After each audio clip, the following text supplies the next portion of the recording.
But when we were talking about the systems change theme, it's easy to think that the system is out there and we're gonna tweak it like it's an engine we're gonna make changes to. We are a system, and we are part of the systems we're part of, or that we're engaged with. And this is a system. Community is a system, and it's part of the larger system. And so as much as I'm excited for you to hear from and connect with our speakers, I want you to meet them, and I want you to meet each other, and I want you, what has allowed Global Unity to grow so much is one question. You meet someone doing amazing work, the question we always ask, what do you need?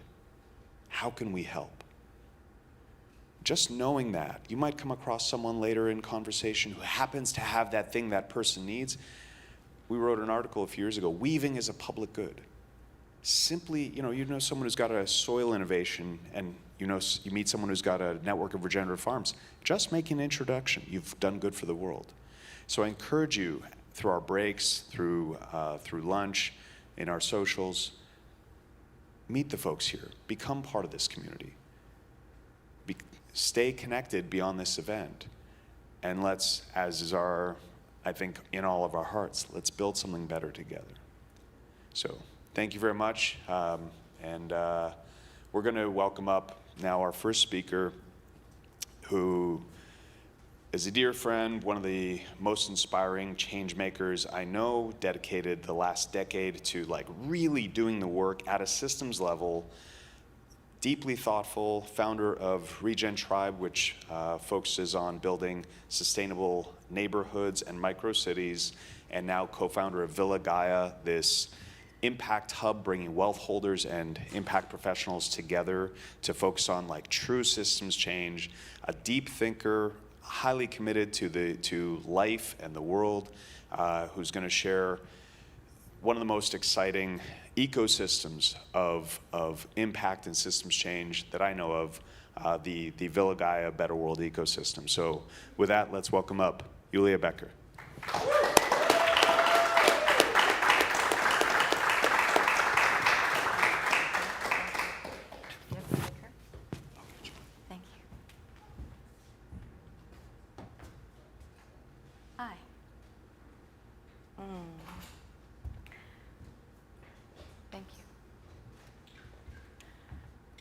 Good to see you all. I'm happy to connect and learn from and about you. And I'm also happy to share. Today I have the honor of sharing about Villa Gaia as an impact hub, as an ecosystem or impact network, and as part of an even greater ecosystem or impact network. Before I dive into that, I want to acknowledge that it's Saturday, 10:30 or so, in New York City. We've all lived a week already. Most of us have cared or worked all week and have traveled to the US or to New York. We've made it through the city to this venue this morning. Conferencing, people, so many thoughts and emotions and responsibilities and ideas and plans and reflections, all of our personal worlds. There can be a lot to hold.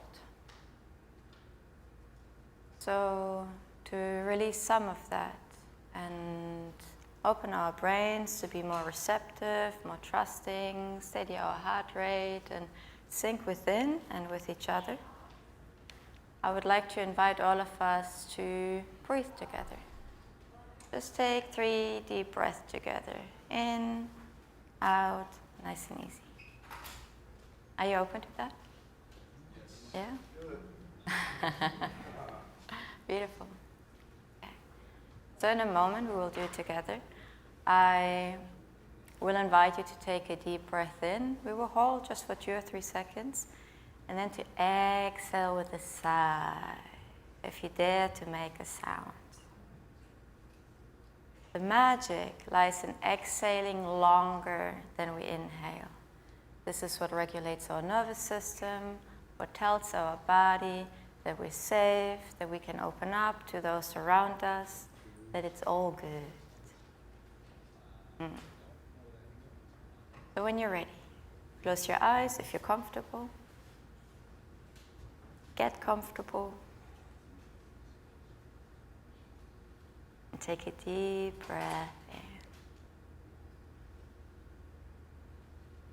Hold. And exhale. Let it all go. One more time. Inhale all those thoughts and plans and reflection. Hold as we do sometimes. And release. Maybe you want to stretch your shoulders or your neck while you keep breathing deeply. You do you. Get ready for the last collective inhale. Oh, let it go.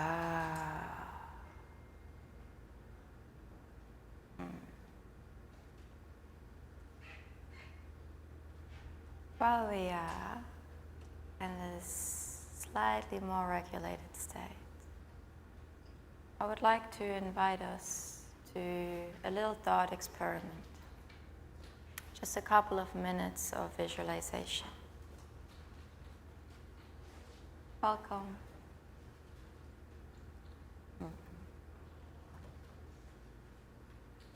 Are you open to that? Yeah? So again, if you're comfortable, close your eyes or just lower your gaze a little bit so you take in less external stimuli and make more space for inspiration, really.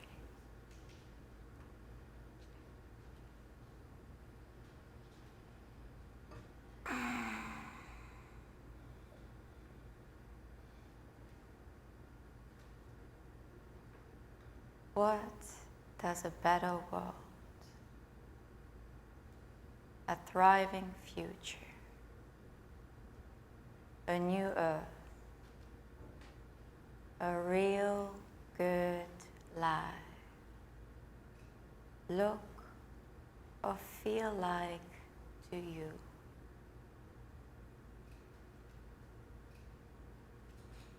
How do you live? Where do you wake up? What do you do?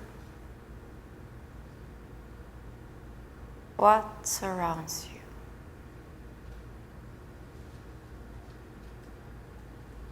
What does a world look like that has you live so well, that has you feel so good?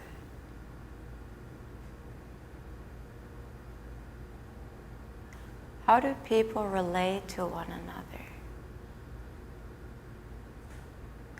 How do they communicate and collaborate?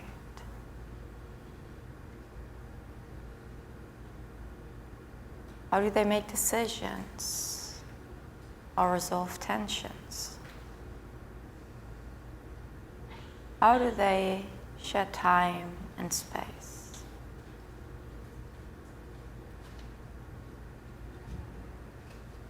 What do you eat every day?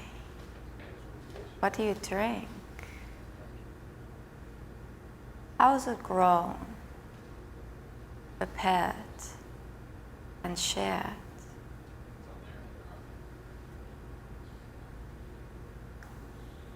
How do we approach health?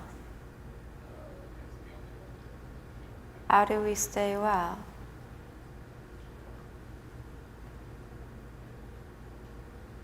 How are children being educated?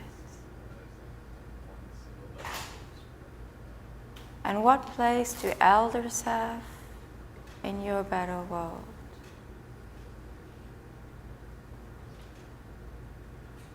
How do we do business? What kind of businesses do we build? How does information flow? And how does money flow?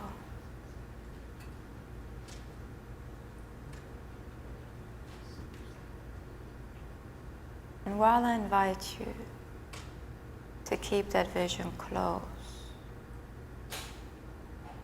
you might want to ponder, what if we were to pursue it today? What do we focus on? Where do we pour our energy, our bandwidth, our resources? Beyond individual efforts for education, for climate, or for agriculture, how do we bring your vision of a better world, of a good life, to life?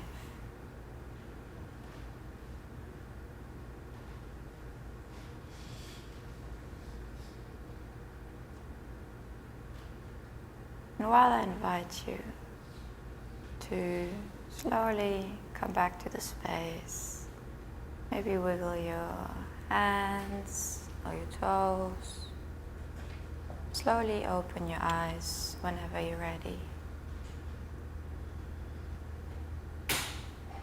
I invite you to keep that vision alive in your mind, in your heart, in your body, in your visceral experience. It is what guides the way. It is certainly what guides our way.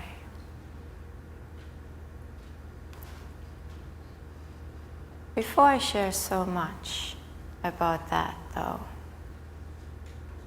I would like to hear you. What does a better world, thriving future, a good life look like or feel like, maybe sound like or taste like to you? What came up? We just real brave, a couple of voices. Feel free to throw it in. Loving? Mm. Connecting.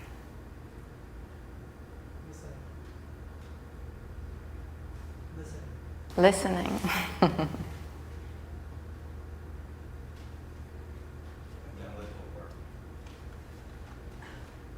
Can you repeat it? Vitality. Vitality work.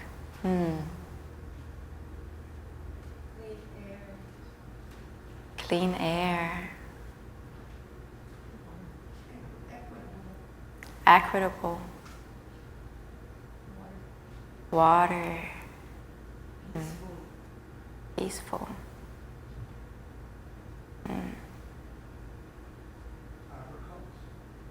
Apricots? Apricots. Okay, I like that. Juicy.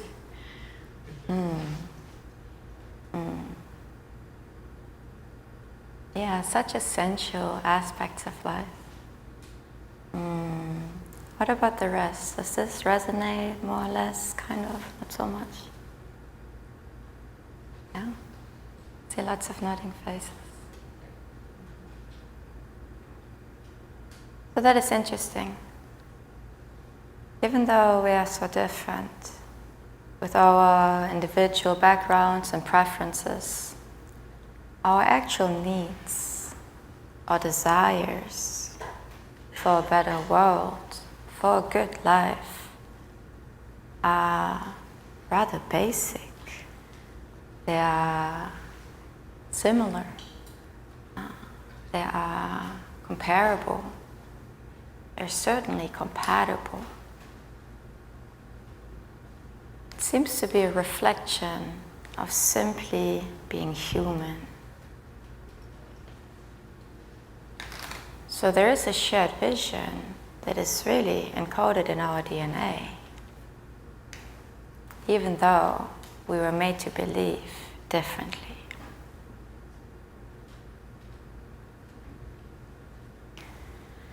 So, that's great.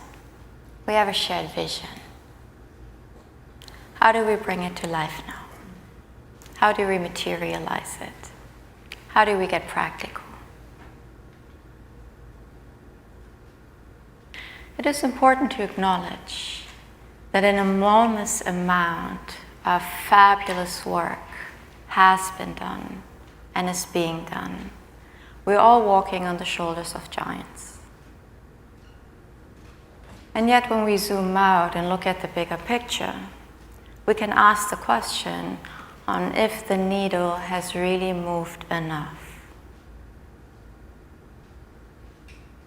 And when we look at the systems that we deal with every day, such as healthcare, which seems quite dysfunctional, education being disconnected from human needs, our ecological systems that are collapsing much quicker than we can restore them, economical systems still being built on extraction rather than more intelligent, regenerative, holistic cycles. Media and politics driving division. And us on our screens, we scroll past starving families and war zones, reduced to fleeting pleas for shares, in the hope for hope. These are all emblems of strongly collapsing systems. And so we can say the needle has not moved enough. And it is time to build differently. So what can we do differently, and what is different? Well, we can focus on systems, the very infrastructure that underlies the fabric of how we do life. Communicate, collaborate, do business, make decisions, and so forth. What is different? For the first time in humanity, we have technology powerful enough to coordinate and to synthesize vast amounts of data that allows us to tap into collective intelligence and true collaboration. The very capacity needed to shift whole systems and not just treat symptoms.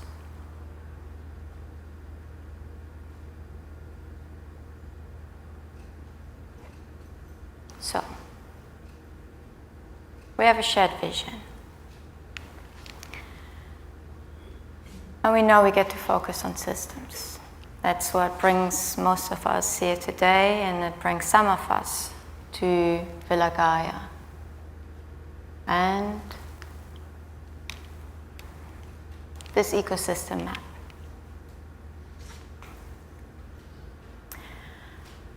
Considering we have a shared vision, we now need some sort of a theory, a compass, something that allows us to walk together.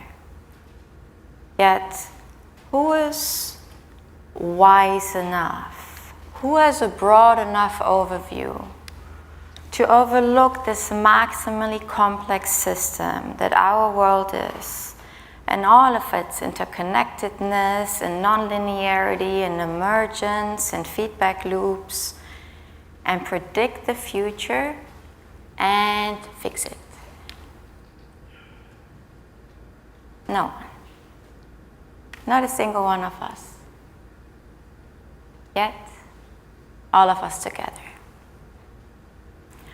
All of these research papers, frameworks, protocols, theories of change, books, and data sets that have been published and are being published hold very valuable information. They hold a fractal of the truth.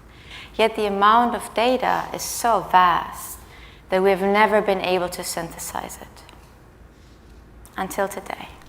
AI has entered the room. And in collaboration with AI, we are developing the living theory of change. It is a platform that allows us to bring all of these theories of change and frameworks and protocols and data sets together and make them accessible to shareholders, to policymakers, organizations, businesses, entrepreneurs, the public, and to synthesize them for a common prime directive in very actionable steps. Synthesize them without the bias of the human mind, and yet based on our principles and on our values.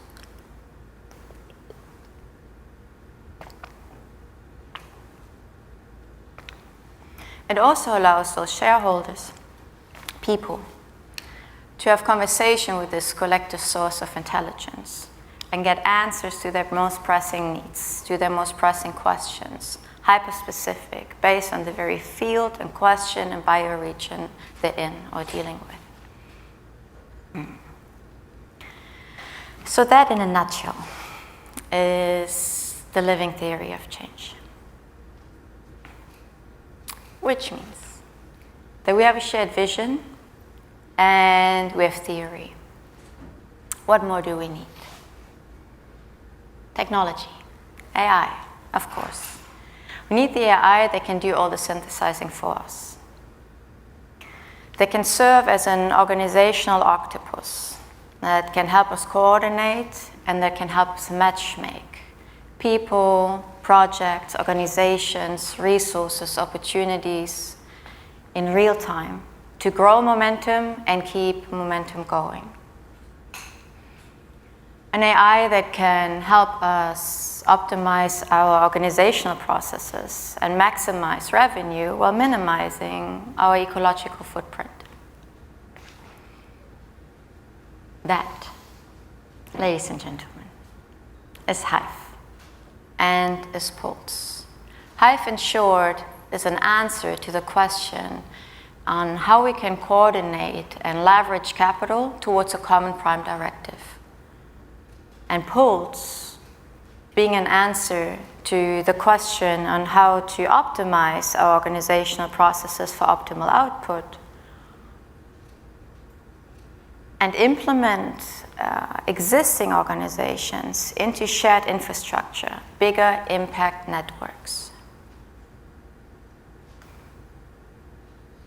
So we have tech too. We have a shared vision, we have theory, and we have tech. What more do we need? People. Community. Where do people meet and where is community cultivated? In digital and physical convergence spaces, of course. Our digital convergence space is currently the mastermind. The current design is a direct response to a need, a question, and ask from the ecosystem. And that is for wealth allocators specifically to come together in a mastermind, in a digital meeting space, and dive deeper into systems thinking, into systems change, and co-create an investment theory together that can then be leveraged to leverage capital together for maximum impact and other returns. Bless you. Villa Gaia Impact Hub in Tuscany is our physical convergence space. It is a place to collaborate meaningfully on systems change. And yet it is so much more than that. It is home to the team and sanctuary to those who come visit.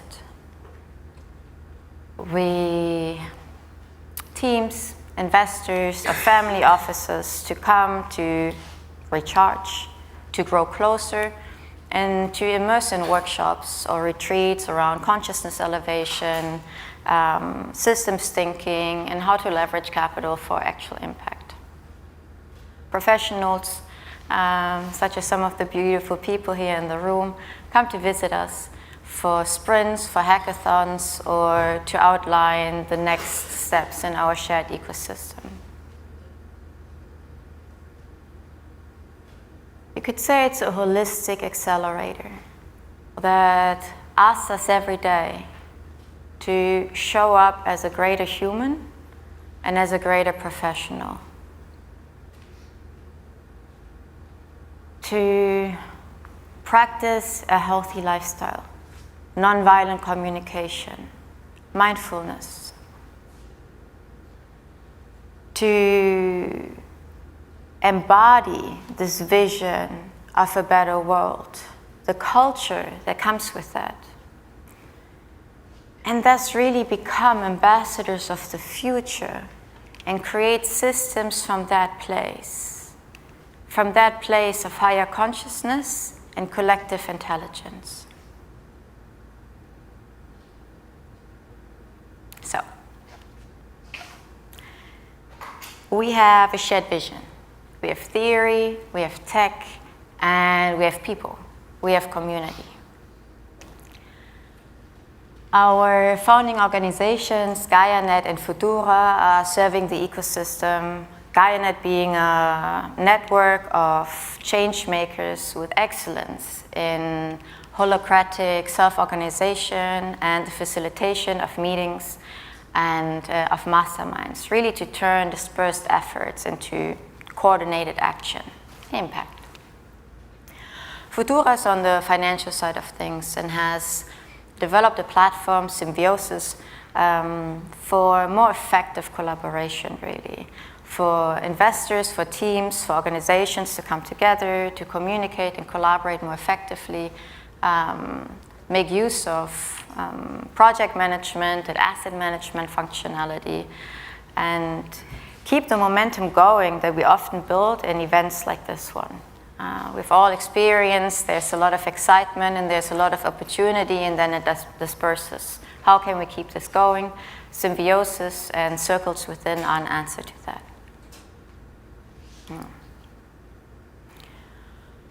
What more do we need? Channels. We need 2 ears and 1 voice. We need to hear and we need to be heard. That's what we're doing here. And that's also what we're doing with our podcast series, Villa Gaia Sessions. We invite leaders from the impact space into meaningful conversations and invite them to share about their solutions, share about their organizations, to continuously weave the regenerative movement, give the audience the opportunity to find each other, create synergy, or find their very place in the regenerative movement. So, we have a shared vision.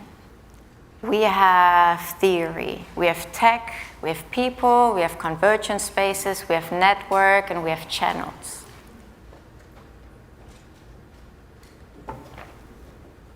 What more do we need? Money. We all love money. It makes life so much more easy, and it makes impact possible.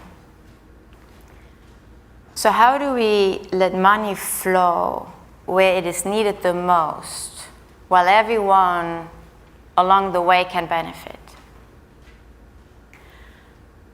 An answer to that is Better World. Better World is an economic ecosystem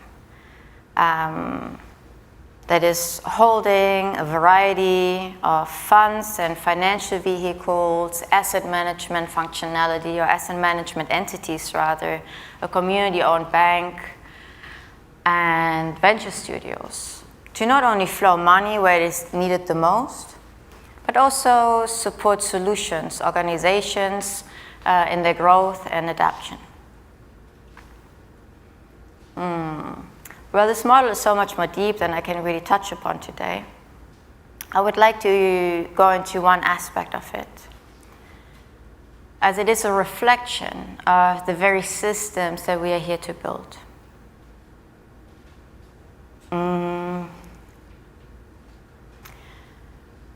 So participating businesses within the Better World economic ecosystem are not only profiting from permanent capital, resilience, being part of a supportive and thriving impact network, and so forth. And so do investors. They're also agreeing to a set of principles and values, to a governance system that comes with a different kind of culture. A culture that puts well-being in the center. A culture that asks different kinds of questions. Such as, how do we make decisions within our businesses? How does information flow? And how can we serve our teams the best? The very people that are driving our organizations and that are driving our profits. Research has already shown that every dollar invested into the well-being of employees comes back 4x. So aside from any humanitarian aspect, we already know it's a very wise business decision, which makes space for even deeper questions. How do our people feel safe? The most important question when it comes to well-being. How do they feel financially safe? We might already be paying them well, but is it really enough for them to be taken care of in the very place they live? What is the importance of holding assets? And what is the importance of owning a family home? And how can we serve that? So what is the effect of this? Our teams, our people feel better. There's a higher sense of well-being. There's more cognitive and emotional capacity to be creative, to be innovative, to be kind, to be generous, to be giving. Not only at the workplace, though. All of these people are going home. Exactly. They're going home to their dinner tables. They're going home to their friends and to their families. They're going home to their circles, to their communities, which are all our circles. And that's how we spread well-being. This is how we allow for well-being to ripple through society. While everyone is winning. Businesses are winning, investors are winning, our teams are winning. People and circles are winning. Everyone is winning. Yeah. While money is flowing wherever it is needed the most to solve some of our world's greatest challenges. So it's truly win, win, win, win, win opportunities. So, good news, we've got it all. And this becomes even more clear when we realize, or when we remember, that we're all part of something bigger. When we look at the example of Villa Gaia, then we see that it's not only part of a bigger impact network, economic impact network, which is Better World, but both of them together are part of an even greater impact network, which is Planetary Commons. Here we see, or imagine, how different aspects of the Villa Gaia impact system, impact network, are newly positioned. It's like cells or ganglia in the body. They're produced somewhere and go wherever they need it the most.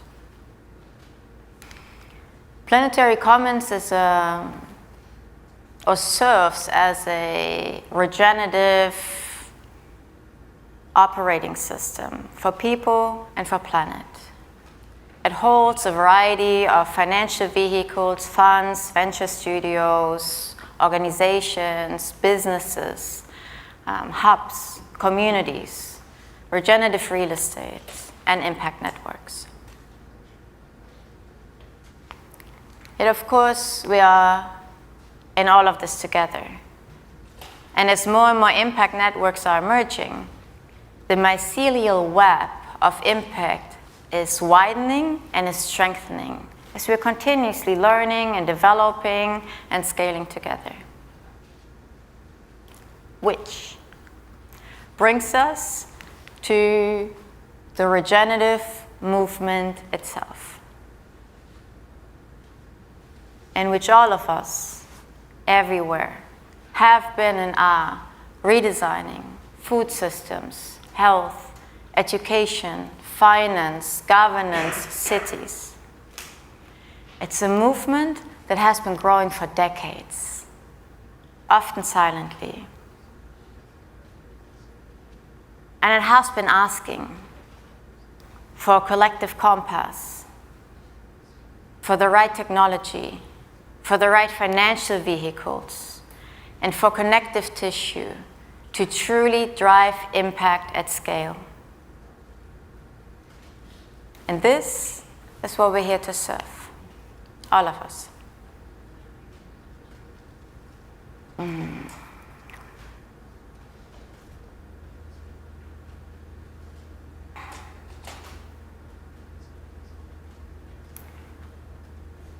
And as we are continuously building and weaving,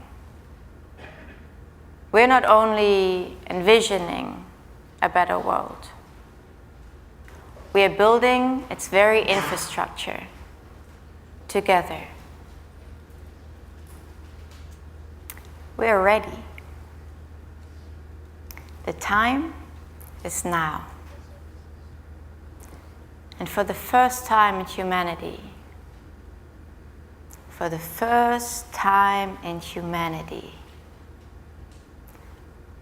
we've got it all.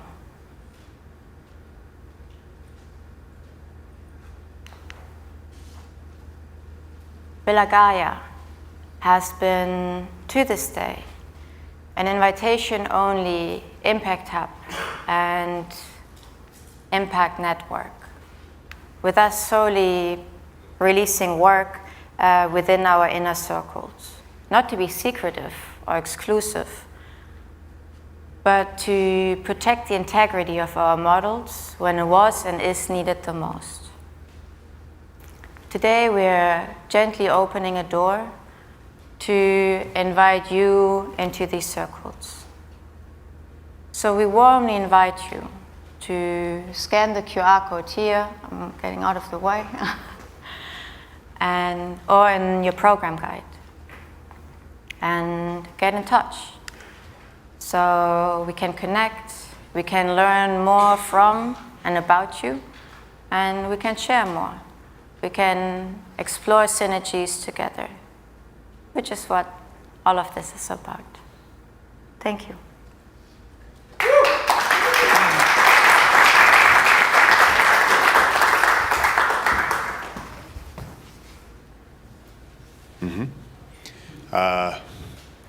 You can see why I'm so excited about what the Villa Gaia team are building. And when we talk about the need for impact infrastructure, the breadth of components that you're putting together as a collective, it's extensive, it's impressive, but I think most fundamentally it's so needed, in that you're thinking about the various aspects that the world really needs and then building those. And so the question that I share that we want everyone to be asking, what do you need? How can we help this effort? What do we need? Well, we're building a lot of technology. So those deeply in development, there to collaborate on meaningful technology, are warmly invited to reach out and explore opportunities together. As mentioned, we are building an economic ecosystem, and many of our vehicles are live. We're inviting family offices and investors to come and deploy capital with us. We have space for 150 SMEs to participate in the ecosystem. I think we have 50 applications so far. There's more space for collaboration. Really those that are building solutions, that want to connect and create synergies together. It's an impact network, it's an ecosystem, and it's not about us, it's really what we're here to do. And we're all holding really important pieces of the puzzle. And we can only make it happen together. So if any of what you've heard today or have conversations with people from the team here inspires you to reach out, please do. It's all for a good reason. Okay. Thank you so much. Thank you.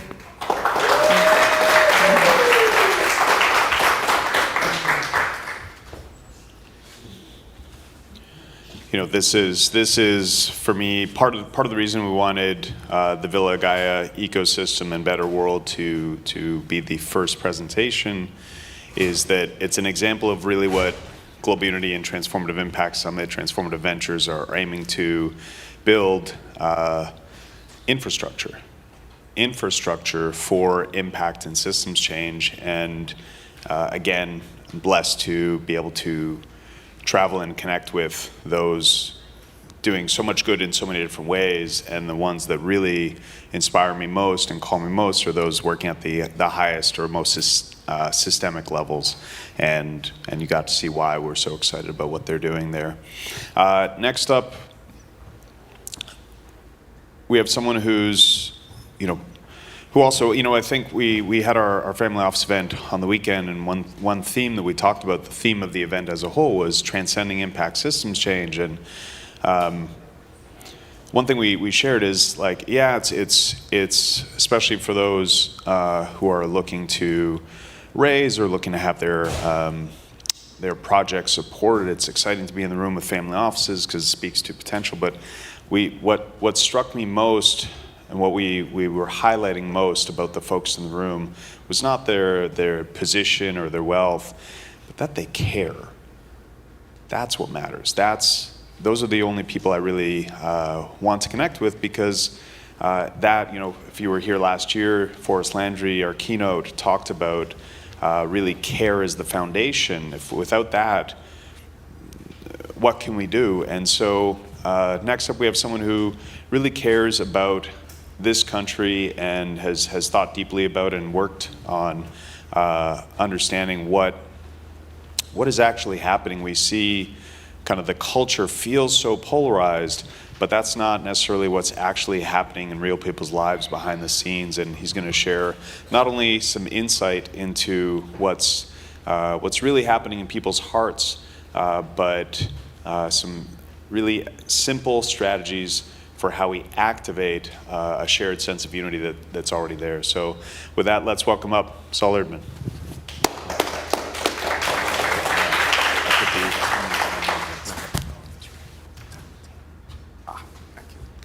Hi. So the last time I was here, Elliot introduced me, tried to make me sound like I have the credentials for what I'm about to say. The truth is I don't have them. In fact, quite the opposite. It took me 46 years to have a social conscience. I started out on Wall Street, out for number one. I was there to make enough money to have the freedom to do whatever I wanted, and then when I had the freedom to do what I wanted, I didn't know what that was. I spent 10 years wandering the desert. I thought I was having a good time, and I was, until a bunch of crises came down on my head, like the IRS, a relationship gone really south, and a class action suit, and a business I dabbled in. And all hit me at once, and I fell into a crisis. A dark night of the soul, I think is Gary Zukav's words. I thought I was going to die. The universe was doing me a favor. The universe was putting a boot in my rear end and saying, you better get a purpose or you're going to die. Okay, what purpose should I want? I'd been on Wall Street as a trader, that's spelled T-R-A-D-E-R, and I decided, okay, and I've been a tough SOB as a trader, and I decided, I want to be a peacemaker. What? Okay, I'm going to be a tough SOB of a peacemaker. So I call myself now a ruthlessly pragmatic humanist. Humanist. Because I aspire, this tough SOB from Wall Street aspires to create a society in which all can thrive. And because I am so tough and persevering, I got the best people, some of who are here in the audience, on my team, and we've actually created a roadmap to a society where all can thrive. And I'm going to prove to you that people listening to this have the power to create that society in the space of the next week. Now you really think I'm crazy? Now I got to prove it to you. So I'm going to try and do that. This is America today. And it's been this way for quite a while. Red versus blue, MAGA versus woke. Heartland, mostly red. Coasts and a few states, a few cities, central, urban areas, blue. But it's MAGA versus woke. Now, how did that happen? This is not the natural state of America. This happened because there are 4 perpetrators. And you all know them, but you haven't thought of them as perpetrators, but they are. Perpetrator number one is the two-party system. People use the phrase bipartisanship, and I say bipartisanship is making love with hatchets. The two parties exist for one purpose, to win the next election. Putting the two parties together and expecting them to act in the interests of the American people is like putting 2 prize fighters in a ring, saying whoever knocks the other out gets $1 million, and expecting them to waltz. They don't waltz. They're out to win the next election by whatever means possible, and this is the way possible. Stoke hatred, division between right and left, between heartland and the cities. It's not natural. Furthermore, who's aiding and abetting this? The media, social media. You stoke primal emotions with fear, anger, hatred. This is what you get. Third, the Supreme Court. In 2019, the Supreme Court, in its infinite wisdom, said, gerrymandering, this is the court's words, is a travesty against democracy. I forgot the exact words, but we're powerless to do anything about it. It's in the decision, 2019 decision. We pass on doing anything about gerrymandering. And now you've seen the extremes it's being driven to. This is on the Supreme Court. Act of omission. It's called criminal negligence in the criminal law if they were subject to the law, but of course they don't think they are. Fourth, who was fourth? I forget. It doesn't matter. I've named enough perpetrators. Let's get on to the solution. Enough darkness. Enough darkness. I promised my team, I see Patricia smiling, I got to go to the light. I got to go to the light. She reminds me, always go to the light. Here's the light. There we go. This is the natural state of America. This is the natural state of America. This is 85% of the American people united around a practical plan for meeting their economic aspirations.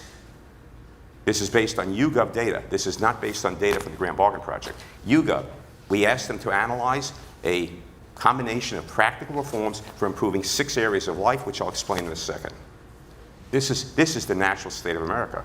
These are shared aspirations that the American people are saying, this is a grand bargain that meets our aspirations. We're in. That 85% includes 77% of Republicans, 90% of independents, 91% of Democrats. Every state for which we have sufficient data is green. Texas, Florida, green. Kentucky, West Virginia, extremely red. On the other map, very dark green. This is the natural state of America, united. How is this possible? How did you not know about this? Okay, here's the solution. These are 6 aspirations that are almost universal. Greater economic opportunity and growth.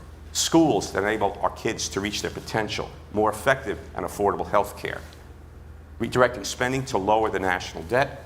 Dependable, clean, and affordable energy. A fairer, simpler tax code. So Ipsos did a poll a couple of years ago and said that 96% of American people, 96%, said some combination of these 6 aspirations are critical to my own life, critical to my family's life. Please, we need progress. Well, who's denied them progress? Two-party system, Supreme Court. I'm not going to go through that again. Into the light.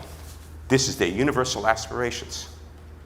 Now, that's obvious if you read the papers, but we went further than just these 6 aspirations. We, the Grand Bargain Project, decided, well, if this is their aspirations, if this is what's necessary for them to thrive, we got to make sure it happens on our watch. And we did. And I'm going to show you how we did it. Let me first describe it. We went to all the think tanks, policymakers in these 6 areas. We went to experts in the 6 areas, stakeholders. Everybody under the sun, give us your ideas. Give us your ideas, have to meet 4 criteria. They have to make historic progress in one or more of these 6 areas. Number 2, they have to work well together. Number 3, they have to reduce costs. They have to be much more effective. And number 4, most important, The American people have to see them and say, oh my God, this is the roadmap I want to follow. And so we created, oops, there we go. This is the Grand Bargain web app. And what it is you see, here is a description of one of the 6 areas, economic mobility and growth. By the way, this app is going to be available. I'm going to have a QR code where you can all download the app so you'll see it yourselves. I just want to give you a preview of it. A description of the problem. Okay, and that description of the problem is more or less nonpartisan. It's what the experts in the field would say, left, right, doesn't matter. This problem is 77% of Americans believe the economy benefits powerful interests at their expense. Well, is that true or not? They know it. The American people know this. And so on, description of the problem, overall proposal, overall, but then the individual line items, 35 specific lines, and we ask every user of the app, tell us, how do you feel about these 35 lines? I hope you can see it. Can you see it? Critical. Well, you're in front, Patricia. The trouble is the people in the back, I don't know if they can. It says 5 ways to clarify, if you can't read it. Critical to me and others, good idea, not sure, dislike it, hate it.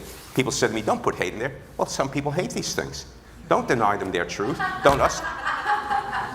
It's true, right? Not everyone agrees. That we are divided on the individual ways to make progress in these 6 areas. If they hate it, let them say they hate it. Our job is not to change their minds. Our job is to show them that they have a common path forward.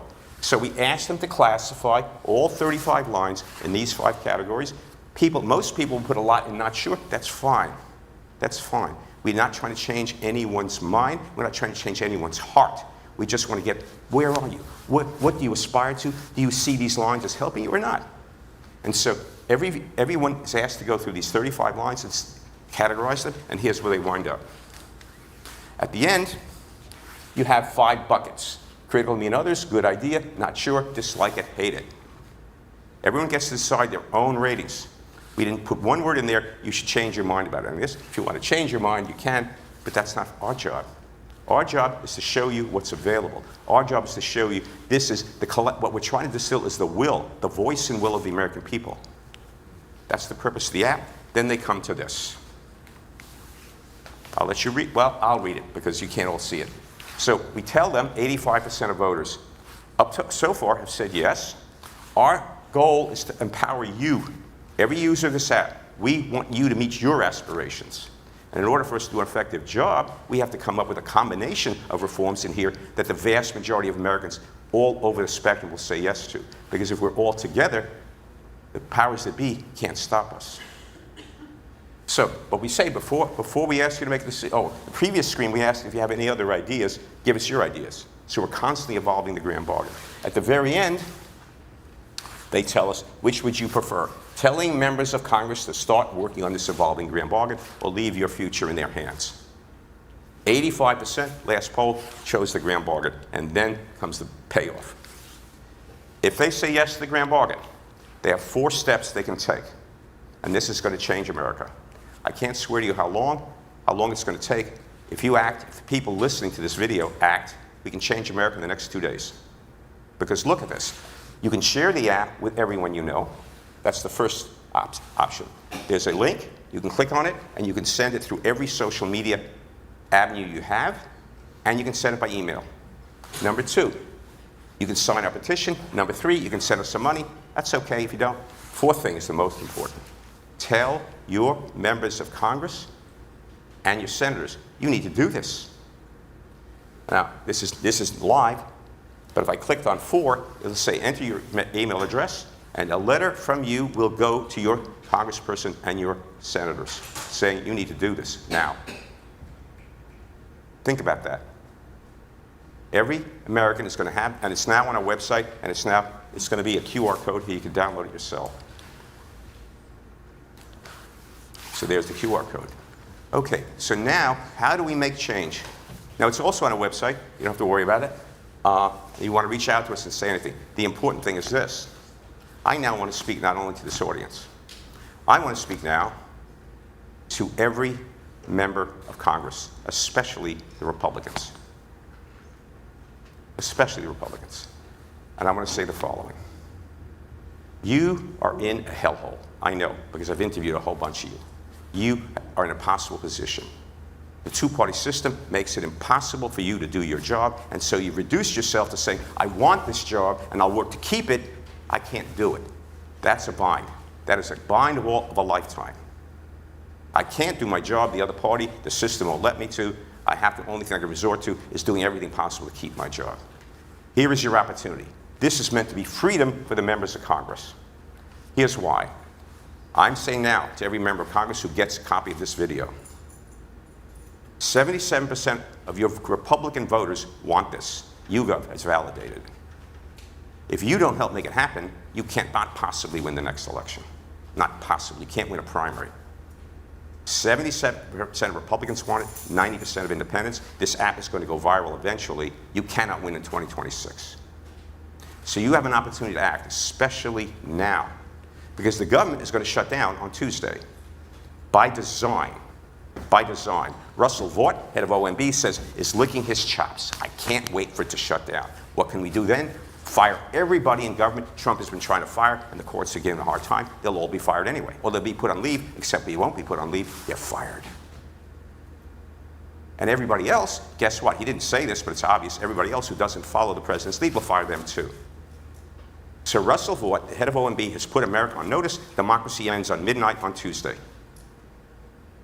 So I'm saying now to every member of Congress, every Republican member of Congress, here is an opportunity. If you have a conscience left, if you care about your constituents, stand up for the grand bargain. Download the app yourself. Call me, and we have a special line to call me. It's called congress@grandbargainproject.org. It's not on the screen, apologies, but contact me. Stop this travesty. Don't let the government shut down. I'll make it easy for you. There's a continuing resolution that can be extracted from this where you can stop the government shutting down on Tuesday and then go forward with the grand bargain. I ask you, everyone who has leads to anybody, send this video or this app onward. Let's wake up the members of Congress. Now, we don't have a lot of time. Midnight Tuesday. That's not a lot of time. But this app and that map, this map is the will of the American people. Let's make it a reality. Thank you.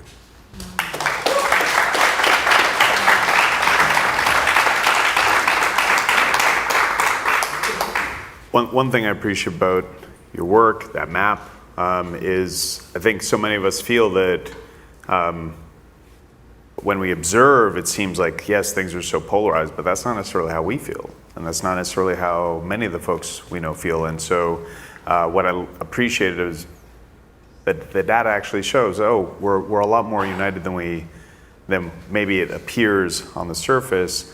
And, so from a global unity perspective, the resonance obviously with recognizing that we're more united than we might at first think, and to offer simple and practical ways for folks to plug in and participate. Just super resonant. So appreciate you being here. Thanks, Elliot. Thank you.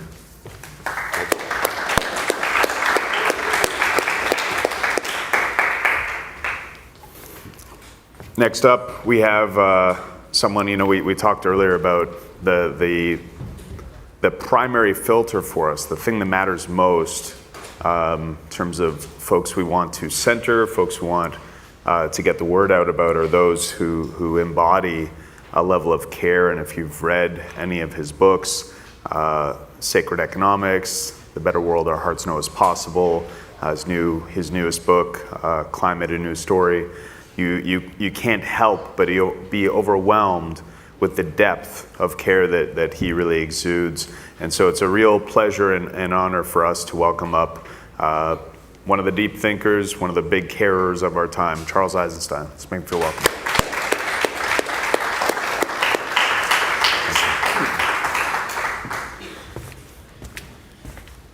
All right. So after those last two, I'm wondering if you guys want left brain or right brain? A little bit of both, maybe? All right. So the topic I've kind of been thinking about a little bit preparing for this, because it was the title that I submitted, is degrowth economics, which seems kind of like a little bit theoretical and idealistic, or maybe just an appalling idea to some people. because current economic conditions are very hard for so many people, and I mean, it seems like what we really need is economic growth and better distributed economic growth to reduce the polarization of wealth and so forth. But I want to say a little bit, degrowth economics kind of had a vogue maybe 10 years ago. People don't talk about it very much anymore.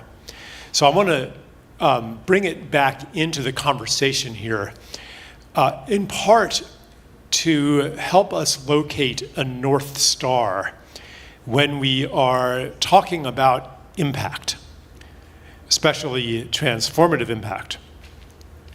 Because looking back over the decades and centuries of solutioneering, we find that many of our solutions have caused more problems.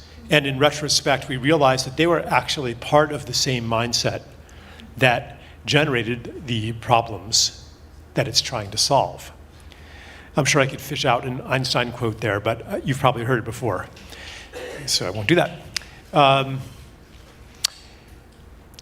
So to help us locate a North Star that is that takes into account all of the circles that we've been going around and around in. So let's just start with what is economic growth. Because it seems like degrowth feels like a lot of people are allergic to the idea, because it seems like a kind of a withdrawal, a shrinking away from the destiny of humanity, kind of a return to the past. But when you understand what degrowth, what economic growth is, then you can also understand the developmental potential for prosperity and thriving that is possible I hurt my ribs rock climbing, and so it's hard for me to clear my throat and stuff. And I learned that ribs are very important, and I've been taking them for granted. So don't take your ribs for granted. They're very important body parts. Okay.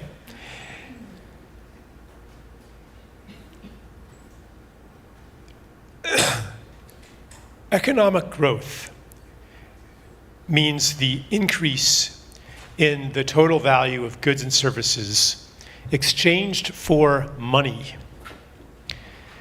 If it's not bought and sold, then it's not part of economic growth.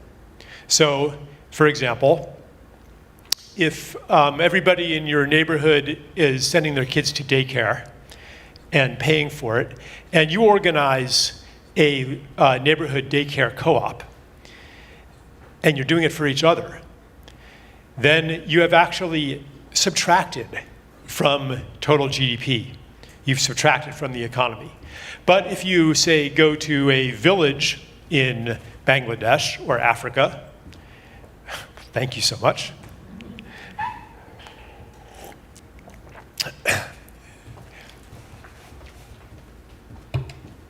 If you go to a village in Bangladesh or Senegal or somewhere, and you say, wow, you people are pretty backward.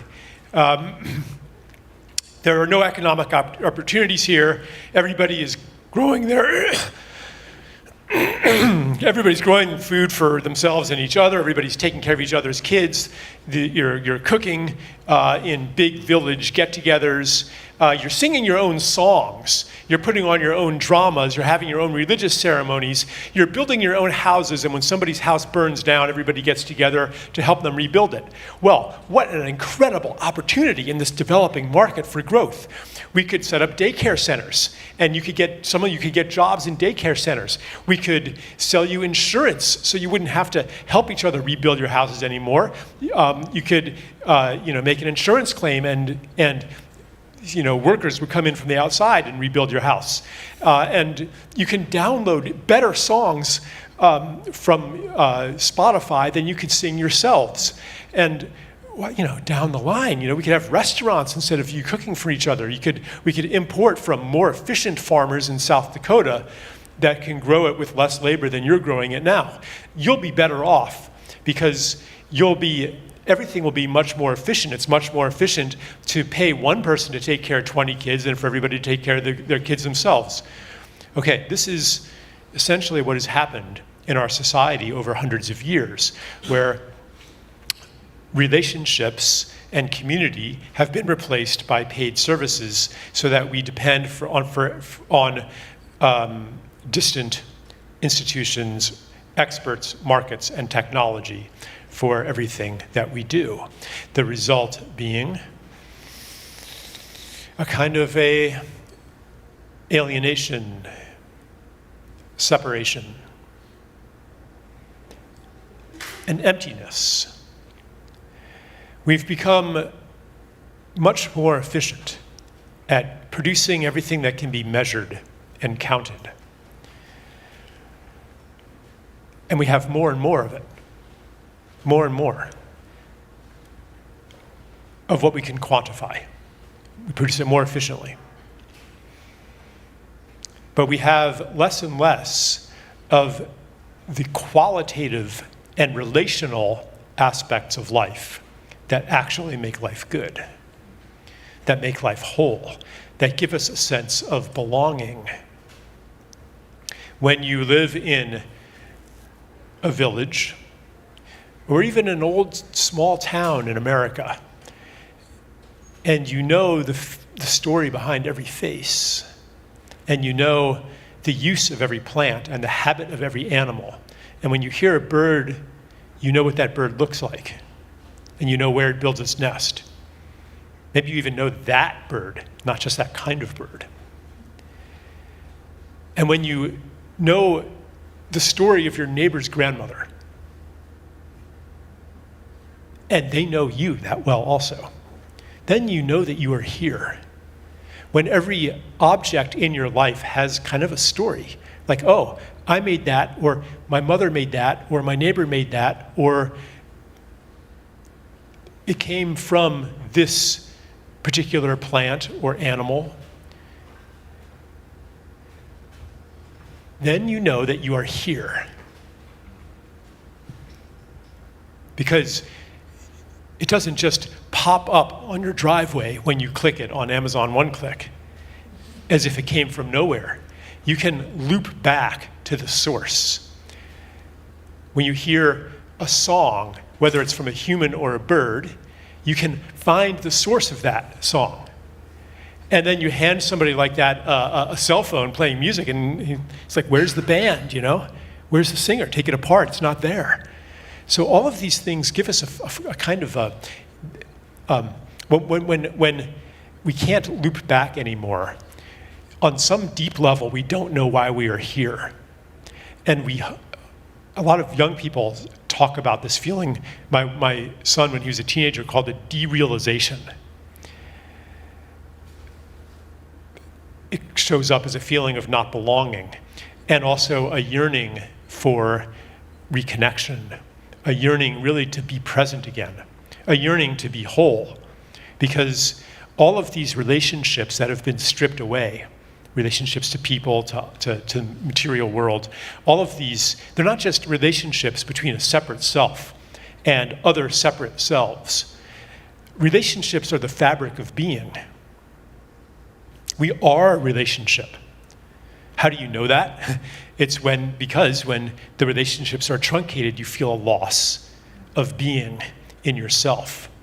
And so here we are, stripped of our very being, therefore hungry to recover it.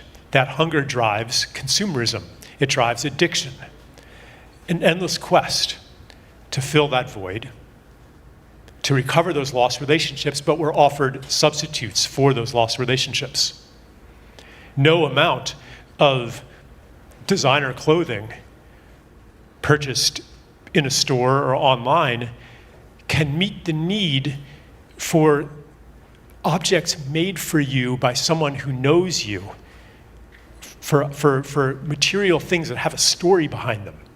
So you have to get more and more and more of what you don't need in an attempt to meet the real need. It's just the same as any addiction. You know, how much internet porn does it take to meet the need for intimacy? No amount is enough. How much gambling does it take to meet the need for adventure? To meet the need for challenging your boundaries and exploring? Okay, same basic pattern. So, our whole society is addicted to consumption. And like any other addiction, you need a bigger and bigger dose. So this is operating not only on a psychological and relational level, but also on an economic level. The financial system, the monetary system, is also addicted to growth. Fundamentally because of the way money is created as interest-bearing debt. That means that there's always more debt than there is money, which means that you need more and more money to meet more and more debt. The system works just fine as long as you create more and more money to pay off the debt that was created by the last round of money creation. It works fine, in other words, in the context of economic growth. Economic growth is what creates lending opportunities that allow banks and other financial institutions to lend money into existence. Most people know how money is created now. When economic growth slows down, then the marginal efficiency of capital drops to zero, and long story short, there aren't a lot of investment opportunities anymore that'll bring a positive ROI. So lending stalls, and you have the beginning of a classical deflationary depression. Before that even happens, governments will do anything possible to get economic growth started again, to reignite economic growth. There is a systemic pressure for that to happen. So we're in a difficult situation here.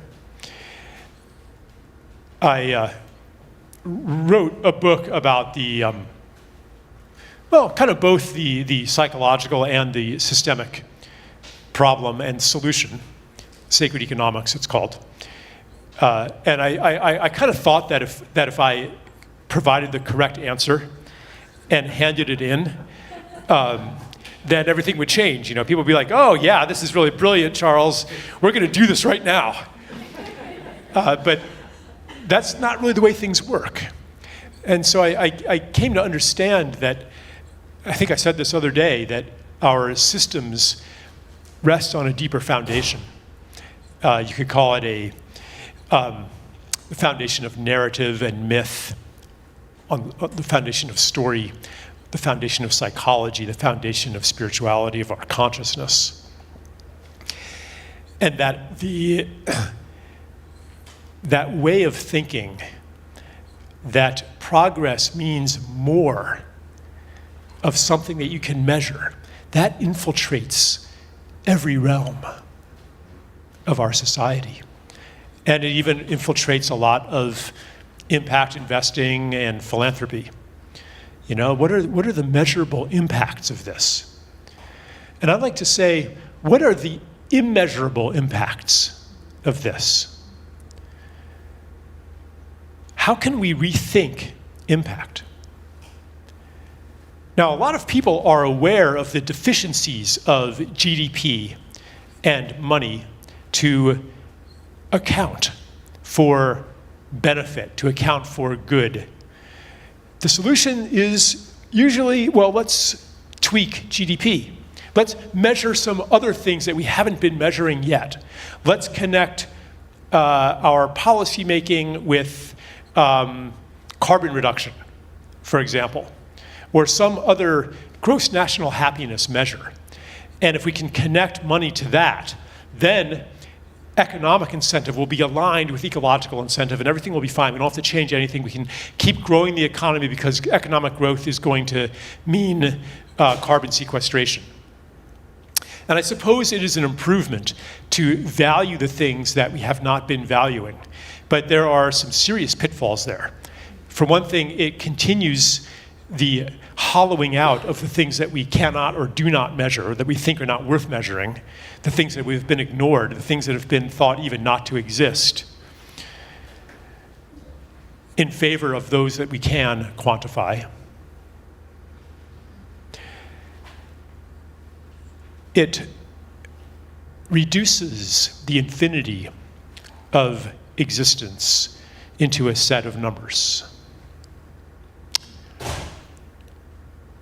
It's kind of dispiriting in a way. It's really part of the same pattern, isn't it? It's an example of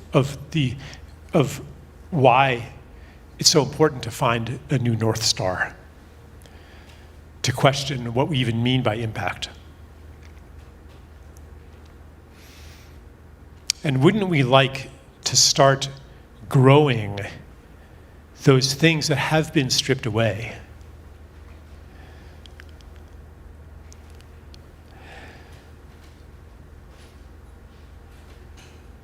My economic proposal, or my monetary proposal, as a transitional form, is negative interest currency.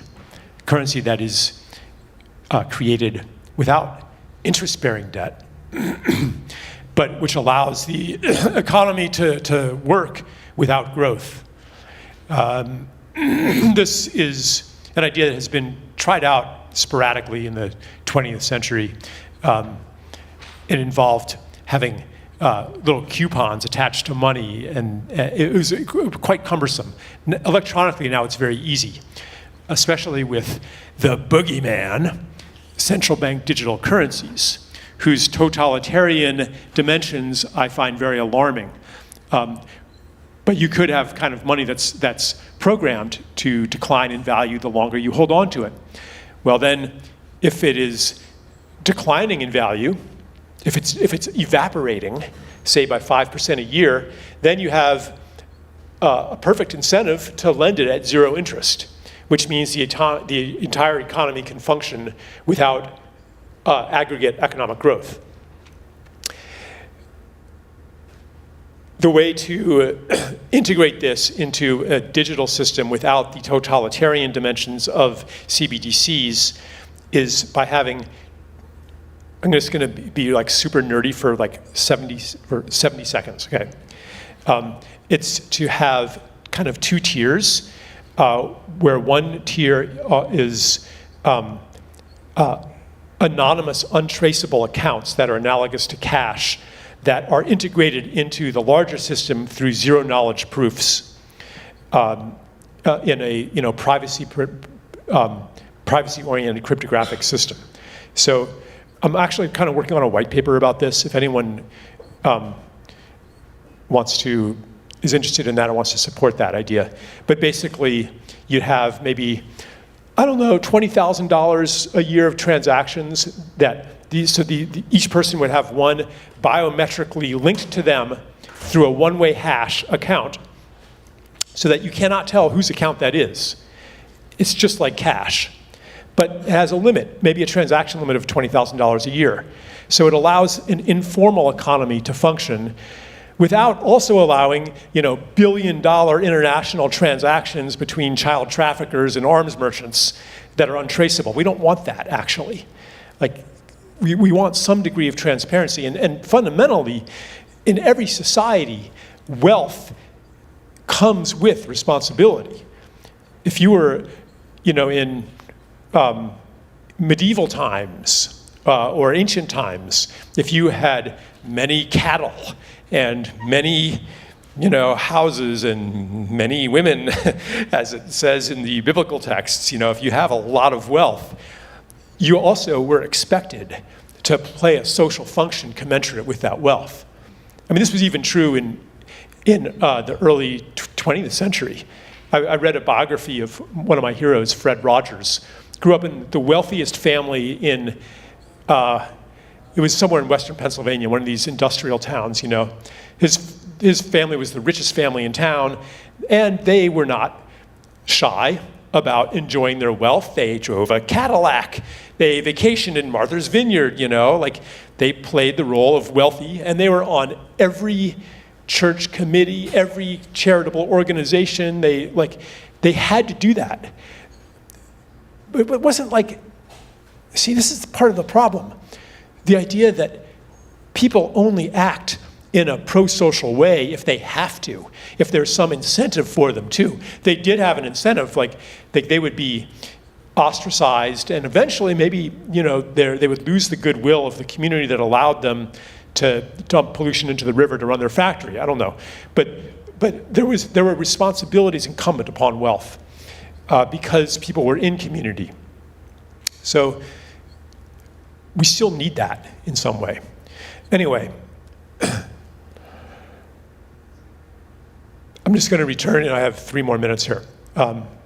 Actually, I'm just going to sit down because my ribs are hurting a little bit.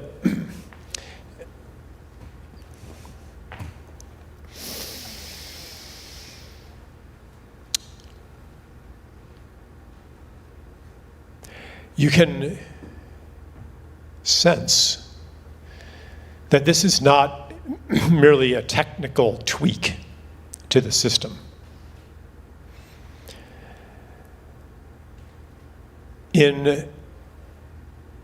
I source the ideas in sacred economics from gift cultures, where it is understood that wealth depends on what you have given, not how much you control. Because every time that you give to a person in the community, you could say create an obligation, but you could also say you create gratitude.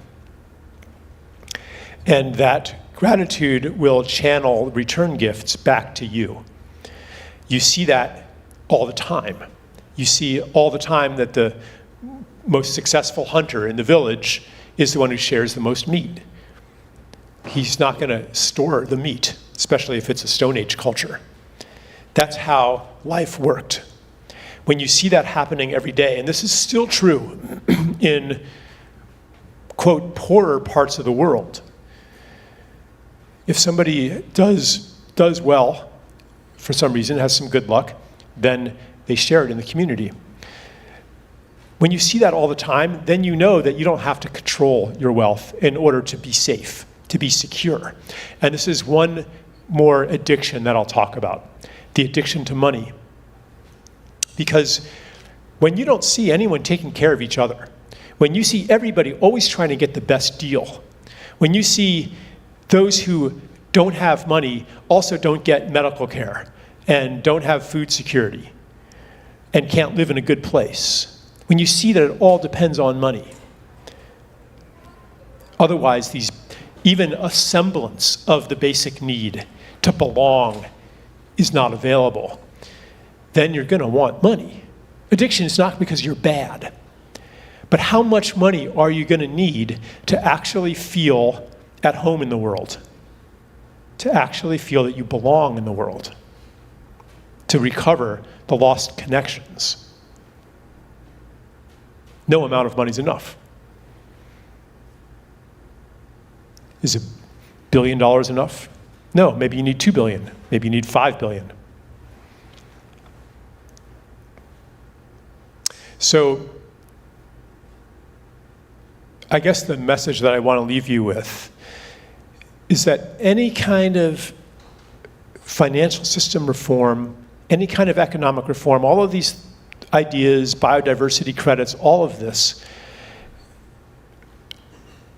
depend on our revaluing those things that have been left out from our metrics, our quantities, our theories of change. And it is exactly those things that we yearn for the most, to recover the full dimensions of our lost beingness.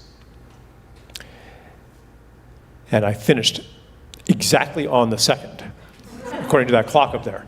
So thank you very much for your attention. And I guess I'd give it back to Elliot.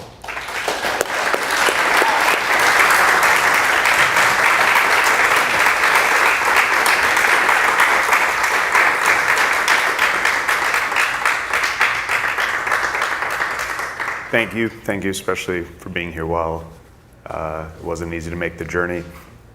When you spoke at our family office event, one thing you talked about is you didn't become an environmentalist because you saw there was too much carbon in the air and you wanted to do something about that. It was because you actually had a love of the environment. Yeah, it wasn't because I made a self-interested calculation and said, well, my public image and my brand image is going to be worse if I don't take some action. So, like, because I was saying, like, this isn't actually the way to pressure corporations or individuals to be better environmental stewards. Mm-hmm. Yeah.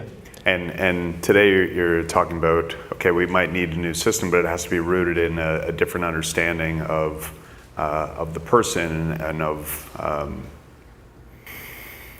what it is we're actually here doing together. And there are other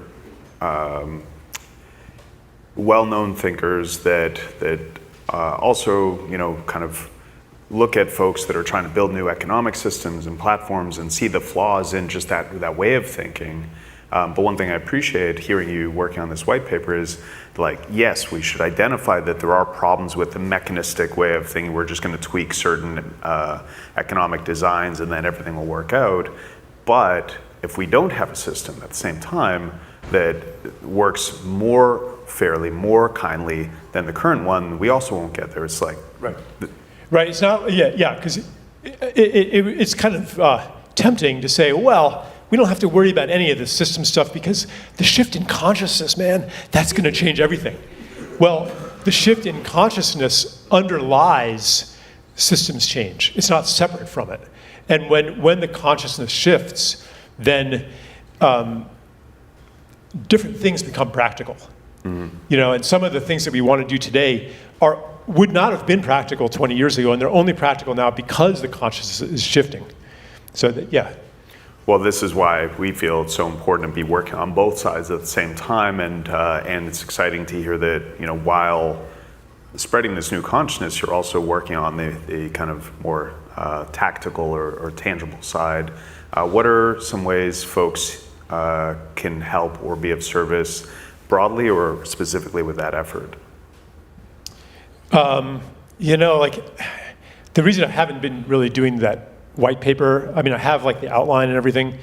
I don't want to produce another A+ assignment and hand it in and nothing happens. I'd like it to be part of,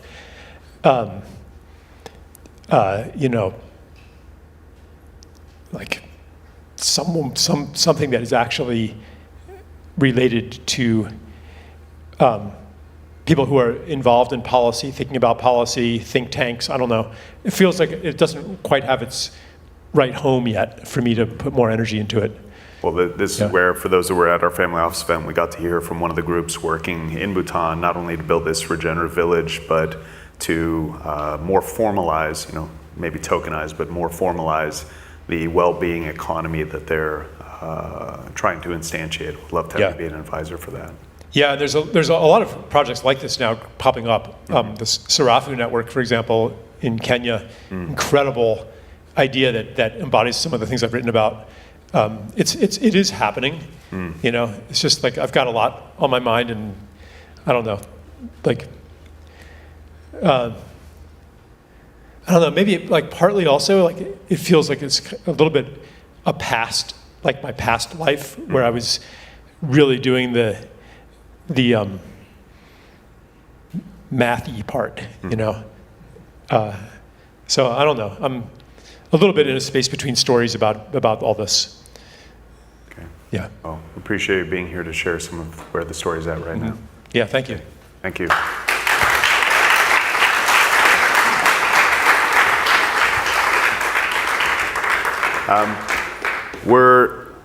When Charles spoke the other day, he talked about this idea, and many speakers have resonated with or spoken directly to this idea that, as we just mentioned, systems change is not like, there's some engine out there that we're gonna, like, we are part of these systems. We ourselves are systems, and community is a system. And so while we have an abundance of speakers and we're going to hear from a number of folks, we also want to make sure there's space for you to connect with each other, with some of the speakers. So we're going to take a short break, maybe 10, 15 minutes, and we'll be coming back with, I believe it's Timothy Archer on some really brilliant new tools for fostering democracy. So with that, thank you. We'll see you in about 15.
All right, everyone, we're going to continue with our programming.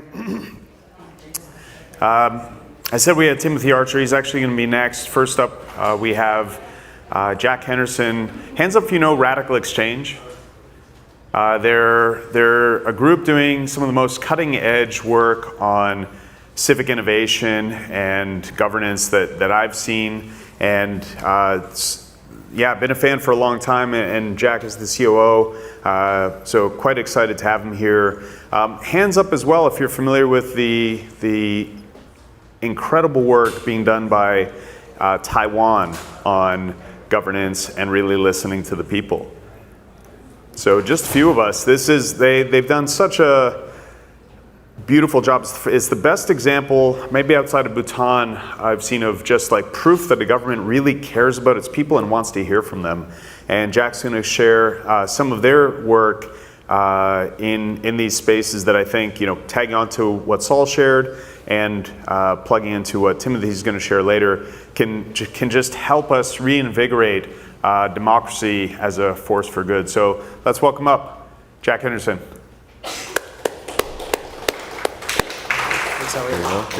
This guy. And the time will be there. Okay, great.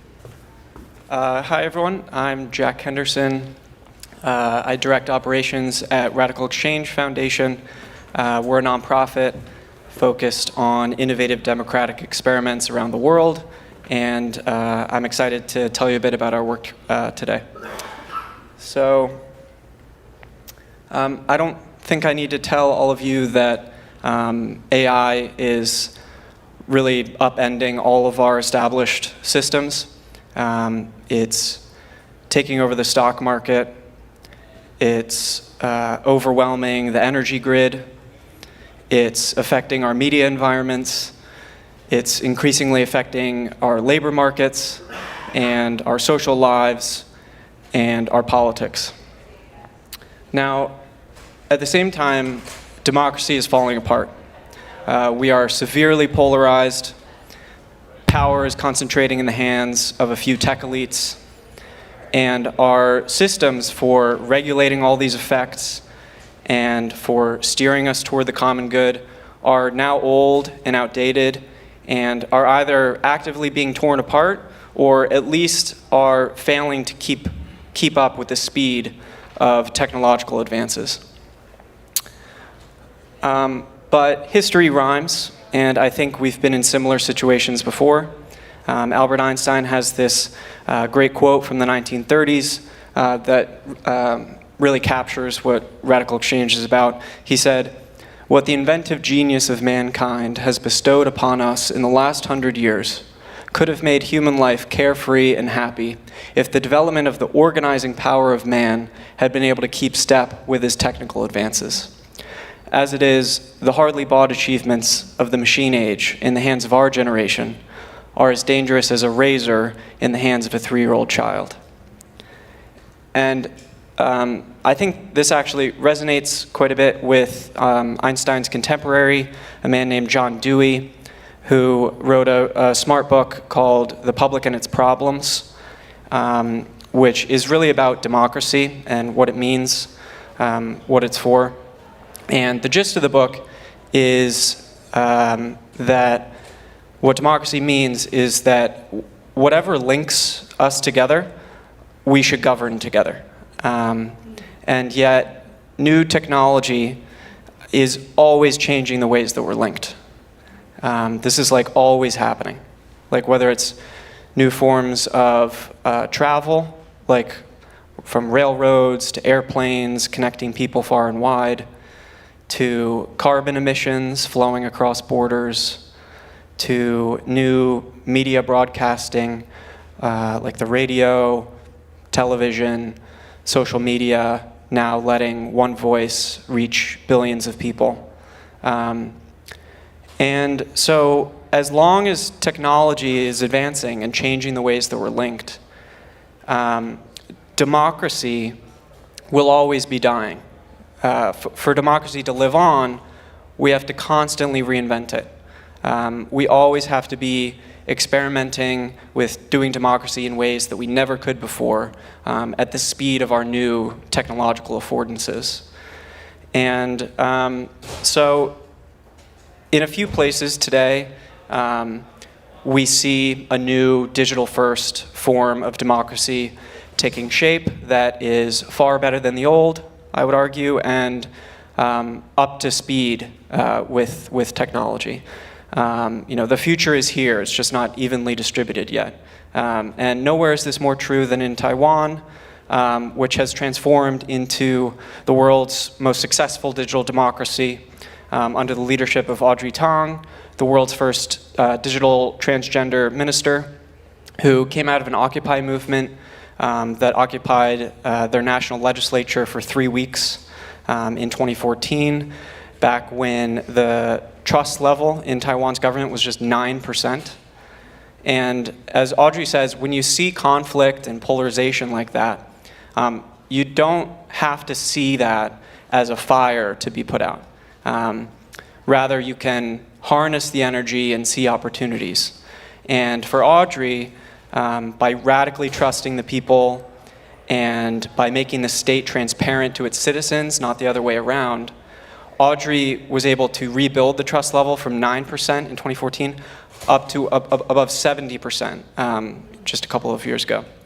And one of the big ways that Audrey was able to do this is that she was part of a social movement called GovZero, or G0V, which, rather than like the Doge style where you just kind of go out and like destroy whole government departments and erase all of their data, instead, GovZero is about, no, we're going to put the data out there, and you, the citizens, not some elite tech people, can go and improve on those government websites at .g0v, not .gov. And if the citizens like it, then the government will adopt it. And so it's like this shadow forked government that can go out and try new things and gain legitimacy, and then get merged back into the mainstream government system. And so they've used this to address problems from the pandemic to misinformation to major policy questions in the last couple of years. So really amazing story, and it now in Japan there's this guy Ano Takahiro in the top left, where he's a 34-year-old science fiction writer who read the big new book in my field called Plurality by Audrey, as well as Glenn Weil, two of our board members at Radical Exchange. And Ano decided to run for office based on the idea in the book of broad listening, which is like the opposite of broadcasting, where it's one voice to many. The idea of broad listening is it's about one person being able to coherently listen to the voices of many different people at once. And so Ano decided to run for governor of Tokyo based on this idea. And no one in that race before who either had no political party affiliation, or who was under the age of 40, or who had never run for office before, had ever gotten more than 10,000 votes in that race. And Ano faced all three of those obstacles, and so the odds were against him. But Ano managed to break through and get over 150,000 votes, more than 3% of the vote. And his platform was crowdsourced in the spirit of broad listening on an open source platform using an AI interaction modality that told people how the conversation was going. And now everyone in Japan knows about this. Everyone knows about broad listening. And all the major political parties in Japan have actually agreed to start using broad listening in the process of forming their own policies. And then we have, lastly, in Nepal, a very live situation that we're still learning about, where the government has been upended by anti-corruption Gen Z protests that are now focused on broader issues of governance and transparency. and that coordinates over a Discord server with like 130,000 members and growing, who like held a vote to nominate an interim prime minister there. So I think this is really a watershed moment for digital democracy, where the public will is there and the tools are there, and it's just a matter of steering things in the right direction. And at Radical Exchange, since we started in 2018, we have been thinking through how to make this work and laying the groundwork for it to succeed. So we're experts in systems like Polis, which is being used in Taiwan, Japan, elsewhere around the world, which allow people to deliberate and reach respectful, common understandings across differences, and to find consensual points to move forward on together in ways that traditional social media has not succeeded in doing, as well as new voting techniques like plural or quadratic voting, which go beyond things like ranked choice voting to allow, in a much more natural and continuous way, for people who have stake or interest in a topic to express those differing degrees of stake or interest while still having a baseline of democratic equality. So if this interests you and you want to help us build a new democracy for the 21st century, then please reach out, and would love to talk with you. You can scan the QR code or email me at jack@radicalexchange.org. Thank you.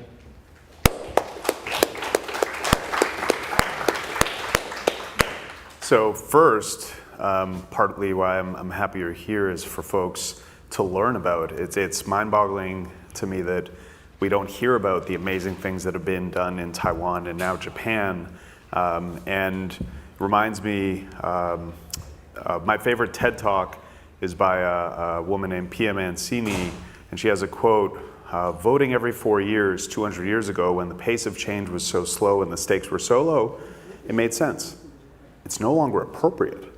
And the examples of this fellow in Japan, like what Saul was talking about earlier, you know, the Taiwan example is again such a powerful example of proof that a government actually cares about listening to its people. And if we can, with Pia Mancini, they started Democracy OS. They started a political party that with an app that would listen to the will of the people. They didn't end up winning whatever election, but it forced the winning party, similar to in Japan, to actually adopt that. And so if we can, even if we don't win elections overnight, we can use these tools to show, hey, the will of the people can be heard and must be heard. And so, and this is the work Radical Exchange does. So just, yeah, thrilled to have you here, and looking for how we can converge all these tools and discussions.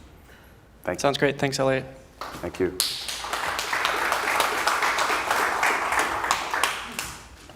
Next up, someone who's been in the civic innovation space for a number of years and is also looking at how we actually do a better job connecting with each other, listening to each other, and helping government listen to folks. Friend who, first time he's speaking, although he's been part of our community for a long time. Let's welcome up Timothy Archer.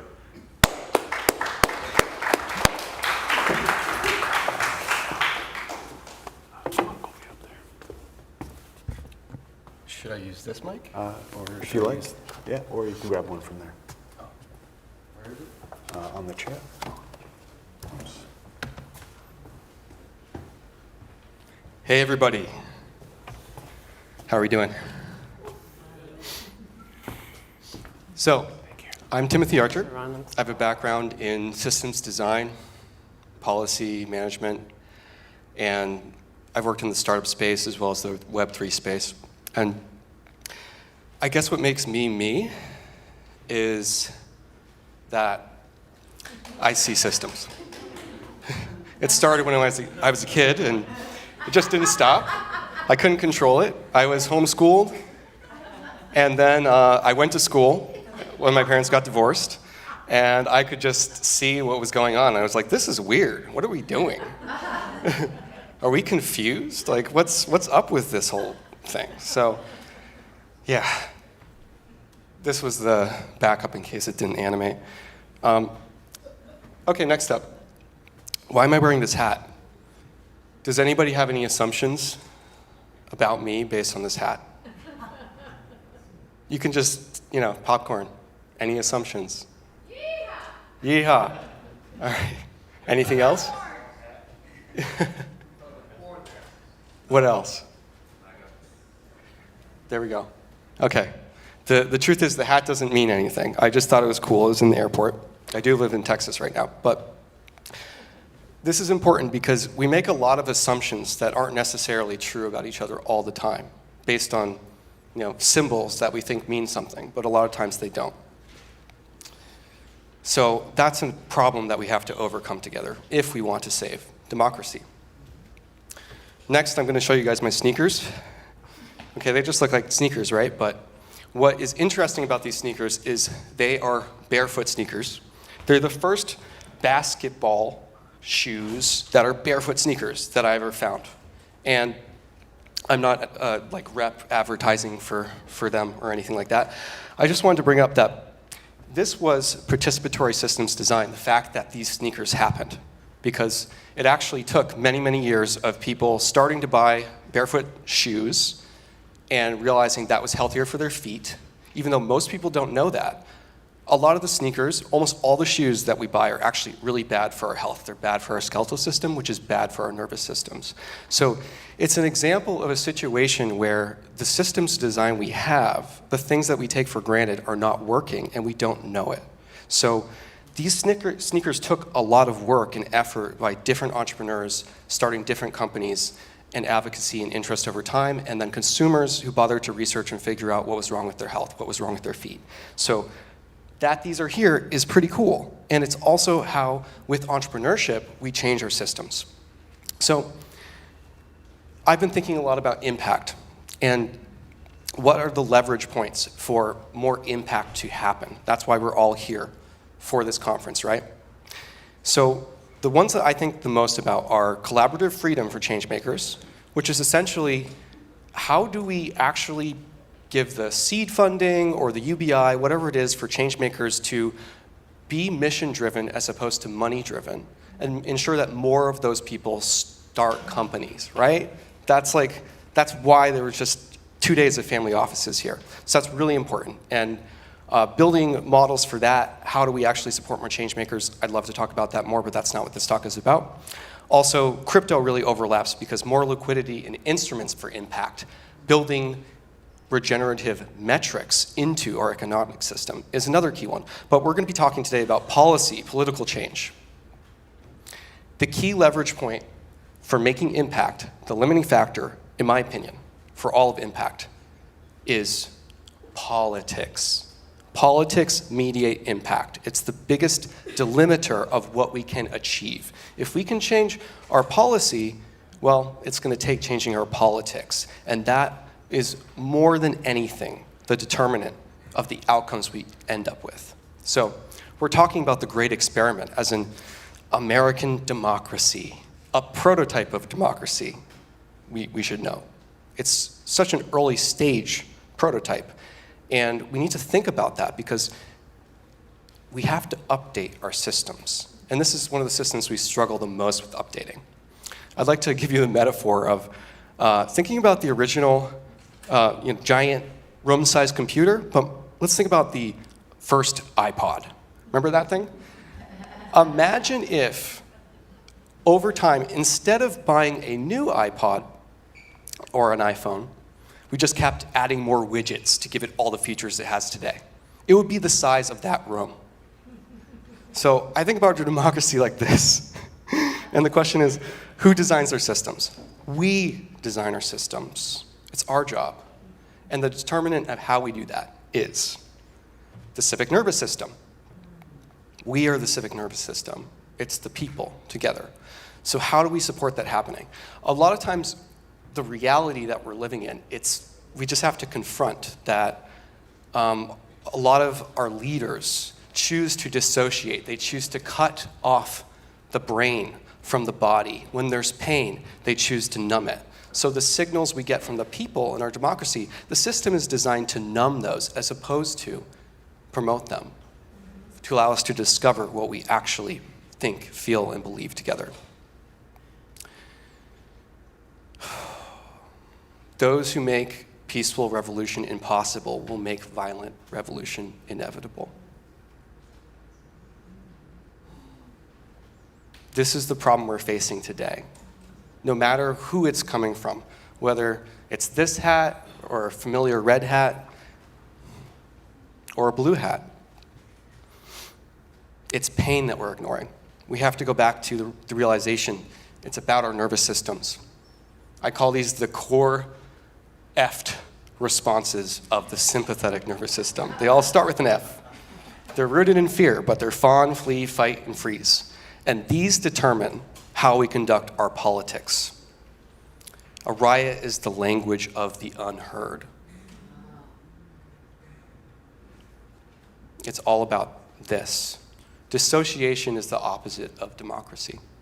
If we can overcome our dissociation, we've healed our democracy. The rights of every man are diminished when the rights of one man are threatened, and we're going to have to overcome some of the things we take for granted in our democracy system today.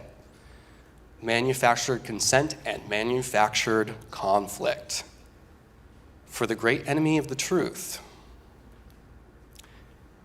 is very often not the lie. It's the deliberate, contrived, and dishonest.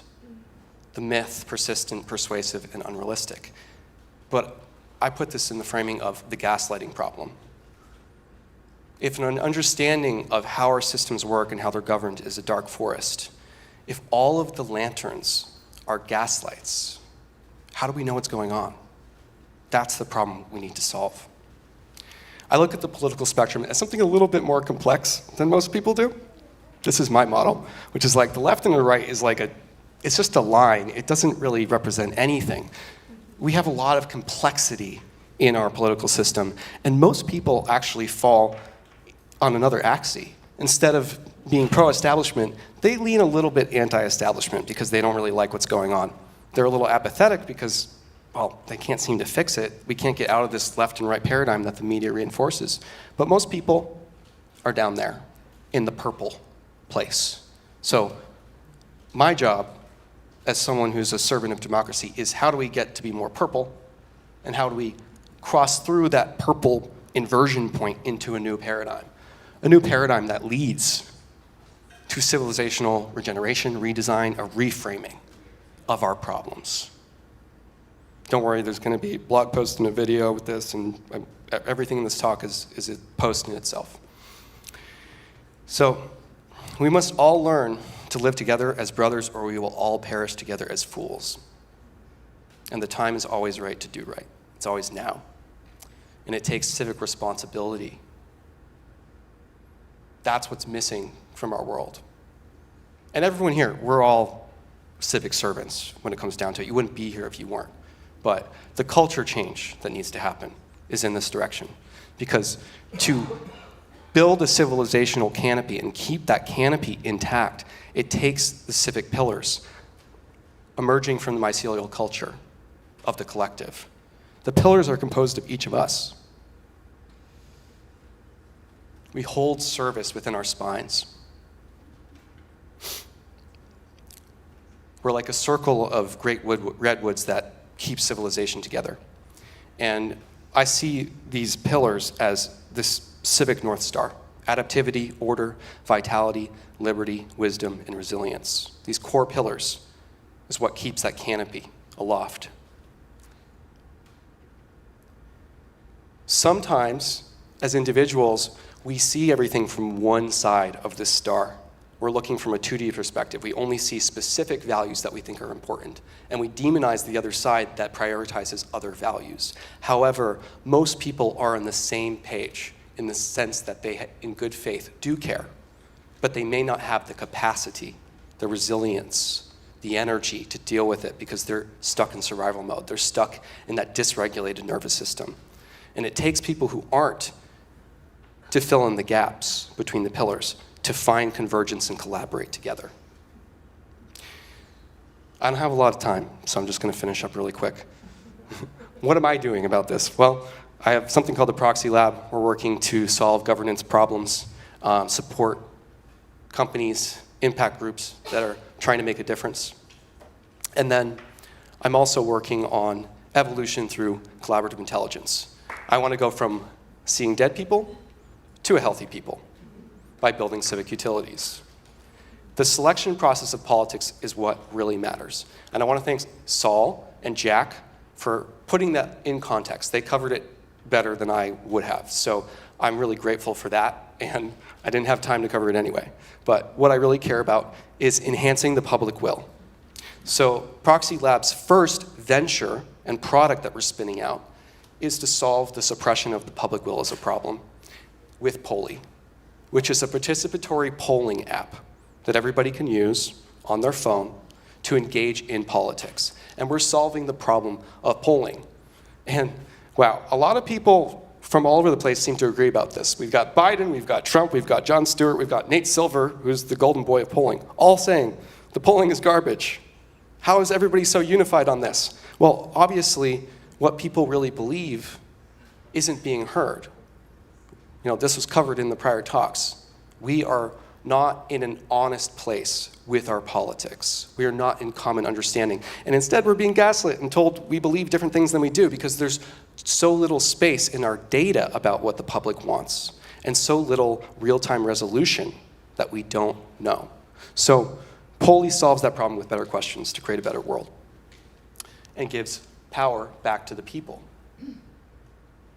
Better polling, better politics, and no bullshit, including a blockchain back end that means that everybody's poll votes are logged and they can be verified, which also means this is a governance solution in other countries. Civics are sacred, and protecting all perspectives is important. It's the foundation of justice. And democracy is a great experiment. John Dewey was mentioned before, and his writings about this have really guided me to understand that democracy is an organizing process. It produces the best outcome for the most people possible. And our job is to work together.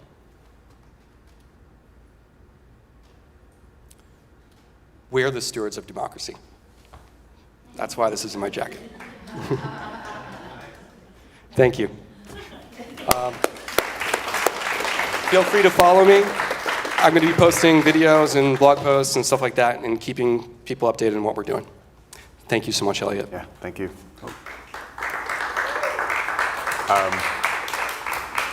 No, keep it for a sec. So one thing, again, all of our civic innovation, or institutional change, civic innovation, and social justice speakers today, Saul, Jack, yourself, really, I think many of us are, in a sense, post-national. We don't care just about our countries, we care about the world, and we're still working within the institutions of countries. And many of us still have faith in that there is value, and I think it's important to recognize the value in the institutions that exist. And many of the folks that we highlight are building new systems that really offer new hope. And we've talked a lot about in the last few days at our family office event. We need to also engage the existing systems. And rather than just give up on them, how can we leverage the hundreds, if not thousands of years of development and infrastructure and how, trillions, if not quadrillions of dollars of development over the last millennia to build the systems we have, and how do we actually build better tools to still engage those systems in a way that people actually feel heard. And so I just want to appreciate the work that you're doing that really comes out of the key value that we're working to celebrate this weekend, which is care. Care of people, care of the earth, care of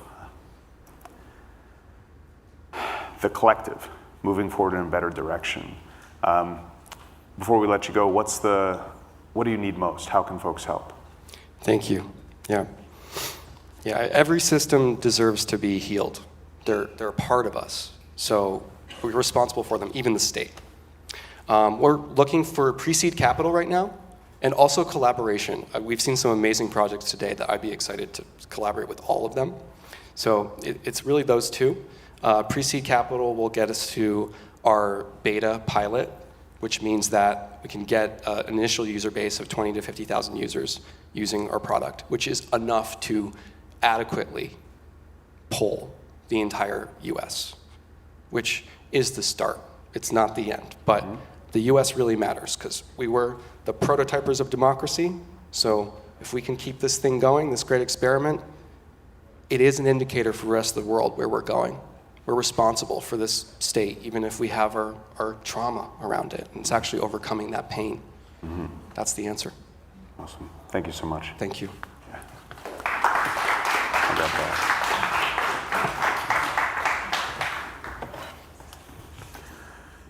So it, again, in the economic transformation impact sector, of the 4 impact sectors, if you were in here in the morning, ecological, economic, technological, and social, we have institutional change, civic innovation, social justice, which we just wrapped up.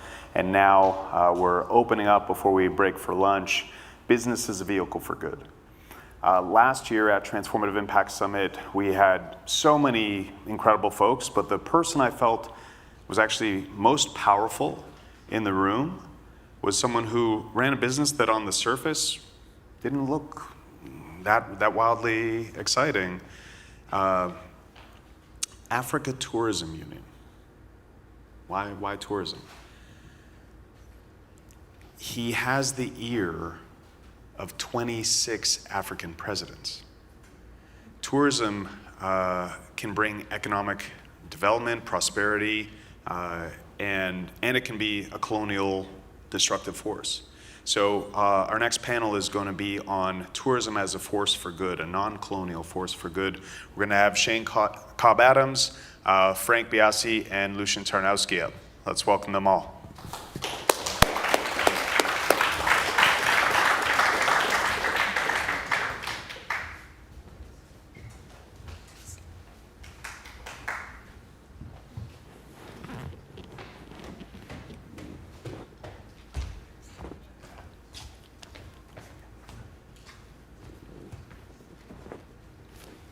Everyone's got a mic here? Okay. So as we begin, maybe we'll just have folks introduce themselves very briefly, maybe a minute, and talk about your role or how tourism integrates with what you do. We'll start maybe with Lucian. Sure. Thank you so much, Elliot. Great to be here. Great to see everyone. So I have the honor of being the founding curator of United Planet and the Up Games. And what we are is, if you like, a forest of narratives. You know, many of us recognize that we need a new story, that we're being conquered by dystopia, that we're suffering an epidemic of incrementalism. And we can't create what we can't story. Everything begins with a story. And so what I created was an immersive game that we play all over the world. We've so far created this experience in 24 countries. And it's a game to start from the future we wish to see. That's a simple theory of change. We live our vision of the future. And now more than 1,000 people have participated in this game from more than half the countries in the world, over 100 nationalities. And we basically taper up our collective vision so that we can have a prime directive, so that we can have a North Star. Because not any one of us have got the whole picture. But when we come together with a shared mission and a shared vision, we can bring that vision together. And so I'll be sharing a little bit about the experience of designing these experiences in 24 countries and what we bring there. So thank you. Amazing. Frank. Yeah. First, I want to acknowledge that today actually is World Tourism Day. So good serendipity on that. So happy World Tourism Day, everyone. So I'm a conservationist and a geographer, and I've spent the past few decades helping communities steward their treasured natural and cultural assets. I've been doing that with mapping and information and technology. And I've come to realize in working with the Nature Conservancy for 14 years, early part of my career, and later with National Geographic for 16, that it really takes a community to conserve a place and to steward it, a broad community. And so that's really what I've kind of dedicated the rest of my work, my career, to really helping communities leverage tourism. Tourism is a very powerful force, as you said, can be very destructive in places, very colonial and extractive, but also can bring a lot of positive benefits. And so with the help of technology and data and community, we can actually help to tilt the balance of those impacts toward the good. Aloha, everyone. My name is Shane Cobb Adams. I'm from Kauai on the east side. I grew up in a small fishing village there. I've had a few lives. I used to teach at the University of Hawaii at Manoa in education and psychology, statistics. I spent a long time building charter schools and education, Native Hawaiian health. And in Hawaii, tourism is our main economic driver. Has been since the occupation started, and we've seen it come for the last 6, 7 generations and grow. And the tides of tourism swing back and forth. And it's a core kind of fundamental issue of the community, and the education around it and the systems that support it initially were started by Hawaiians, but have been co-opted. And so part of what we're looking at Seeding Change and the Earth Elders is, how do we co-opt those systems back? How do we create the systems change for the desired states that aren't actually new? We were there, we had them 200 years ago. It's just nobody alive today remembers. And so unless knowledge is being passed down from one generation to the next, it's very hard to understand that these incremental steps have been a tide that is turning. And the conscientization of that tide is coming together. But what's the transformative praxis? What are the practices that help us as the tide switches so that we have good sailing? So, good framing for really what I want to get at the heart of with this panel. Shane, so you've seen, tourism is a mainstay of Hawaiian economy. And, and I appreciate, I think many of us who aren't from Hawaii, don't, maybe haven't been there, don't even think of it as the occupation. So recognize just the fact that that's just what it is. There have been some benefits to tourism for Hawaii, but there have been obviously some harms. So I'd love for you to frame, before we pass back to Frank and Lucian, to hear how they approach tourism in a more regenerative, conscious way, what you think the hopes and dangers of tourism are for communities. I think part of the really bright and powerful side of it is that if you listen to the tourists who come, you can hear the conscious transformation that's going on across America, across the world. Tourists are spending their hard-earned money to go to places and be there. And people will come to Hawaii and say, oh, it's so beautiful, the aloha spirit, the people. But they're much more savvy in this generation in some ways. And they're raising the bar. And those of us who are willing to listen, and we had a great talk about listening to the will of the people, that resonance in how they want to be when not only they're working, but when they're traveling, when they're playing. They want authentic experience. They want to be supportive. They don't necessarily know how to, but there is an impetus to be better tourists. And so for those of our bioregions who are focused and supported by tourism, there's a really great opportunity for Native peoples, local-owned companies, to come to the picture with a competitively superior product that only Native people and local people can provide. It's a way for us to stand toe-to-toe with the multinational corporations, right? Our main problem in Hawaii is that Hawaiians and local people don't own the businesses within the tourist infrastructure. So all that value, all those billions of dollars, right? Hawaii is some years $250, $450 billion contributor to US GDP, right? All of that, majority of it, leaves the state because the companies that are conducting that economics are not rooted or vested in the state. And so there's an old Hawaiian proverb called "Nana ikikumu," look to the source.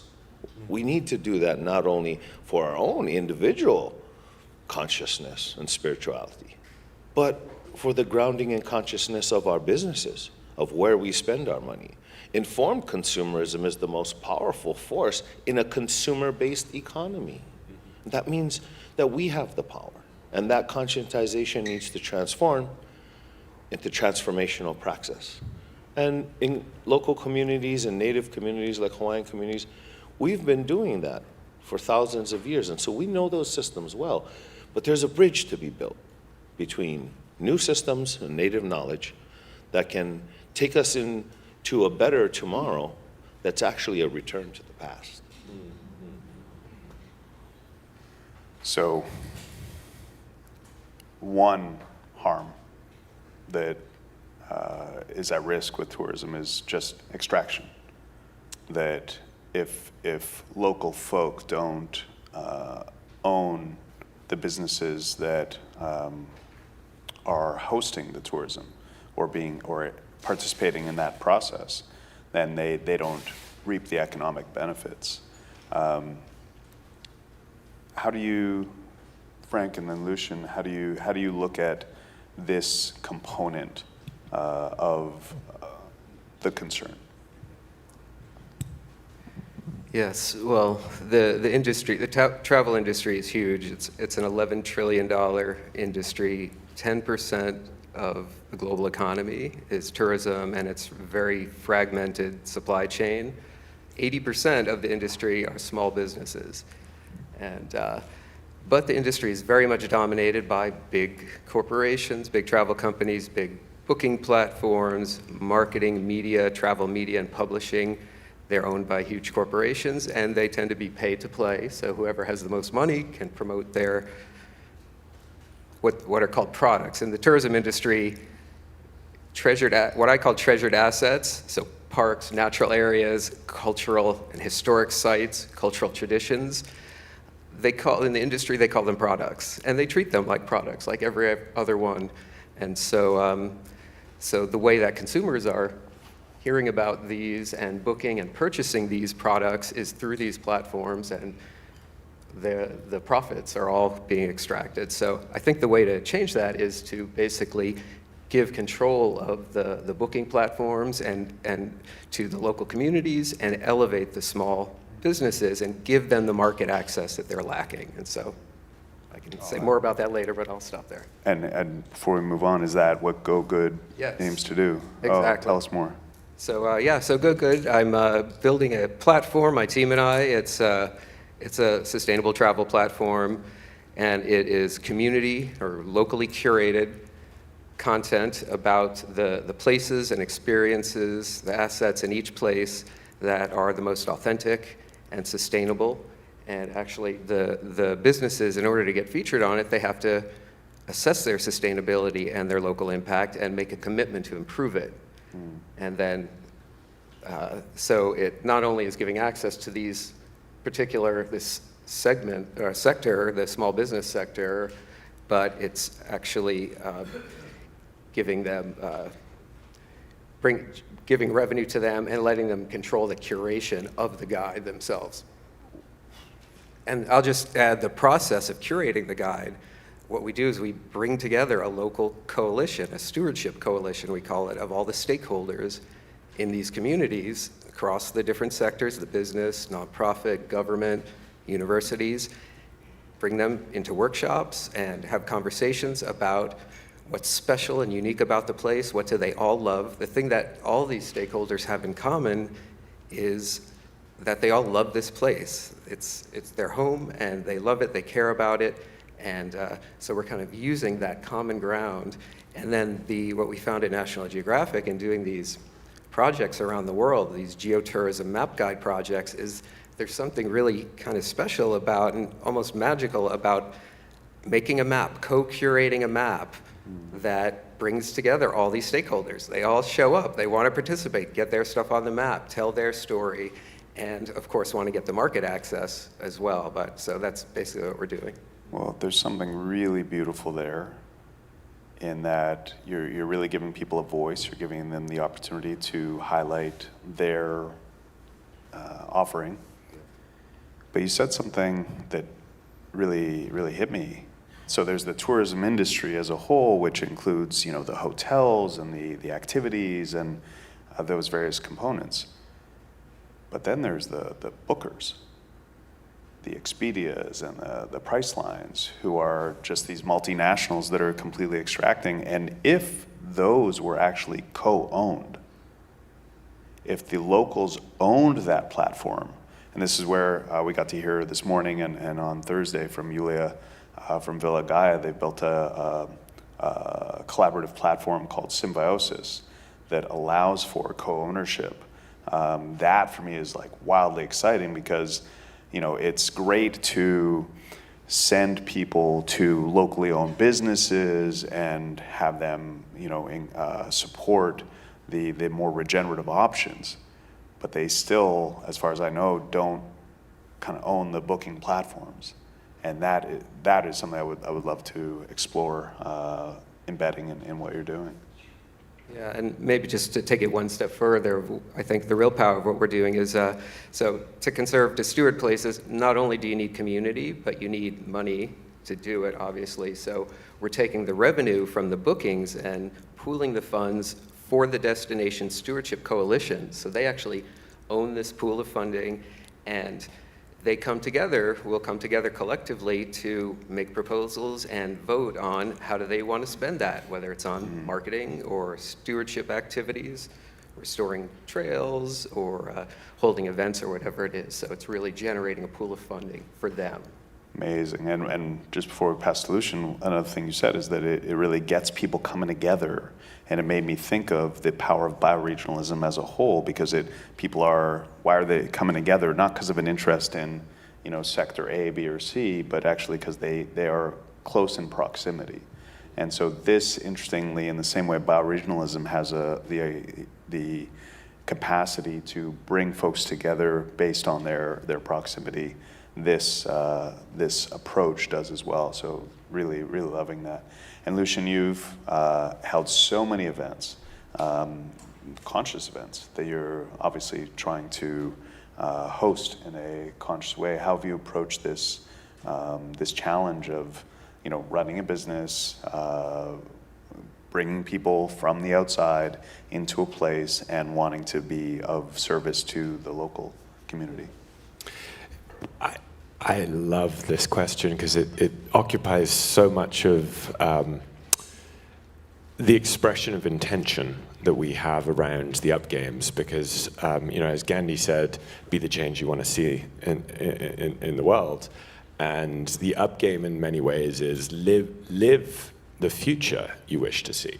And so there are actually an opportunity for us to live our values and actually think about this from a whole systems perspective. Think about this from every touch point. From where is the food sourced? How can we identify those chefs with relationships with the local regenerative farms? How can we shorten supply chains where, you know, I say on a good day, the majority of food we'll eat in an Up Game is still in the ground the morning that we eat it. That's the objective we want to have from like supply chains, for example.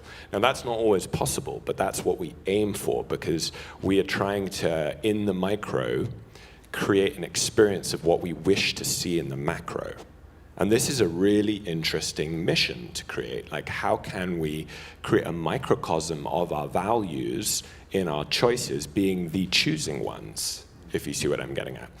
And so this is from every touch point, from where do we choose to where do we choose to stay? Is it an eco-village? Is it a regenerative farm? Who do we choose as our guides? Who do we choose as our chefs?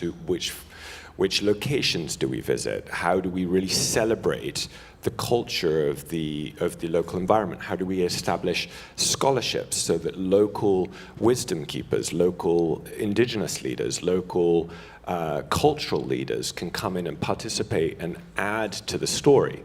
And so I often think of this as, it's kind of like fractal acupuncture. And I've got this notion, I call it point, person, people, place, planet. And if you think about acupuncture, you can think about this in terms of in your relationship to your own body. This is a fractal notion. And just in the same way as a point can be an acupuncture spot, so too can people. So we as individuals, we as Gaians, when we go to a place in the world, are functioning like an acupuncture spot. We can bring healing.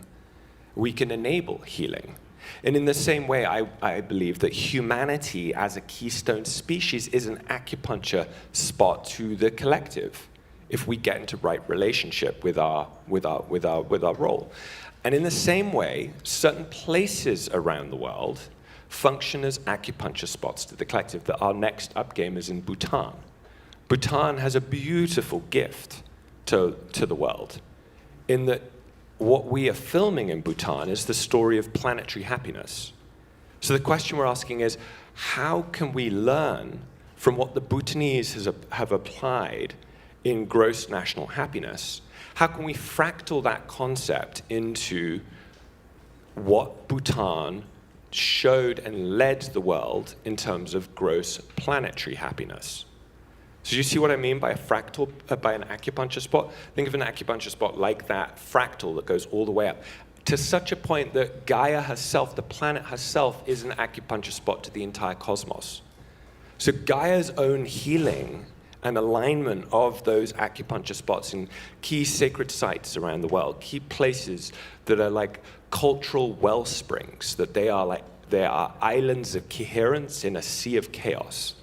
Those places can provide the pathways that allow us to see the future we need for us to get into right relationship and alignment in harmony with all life.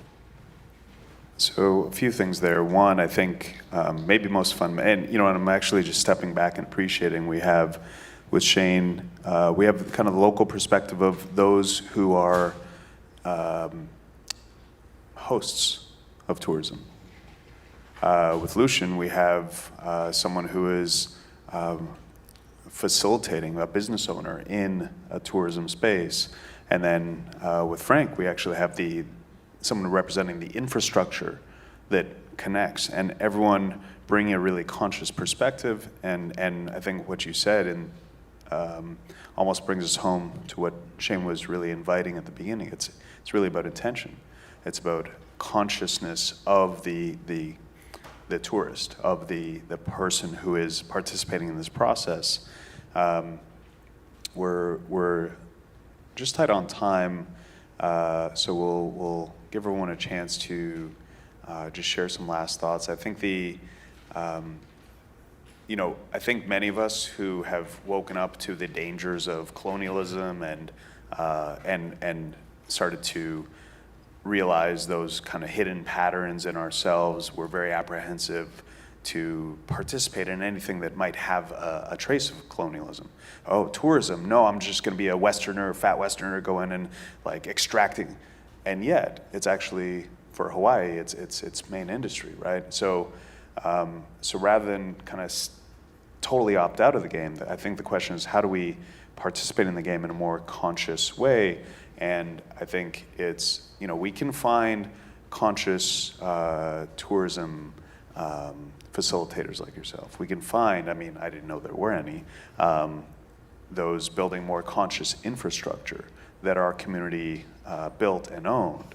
And then we can find and learn about those on the ground who, and work to support those who are actually going to be benefiting from our time. But how do we how do we, with our last thoughts, how do we make sure that we are not only being positive forces in whatever capacity we participate in tourism, but improving because we know, $11 trillion industry, how do we make sure that we're actually improving the industry as a whole? Maybe we'll start with Shane and come back down. Yeah, that's a great question, and I've thought about that for a long time, worked on that, and finally decided I needed to start a company to do it. And it's called Seeding Change. And you can check out our website at seedingchange.com. And we're doing several things, but two of the main ones is, one, the colonial enterprise was a global enterprise, right? My friend Dr. Mindahi Bastida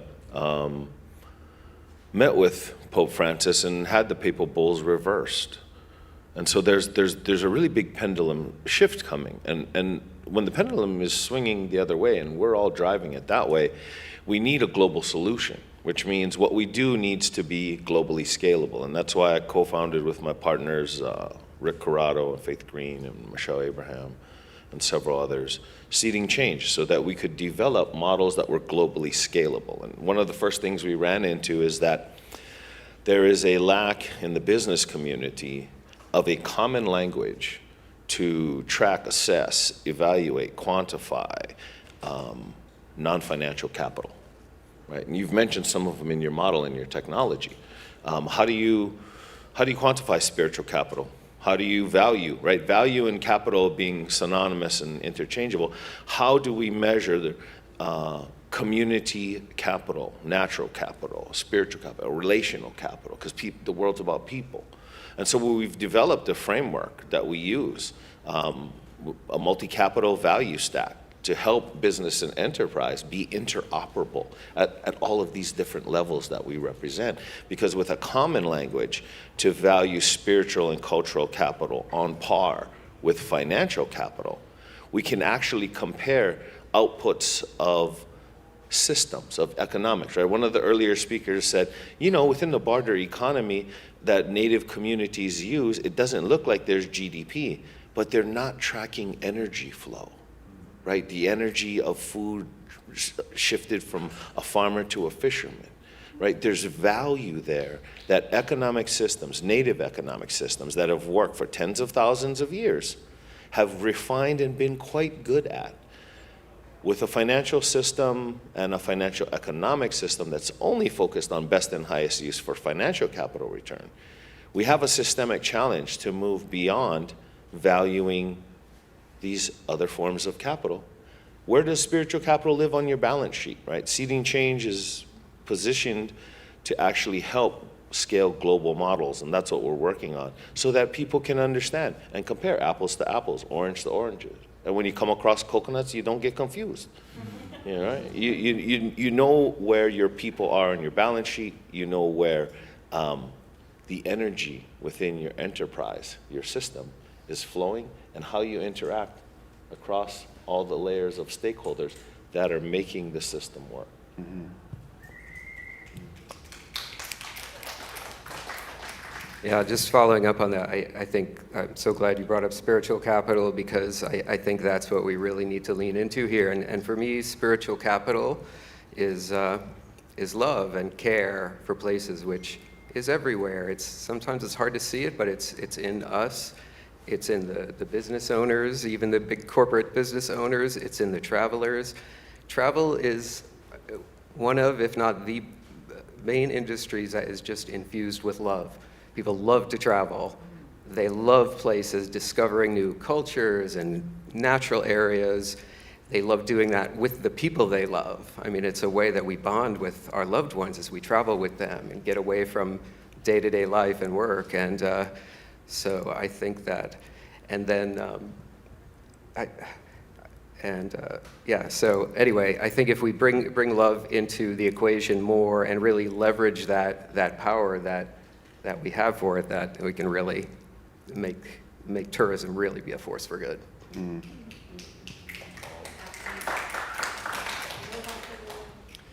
So this, to me, is it is every moment I get on a plane, I'm interested in how to maximize the transformative impact of that place and community and culture that we have the honor of sharing space and time with. And in many ways, the way I think about this is the Up Games are a means to an infinite end. You know, we are a civilization turning point. We're at a civilization fork. We're at a point in time where we need a complete phase shift. And the only way that phase shift is going to happen is everywhere, all at once. It is a planetary mission. And so why do I run like once a month to a different location around the world, filming the more beautiful future our hearts know is possible? Is I truly believe that this transformative narrative that can meet everyone on the same vision of a planetary future in harmony with all life is exactly the narrative we need to essentially leap over the current paradigm of the monopoly of ideas that nation states have. So what I'm most interested in is how can we create a unifying story that unites all Gaians, not just humans, all life on a common mission. And so there's a collective mission around everywhere we go, which is to bring those stories so that we can all see ourselves as one family, not just a human family, one planetary family of Gaians. And I think this is the key point. One of my favorite descriptions of an Up Game, it was like a worldview shower. You know, many people don't say they didn't even realize the baggage, the trauma that they were carrying in their own perspective in relationship to the future. You know, and our perspective, our lens of experience with which we see the future shapes our choices. And so if we are to empower each other to be not the chosen ones, but the choosing ones, to choose a different future, we must constantly look at what lens are we relating and seeing and enacting that future we see. Amen. So when you talk about kind of Gaians, it's a different mindset, it's a different identity, and it is one rooted in love. And so as we engage in economies of any kind, through tourism or locally, embodying that intentionality and thoughtfulness and care and love is a start.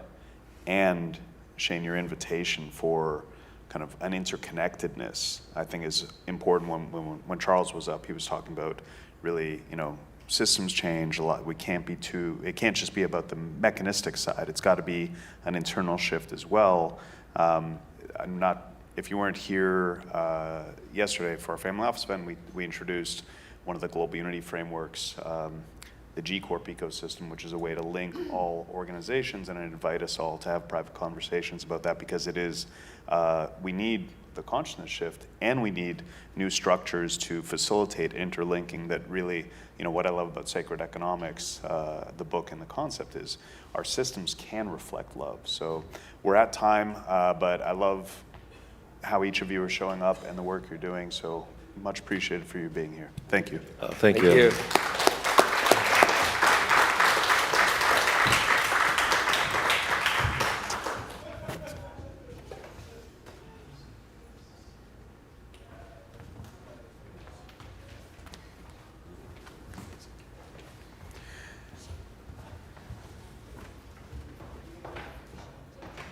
Shane, could you wait for 1 sec? Sure. So first off, as you can tell, we're a little behind schedule. You'll see the live schedule on the website, transformativeimpactsummit.com or transformative.global. We are going to break for lunch. There is food upstairs as well. One of our sponsors, Ambrosia Elixirs, has gifted us with a beautiful treat outside.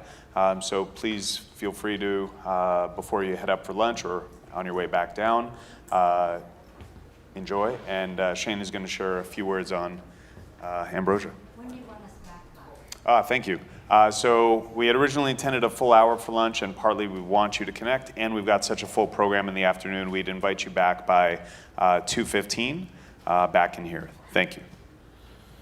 All right. On the way to lunch, as Elliot said, there'll be some ambrosia available. And ambrosia is one of our partners at Seeding Change. The founder, Valeria Della Pava, has been working with us, and we've been supporting her to really bring a good example of what we consider a regenerative business.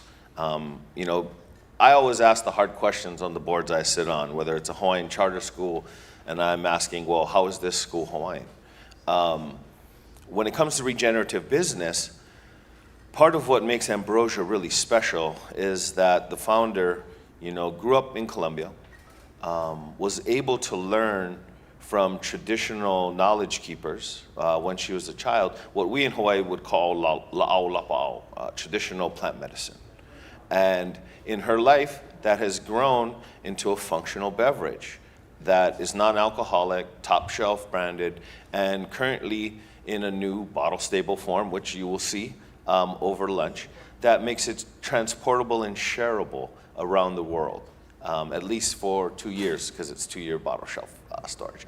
It's sourced from local farmers in a value chain that works directly from farm to bottle, and it uses traditional knowledge as a basis for enhancing wellness in ways that we don't really see in the functional beverage market. And that's part of, in some ways, the competitive advantage of the project.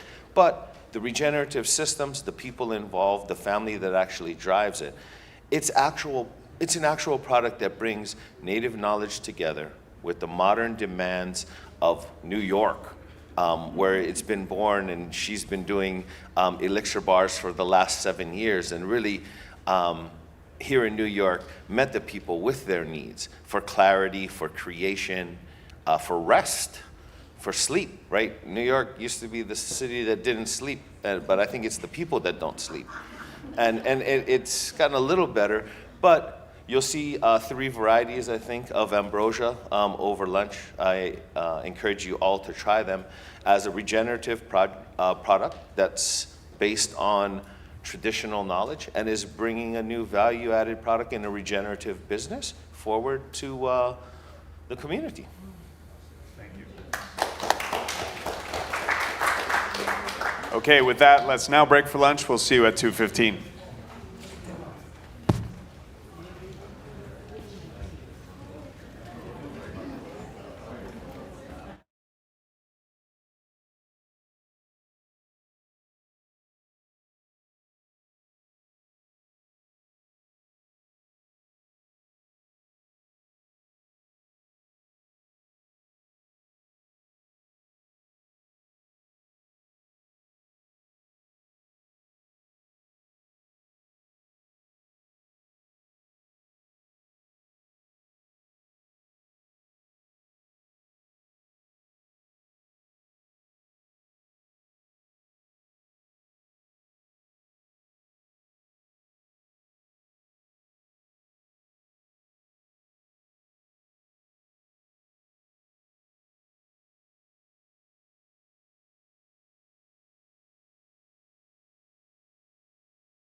Patience while our food got stuck in traffic.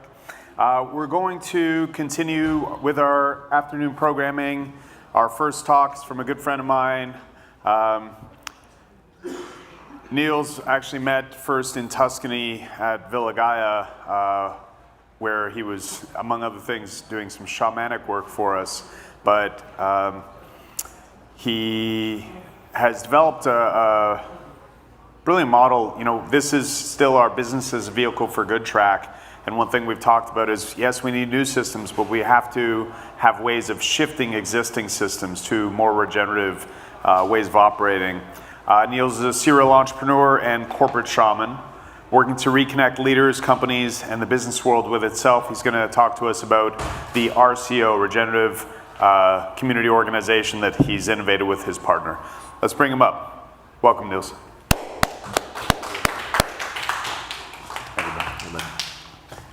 All right, good being here. I just came from an experience in Colorado where we gathered 16 human beings for a couple of days to do what we refer to as expanded intelligence work. So the way that works is that we gather around one question that we all care about. This time it was, how do we wish to relate to business? And how does business wish to relate to us? And then what we do in this practice is that we allow ourselves to connect not only to our individual and collective cognitive intelligence, but also the emotional and the somatic and intuition. And for those willing, we step into the spirit world using plant medicine to seek guidance on questions that are important to us as human beings. So I'm bringing this up because it was through this specific method that this thing that I'm going to talk about, called the RCO, came about.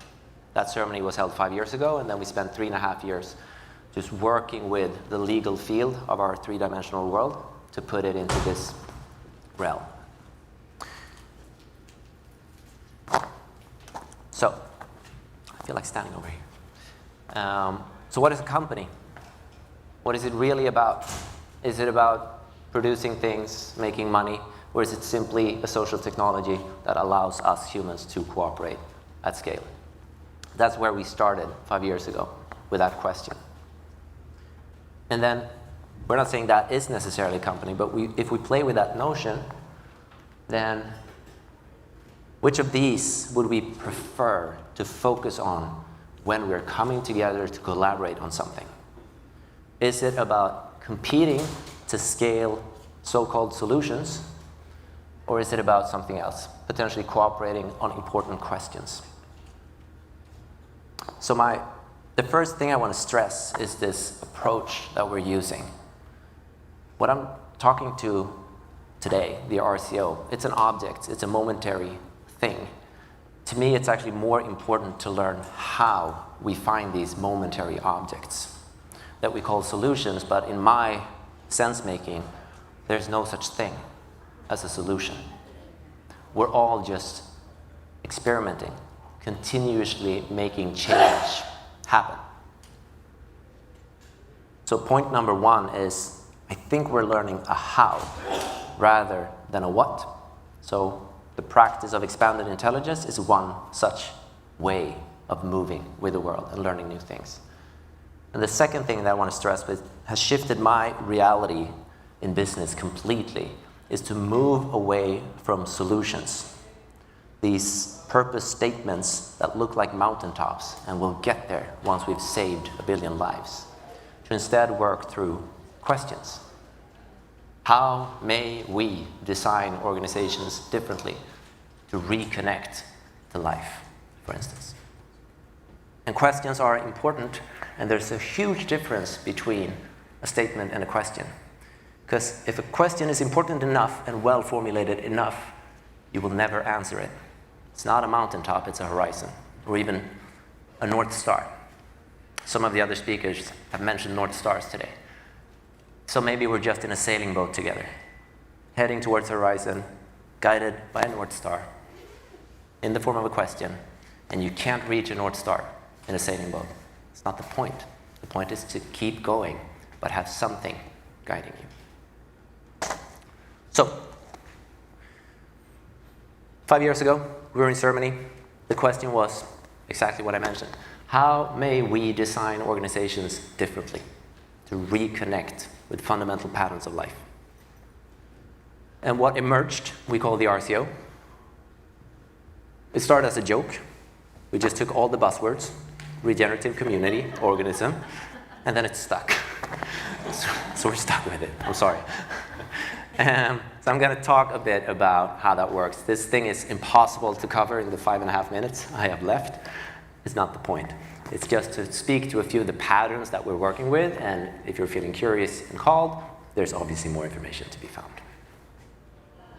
So, an RCO organization. It's important that we call it an organism because we treat it as a living entity. It's not a dead structure. It's built on 3 pillars. The first one I've already spoken to. In the center of this, you place a purpose formulated as a question, because you'll never get there, which also means you'll never run out of energy if you keep caring about that question. You put that legally into, we call it a source code document. It's a piece of paper. That will translate to other legal documents. So the second thing is a dialogue between 2 different types of rationale, 2 connected entities. One is a super normal limited company, just a normal company, exists almost everywhere in the world. The other is a non-profit association. It's a circle of human beings who care about something. Also exists almost anywhere in the world. So what we're doing here is taking entities that already exist in almost all legal jurisdictions, just putting them together in a new way, in a conversation. They're connected to the same question, legally, through all of the documentations needed for these 2 entities. And they're also connected through a little bit of ownership. So a non-profit association owns a little bit of the limited company. And they have special rights, and I'll get to that. And then the third pillar is we're just looking at nature. We're actually allowing companies to die. Shocker. Things come and go. The story is not growth forever. The story is you grow, you mature, you wither away, you compost. So we're just mimicking that life cycle, but in a corporate setting. So what this does is that it allows us to actually apply regenerative patterns to a company. And my favorite thing about it is the second thing. This actually allows us to connect as many companies as we want, working towards the same question. Different business models, different founders, different investors, different everything, but connected mycelium style towards a shared purpose in the form of a question. So all of a sudden, these companies, they're not solutions. They turn into hypotheses.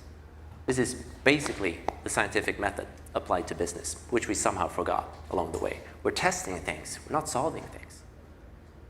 Some of these companies will find something. Others will wither away, just like nature, just like a forest or a meadow, if you will. But just take that in for a little bit.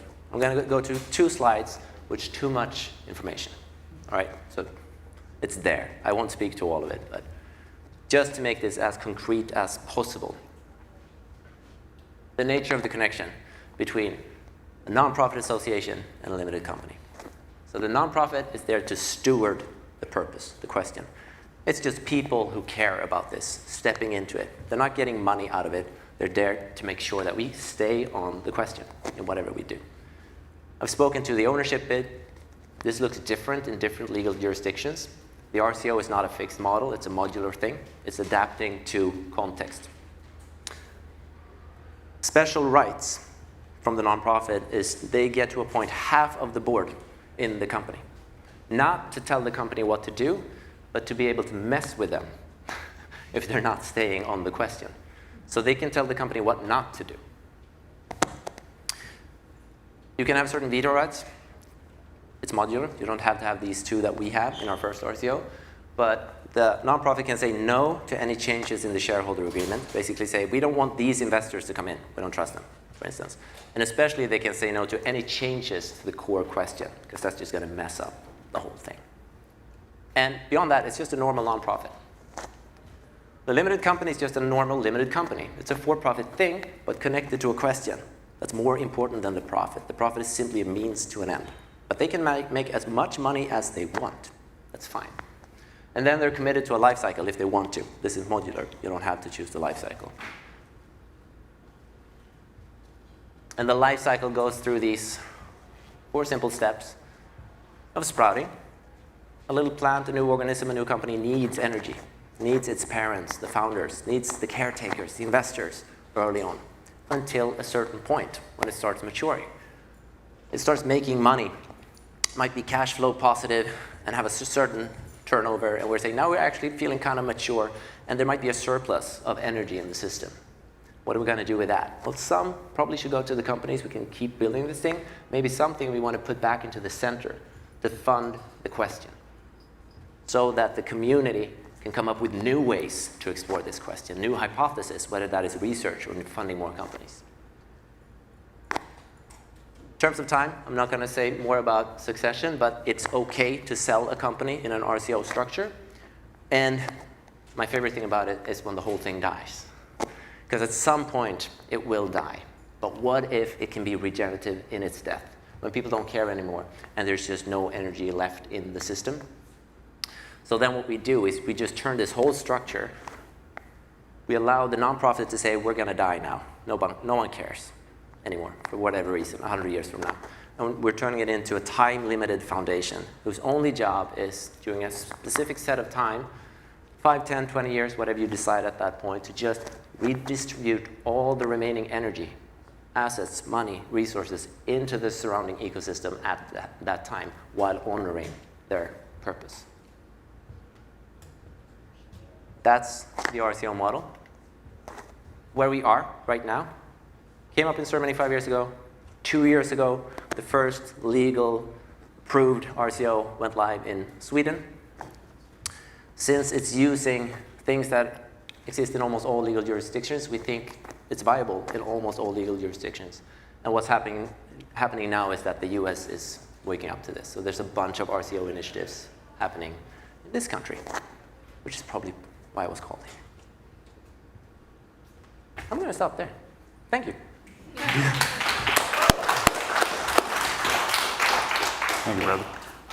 So one thing, again, a big theme, particularly the specific theme of our family office event, was transcending impact systems change. And the idea of systems change, again, we need to build new systems, but how do we transition existing systems over?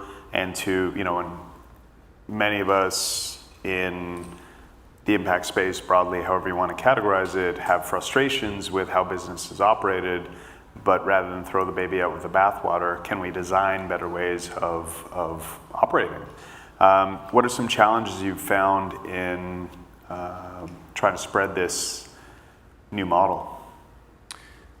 I think to me the challenges are thought patterns in our minds. Mm-hmm. We have a lot of ideas about what a business is and what the rules of the game are. Mm-hmm. And we also have a lot of these ideas that, once again, we're looking for solutions. Mm-hmm. There's something in the human mind that quite often looks for a linear, straight line to a solution in a universe that's completely non-linear. Mm-hmm. Nothing is actually linear. And we think that we need to figure it out with our minds. We need to think our way to the solution. But if we soften and just surrender to or try to accept that what if everything we need is right here, between us, within us, and all of the patterns that we're sensing in nature, in business, whatever is appearing in our field is information. And we can get curious instead of trying to solve it. Like, what is this? What about this? What happens if I do that? We're just starting, if we get playful and experiment, instead of being, shit, we got to figure this out. Who's got a solution? Oh, you got a solution. Let's fucking scale it to the world. And believe that that's going to work. Like, as if, with the meadow analogy, like, let's just all create a huge oak tree, and then the meadow will be fine. Right. Like, not really, right? What do you need most? Relationality. The core of all of these things that we're seeing, to me, is relationality. It's how do I relate to myself, to you, to the stage, to you, to the plant, to the world, to the air, to the water. And I'm saying it not because I need it as an individual, but my need is to see more of that in the world. Okay, well, let's make it happen. Thank you, Brett. And when Niels and I were with his co-founder Amit in Tuscany, we saw you even saw visually, for those that were here yesterday, with these overlapping circles, these Venn diagrams, this is part of the G Corp ecosystem that we've designed for finding new ways to link organizations, not just on the corporate space, but really across all types. And so the thinking is very aligned. We're exploring different partnerships, and that's really what's needed more broadly. Like, how do we were having a conversation outside, like how do we find greater convergence, greater collaboration? Wrapping up our Business as a Vehicle for Good track, we've got someone who's a standout speaker from last year who has developed technology that can really have, so I think, some profound impacts for communities in the world. Global Unity behind the scenes runs impact masterminds, bringing leaders of different impact sectors together, regenerative agriculture, impact measurement, reward, and incentive. But the one I think is most important is, how do we create a decentralized supply chain? We've seen the dangers of supply chain disruption, and the idea of a decentralized supply chain is, it's nice, but you can do woodworking locally, you can grow food locally, but how do you actually manufacture locally? What Ethan's going to talk about with Creative 3D is hyper-local manufacturing, which I think can really change manufacturing, distribution, and really empower communities to manufacture on site. Let's welcome up Ethan Barron from Creative 3D. Thank you. Yeah. You want this? Go Are here. you, oh, we're good. Yeah. All right. I'll stand.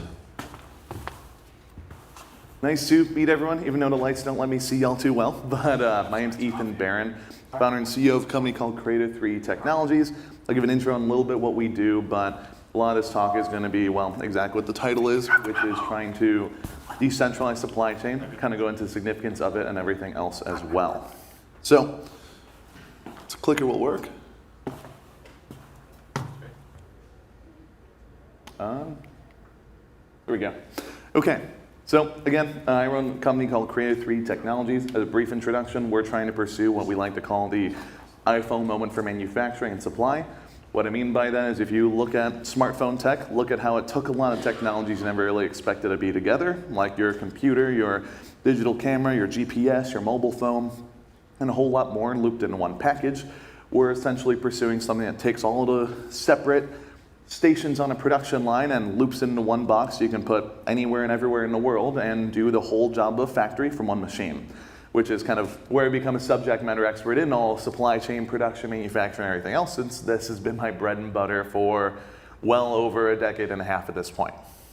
But focusing on what the talk's about, which is the hyperlocalization of it, there's a good reason that we need to, and we're trying to focus on the why. A lot of it starts to spark first with things that we're familiar with. Right now, supply chains are not in a comfortable position. They are overstressed. Most machinery that's on your production line hasn't really evolved in the past 3 to 5 decades. The reason that we're so dependent on some of these offshore factories isn't because there's a need to necessarily produce there. It's not because it's harder to produce in the States, but it's because it's hard to get competitive. When the machines haven't evolved and they're only pushing for more and higher output, and it's the same core technology hasn't changed these decades, certain factories and powers that have a focus on that tech buy and buy and buy the same unchanging machines. So for any country or community that wants to have competitive production output and prices, they need to spend the same amount that these major offshore players did in less than 1 decade compared to the 5 decades that offshore had to buy. There's a need for innovation, there's a need for change in how we're producing, because the machines are very singular. One machine does one function, one set of materials, and based on your budget, there's one OEM to buy it from. There's not much of an in-between, because there's no need to innovate when you have no other options. And what we've seen from that is pandemic, recession, supply chain crisis.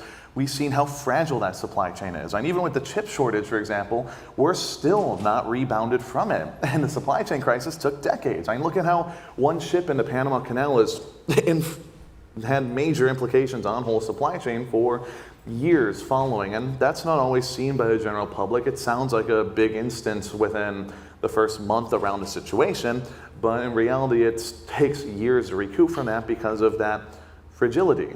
And as we start to expand and start to connect a lot of the world, that turns into other issues, which I'll kind of touch on the end part. But there's a middle problem. I'll try to align with it, slowly move over as I go. But that also means there's a lot of gaps in production opportunity. It is very much, the semiconductor industry is one example, but it relates to a whole lot of other types of production. A lot of times it's mass production or nothing. You're designing, you're spending a lot of money in simulation, sometimes millions of dollars to simulate these products and hoping they work before you spend all the money to tool up, tape out, and set up production. And that's sometimes the only time you actually get a real finished product. And so if you're trying to do sometimes light production, medium output production, if you're trying to do prototyping, if you're an innovator trying to do specialty parts that don't really need that millions a month output, there's a lack of solutions doing so. There's a lack of options for not just the innovators, but the actual end production, which leads to a lot of inequality in the sense that as we, for example, like a lot of UN topics that we'll talk on are focusing on giving circularity to communities. They're giving water, solar power, internet connectivity to disconnected regions, which sounds good on paper, sounds good at first, but the reality is that not many people factor the long-term effects of doing so. It's not true circularity when your circle branches all the way out to your offshore factory, because those new systems that we've implemented into these rural communities, they have to keep buying supply from these offshores, and there's all the pollution to get it to them. And the more disconnected you are from the first world supply, the more you pay to get those components, the more you pay to get those parts that you're now dependent on to survive. That starts to lead to inequality. And when it comes to the actual stats behind it, there is a lot of focus on the energy side of things. That's where most people talk. Like when I spoke at COP28 out in Dubai, I had a raise of hands with a large audience. I think I saw maybe 2 or 3 hands actually say they heard anyone talk about manufacturing supply chain when it comes to sustainment. And the reality is, yes, energy production is at the top, and it actually is starting to get a little bit better. It is 34% of GHG, but the reality is, second or third, it all depends on the study you read. Manufacturing is coming at 24%. Transportation, which 60% of its associated supply chain from production, is coming in not far after. So in reality, there's a massive saturation of both solutions, capital providers, and other people focus on problem number one, but because there's such a lack in the other 2 following sectors, if we're talking about ROI, impact per dollar, you're going to get a larger impact on the areas that are being overlooked and still are necessary. So the proposed solution that I like to talk about, it's the whole focus of this, is the decentralization of production. We're an example of it. I'll kind of talk about how we're an example of it, but there's a lot of solutions starting to shift that from, going from your raw material to your warehouses, to your factories, which go to more warehouses, and you pile up your excess inventory, and eventually that goes to a shop, another warehouse, then a person. And it's long and lengthy. That's where you start to get that 60% of your emissions coming from transportation. Especially because we're talking about large freight ships, we're talking about things that are very hard to electrify and aren't being pushed in that direction yet. On the production side itself, again, it's still the same antiquated machines.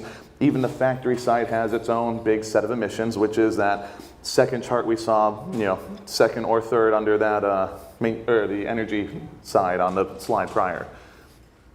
A lot of people, what we're trying to focus on, what we're trying to shift this to is, there's a lot of solutions that are starting to compact the factory, essentially taking a lot of these separate systems you have on the line and shrinking them into a 1 to 2 shipping crate container size facility where you can start to do on-site production, which starts to solve the problem. Kind of focus on how we're addressing it directly is we've made our own systems as my own company with a similar goal of compressing a supply, but instead of approaching it by taking the same machines and processes and looping them into one box, instead we're taking the approach of what if we build a machine that can move in all the right directions, take the right chemical inputs, has the right environments, clean grades, etc., to do all these different production tasks, and then instead of moving from machine to machine on a production line, we just have a single system that can switch between production tools and do full manufacturing.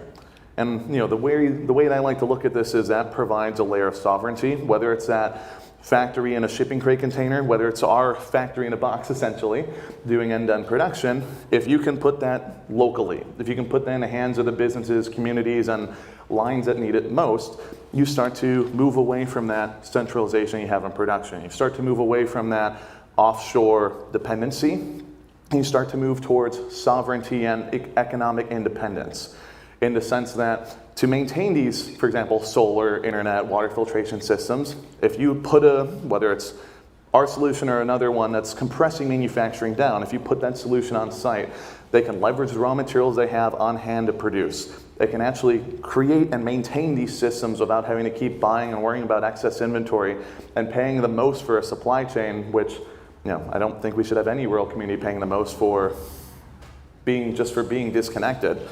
But you give them the sovereignty on the off hours when you're not making an inventory, when you're not maintaining, to actually produce for themselves, create and innovate, and give them opportunity like they would have if they lived right next to Shenzhen, for example.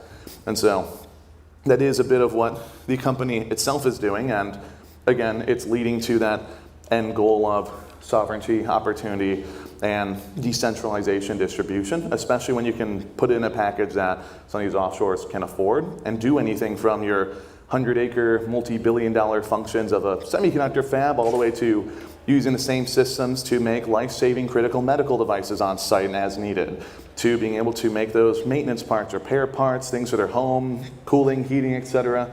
We've actually had a lot of different customers in those industries, which has made it exciting to be deploying these. But overall, I just want to provide a level of awareness. I do think it is, again, a overlooked, undersaturated, underappreciated market. Everyone's focusing on problem number 1. There should be a bit of a focus for problems 2 and 3. And again, to reiterate, you're going to see both a better impact per dollar, you're going to see sovereignty, and you're going to see actual sustainment and drops in global percentages of GHG, in doing so more so than focusing on the one industry that everyone else is focused on and providing capital solutions for. So, thank you.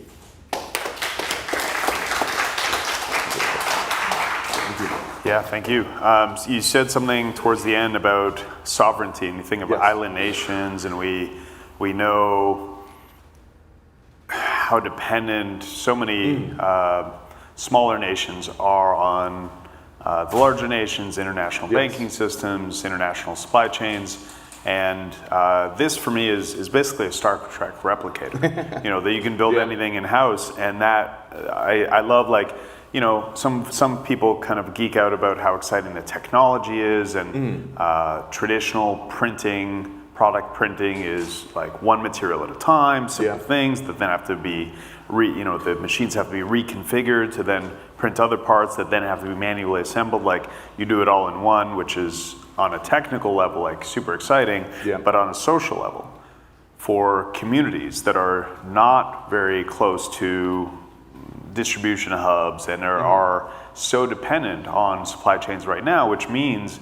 not only are they vulnerable should supply chains go down, but they're economically dependent. They don't have sovereignty. I think one of the technology is exciting, but it's actually the social and economic independence and sovereignty that is kind of hiding within this that's so exciting. I know you have so much interest. We talked about at the family office event, you have so much interest in the product, but you're just ramping up manufacturing. So of course you're raising to accelerate that. Whether specific to the raise or more broadly, what do you need? How can this community help?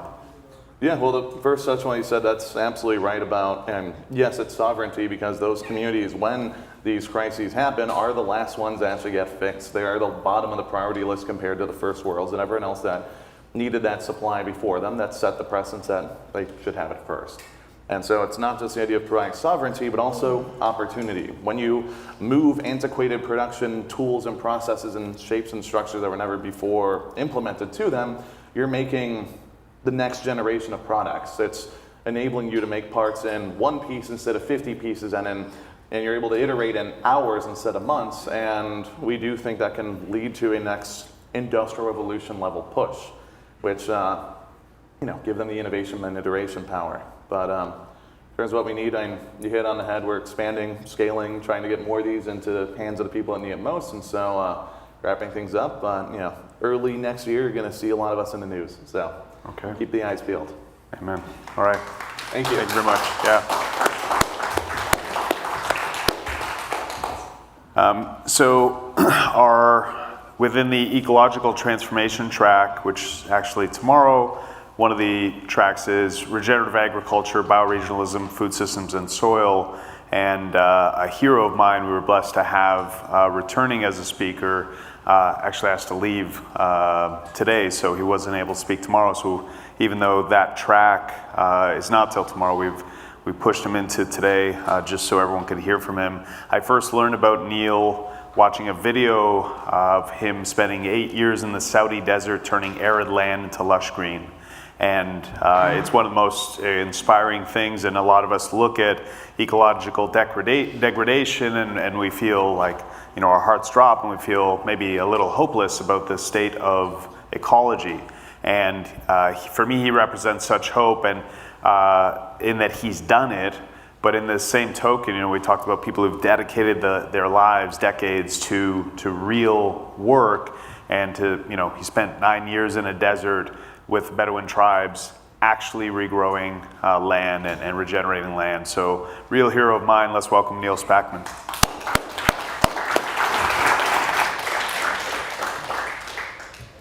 All right, I've got my 2-1. Can everyone hear me in the back? Is it audio check? We're good? Okay.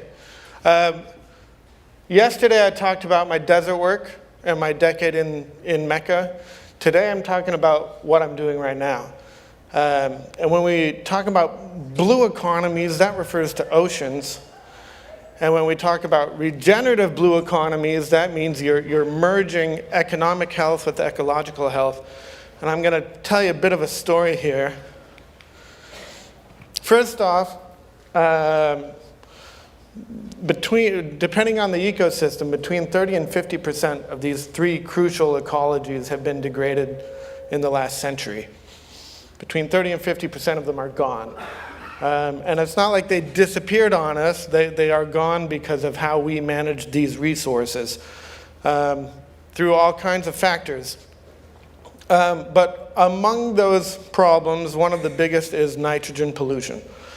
Nitrogen causes dead zones, cause harmful algae blooms, and which cause what's called eutrophication, and is one of the drivers of ocean acidification, but also a massive source of pollution. So there's a dead zone, for instance, in the Gulf of Mexico from agricultural runoff, right, that goes through the Mississippi and runs out into the Delta and causes an estimated $2.5 billion in damages every year.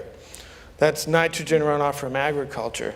Most of nitrogen runoff is from agriculture, but also from municipalities and also from aquacultures. Okay, so this is a shrimp farm that we are working with and in Mexico. And they've got an outlet where all their wastewater comes out right here, and then these are their inlets. And what a lot of these aquaculture farms do is they end up polluting their own inlet. They end up polluting their own farms with the wastewater, which is just shrimp poop. And it necessitates the use of antibiotics. It causes losses and disease. It makes the whole farm more costly and oftentimes wipes them out entirely through diseases. Okay, so this is a major issue, is all the nitrogen and phosphorus running into the ocean and running into our waterways. And here's another example from Vietnam. This is my friend Nick Schell, who runs a company called Donkey Marine Aquaculture. This is Van Phong Bay. These are all small-scale shrimp producers who cut down all the mangroves to install these ponds in the mid-'80s.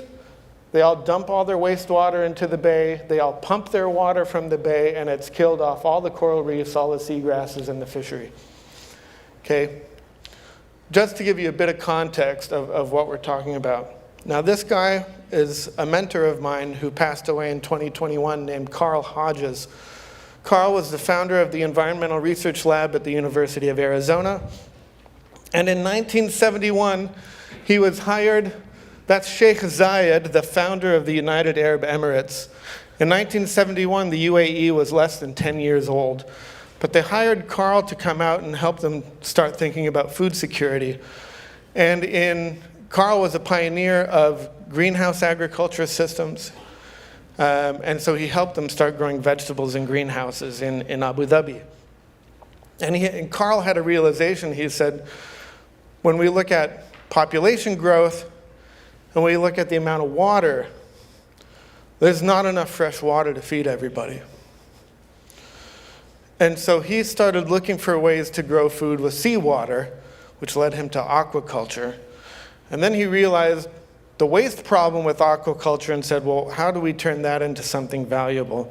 And came up with something that at the time was called ISIS, which stood for Integrated Seawater Agriculture Systems. That's been rebranded to what we call RSA. If you can imagine, right?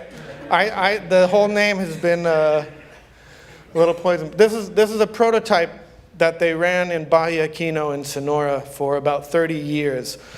You can see these ponds in the back, and they're all very green. That's a plant called Salicornia, which is sometimes called samphire on fancy restaurant menus. But it is a plant that grows in seawater. And from Salicornia, we have produced jet fuel, vegetable oil, fish feed, chicken feed, and hay for goats, sheep, and camels without using any fresh water at all and without desalination. It's just untreated seawater. This is a prototype we did in Abu Dhabi at Masdar City. This is 3 miles away from the coast, but we're growing mangroves here in the middle of the desert in downtown Masdar City. This is what those looked like 14 years later when I was presenting this at COP in 2023. Okay, so we've done numerous prototypes and a couple pilots even, the biggest of which was Eritrea. If you go to YouTube and Google the Greening Eritrea project, you'll find a video about this. That's 400 acres of Salicornia fields. That water is untreated water from the Indian Ocean, blended with wastewater from a shrimp and a tilapia farm. Okay, so this is a farm that is drought-proof and that can famine-proof water-scarce areas that have a lot of coastline in the tropics and subtropics where mangroves grow. Because it's food from seawater. It's food security from seawater. In Eritrea, we did shrimp, we did tilapia, we did Salicornia, and we also prototyped a mangrove agroforestry system where the mangroves played a bioremediation role in that wastewater, but also the leaves and the wood went into a certain number of products. The outcomes from Eritrea are pretty mind-blowing. My partners cooled the local climate by 2 degrees Celsius. They had a 1,000% increase in bird biodiversity, from 25 species living on site to over 250, and massive population growth. They had over 400 local employees who had jobs and income. They were exporting multiple tons of seafood to the EU every month. And they fed, when there was a drought, they fed all the local tribes' camels so that they could still have their staple foods. And it was the first example that I know of a circular regenerative aquaculture. Now that's 50 years of R&D and prototyping and trying to figure out, what models work, what are the anchor products, how do we turn this into something that can be commercialized so that we get a financial flywheel and start solving big problems. And we, earlier this year, closed a pre-seed round on a company called RAFT, which stands for Regenerative Aquaforestry Technologies Company. RAFT is a bioremediation and biotech company where we build these constructed wetlands to absorb nitrogen pollution that would otherwise be going into the ocean. From aquaculture farms, from municipalities, in deltas where there's agricultural runoff, we can absorb all that pollution and redirect it into a productive and profitable seawater-based agroforestry. This is where we are now. We're funding pilots in Mexico and in Saudi Arabia currently. The one in Sibnor is partially funded. We're doing our IP development, recreating a bunch of data that was lost in Eritrea, and also starting to work with shrimp farms in Sonora and Baja California Sur. The commercialization pathways are also kind of mind-blowing because we're birthing a new agricultural system. New crops that have never been commercialized before, which means new varietals, new types of seeds, new methods for doing it, but we're also doing the value add of a lot of these raw materials to be able to access higher margin and higher value markets. The real estate aspect to this is really intriguing. There is so much abandoned coastland in the world where we could green those coastlines and make them very valuable and very attractive to people. The ecosystem services, to the extent that they are monetizable, is something we can access. But this is here's all the stuff that this does that I'm really excited about, right? First off, it's a new coastal regenerative food system that makes money, which is important because we can't just keep asking for money over and over and over again. It has to have the financial flywheel. It has to be profitable. It solves the biggest pain points for food security in water-scarce regions. The GCC, East Africa, North Africa, areas of West Africa, areas of Latin America, where water scarcity becomes more and more of a problem. And the example I can give you of that is in Saudi Arabia's dairy industry. They import 100% of their supply chain. And a huge chunk of that is alfalfa, which is one of the most water-consuming crops on the planet. Right? We can start to replace that and grow it domestically for them. So when I talk about pain points for food security, that's the kind of thing I mean. We can eliminate nitrogen pollution, algae blooms, and dead zones. On a local scale first, but eventually we can get to a point where we can address large dead zones and agricultural runoff in river systems and deltas. We can heal seagrass and coral reef ecosystems by eliminating that pollution. We can unlock new business models across a variety of asset classes with this kind of system. We can recharge small water cycles, because when you get a lot of mangroves in an arid zone, the evapotranspiration, the terpenes and the monoprenes and the other volatile organic compounds allow clouds to start forming again. So there's a whole small water cycle impact here, et cetera, et cetera, et cetera, right? I spent a decade figuring out how to reverse desertification in the Saudi desert. And when I wrapped my head around this, I said, this is what I want to do the rest of my life. Because it's fast. I've never seen anything with this kind of impact environmentally.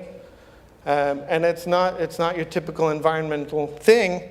Once that financial flywheel is going, it's going to go really hard. But this is an example of a regenerative blue economy system where we're dealing with the issues of economy, right? Jobs, food, productivity, infrastructure to some degree, and at the same time enabling and facilitating the restoration of blue ecosystems that are severely degraded, inclusive of mangrove seagrasses, coral reefs, and in some places kelp as well. And that's what I'm really excited about.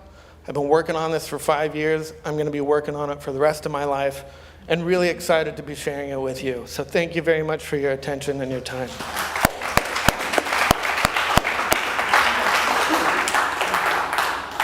So actually quite fitting that we were just wrapping up our business as a vehicle for good track, because rather than this just being about a regenerative approach, this is, I think, importantly pointing to that there can be, and some would argue need to be, sustainable business models in regenerative agriculture and aquaculture. Yeah. And so in addition to what's exciting for me about you in terms of your capacity to regenerate land, it's also that you're now looking at sustainable business models to tether to that so that we can, of course it's a little bit of a mechanistic word, but so that we can scale regeneration. Yep. I mean, so 1% of all philanthropy goes to environmental issues, right? We're looking at trillion-dollar problems. Okay, so philanthropy is not going to cut it, which means we need something that's going to attract the billions that's sloshing around capital markets and put it to use in these kind of systems. So, one thing you need obviously would be funding. At what scale? So we raised 1.2 million for Raft earlier this year, which is 2 years of IP development and R&D, where the data in Eritrea was destroyed. That project ended violently when the political risk of Eritrea became reality for my partners. So there's a 20-acre prototype that needs to get funded in Mexico, which will be the springboard for widespread application throughout Mexican aquaculture and some Mexican cities that we're already talking with. That's in the hundreds of thousands to do that. After which we'll probably go for a seed raise sometime in end of next year, which will probably be in the single-digit millions. Okay. Yeah. Amazing. Thank you.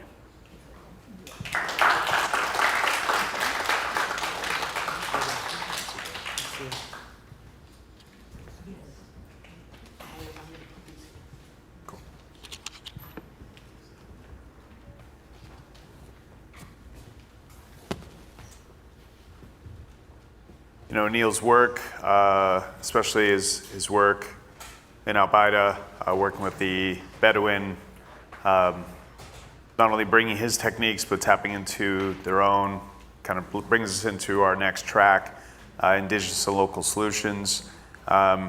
We have Shane Cobb-Adams, who we heard from earlier in our tourism as a force for good panel, and he's going to be talking about, he's the co-founder of Seeding Change, which he talked about, but he's also part of a group called Earth Elders that we're going to see a little video on, if we could start playing that before we welcome him up.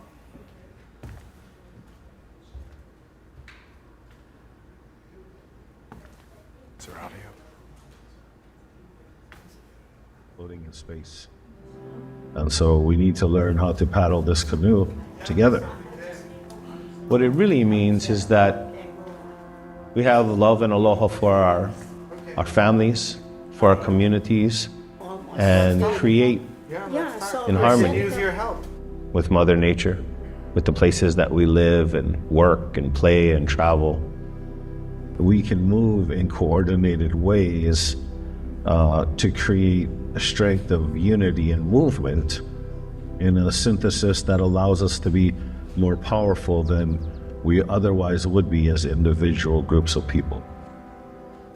Humanity needs a new story because things are failing right now on multiple levels.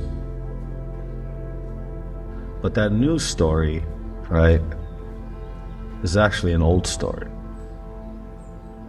We need to return to who we were and make who we were who we're going to be.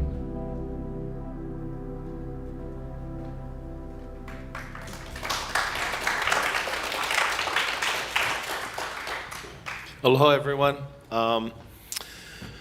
Thank you for taking the time to come here today. I know everyone just had lunch. How about a round of applause for our hosts, Global Unity and Elliot and his team. They've done a really good job over the last 3 days. Okay, so I know after lunch things can slow down and can get a little tired. So I'm gonna ask everyone to stand up. And during the lunch, someone asked me about the role of native knowledge and technology. And sometimes it's simple things. And so I'm going to share something very simple as we kind of get up and stretch out and let the energy within us kind of flow and recirculate. It's a very simple, what we call an oli, which is a type of chant that has a certain resonance and frequency that we teach the kids in schools now to both preserve, perpetuate, and protect Hawaiian biocultural knowledge and what we often refer to as bioregional intelligence, right? It's the intelligence of the people, the ecosystem in concert together for thousands of years that have compound interest banked the knowledge of the environment and people as keystone species in those environments together. So let's all just take a deep breath in, close your eyes if you want. E ho mai ka ike mai luna mai e o nā mea huna noi au o nā mele e ho mai e ho mai e ho mai e ho mai ka ike mai luna mai e o nā mea huna noi au, o nā mele, e ho mai, e ho mai, e ho mai e, ho mai ka ike mai luna mai e, o nā mea huna noi au. O nā mele, e ho mai, e ho mai, e ho mai e. A mama, ua noa, mahalo. All right. So, please sit. It's just an offering, right? In Hawaiian culture, spiritual capital is of paramount importance, and it's the offering that we make not only for ourselves, but for each other. In Hawaiian, we say aloha ke kahi ke kahi. Let us have a reciprocal relationship based on mutual benefit and respect, breath, and the breath of life. And so today, I'm talking about Earth Elders, which is kind of the why. I talked a little bit about Seeding Change, which you can find at seedingchange.com. You can see what we do as we walk the walk of regenerative business and practice on a global scale, developing models that are transferable, valid, and a toolkit for communities across bioregions to use. What I'm going to speak to now is the why. And part of the why for me as a Hawaiian, for my team, revolves around one of the councils that I sit on, which is called the Earth Elders. Dr. Mendahi Bastida, Shie Bastida's father, if you know Shie, who's speaking, I think, tonight at Global Citizens Concert, is the head of our council. And the Earth Elders are focused on a set of mandates. We're from communities across the globe. We're building a council of native knowledge and wisdom keepers from all 52 bioregions globally to bring a foundation for both the spiritual and cultural and community unification on a planetary scale, with real relationships across communities, with dialogue and ways to connect and co-create together. And so of the mandates of the Earth Elders, one of them is what sometimes is referred to as the development and growth of houses of original thought and wisdom. And this is a very common thing in traditional Hawaiian culture. We had traditionally about 20 different houses, from traditional plant medicine to stone masonry to canoe building, all the necessities of life. And you can think of it as different schools within a university. Every culture had a way to pass down knowledge, and that knowledge, that biocultural knowledge that communities have, is part of the ecosystemic network of what I refer to as bioregional intelligence. Our bioregions in nature are the most evolved, scientifically powerful systems that we know and try to understand. Native peoples have lived in harmony, in some sense, for thousands of years with these systems, because the truth of the matter is, for those communities and cultures that didn't, they didn't last, right? They're gone. There were a lot of more cultures than there are today. But the survivors have an inherent competitive advantage that allowed them to survive. As Hawaiians sailing around on canoes across the Pacific, For thousands of years, we learned to exist within a resource management strategy that valued water. So for Hawaiians, the word for water, wai, is actually the same word for wealth, which is a reduplication, vai.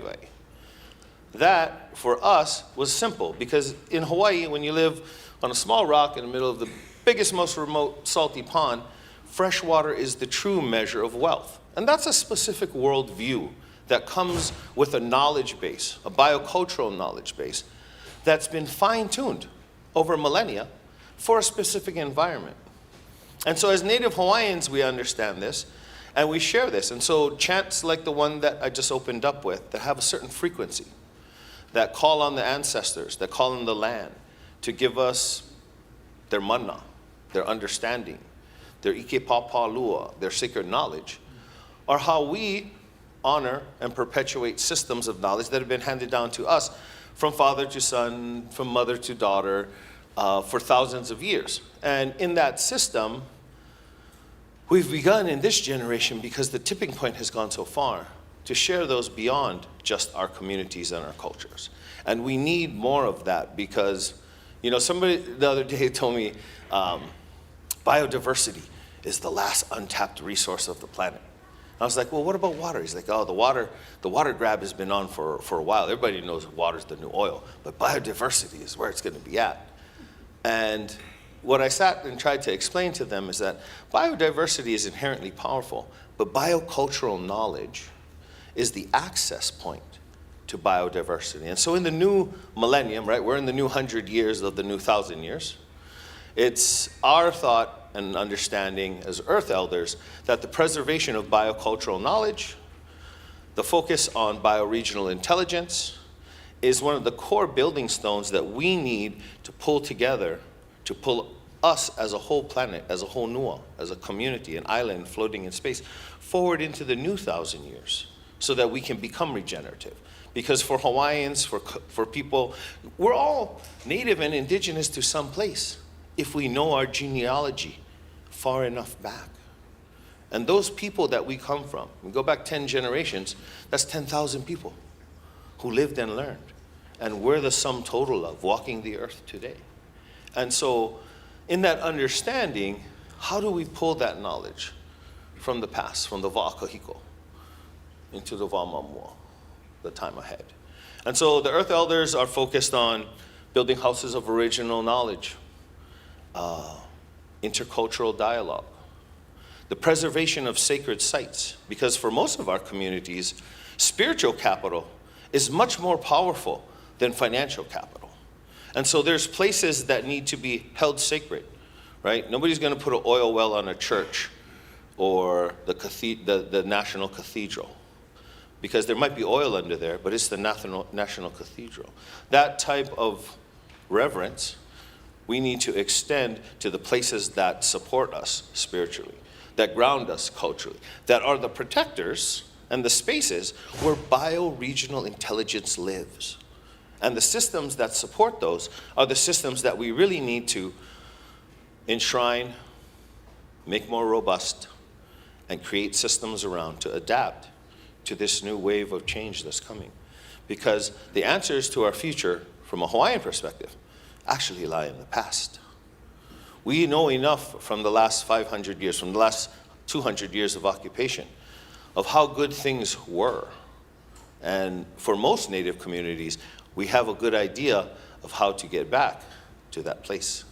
And we're willing to take everyone with us, because in Hawaii, we have aloha. Sometimes it's not about the ohana that you're born into, but it's about the family that you grow to be, that you choose. Because that can be ultimately more powerful than all of those. Because who you surround yourself with determines your success. What you focus on and attend to determines your reality. And we have that agency. As the keystone species of the planet, we have that ability to come together in unity. But that unity of systems needs a common language. And so I talked about it a little bit earlier. At Seeding Change, we're developing what we call a multi-capital framework, right? Multi-capital value stack. I translate with my team and my partners perspectives, from the Hawaiian perspective, from the native perspective. And it's interesting because whether you're in Hawaii or you're in Mexico with the pyramid builders and the Otomi Toltec, or in the deserts of Namibia, Native people all agree on the value and the structure of value, and that there are things like spiritual capital and cultural capital that need to sit on par with financial and manufactured capital, because they're actually created and part of the value chain that creates the financial capital. And we've heard from a whole host of speakers that are doing awesome projects to access that value. We talked a little bit about tourism and some of the apps and projects that are coming up. You know, business is really centered around finding value and desire and then creating products and services to fill that gap. And so as humanity evolves and becomes more conscious of things as a whole, the desires create an economic gap, in a sense. And that's what a lot of the presenters in the last several days have been focusing on. The new systems that will fill the gaps to help humanity address its needs as consciousness grows. But what does that look like, right? What does that look like in a step-by-step analysis on a day-by-day basis so that we can walk the walk, that we can connect in unified ways across dissimilar systems, dissimilar cultures? Because the truth is, the unity that we need is not agreement. It's not agreement.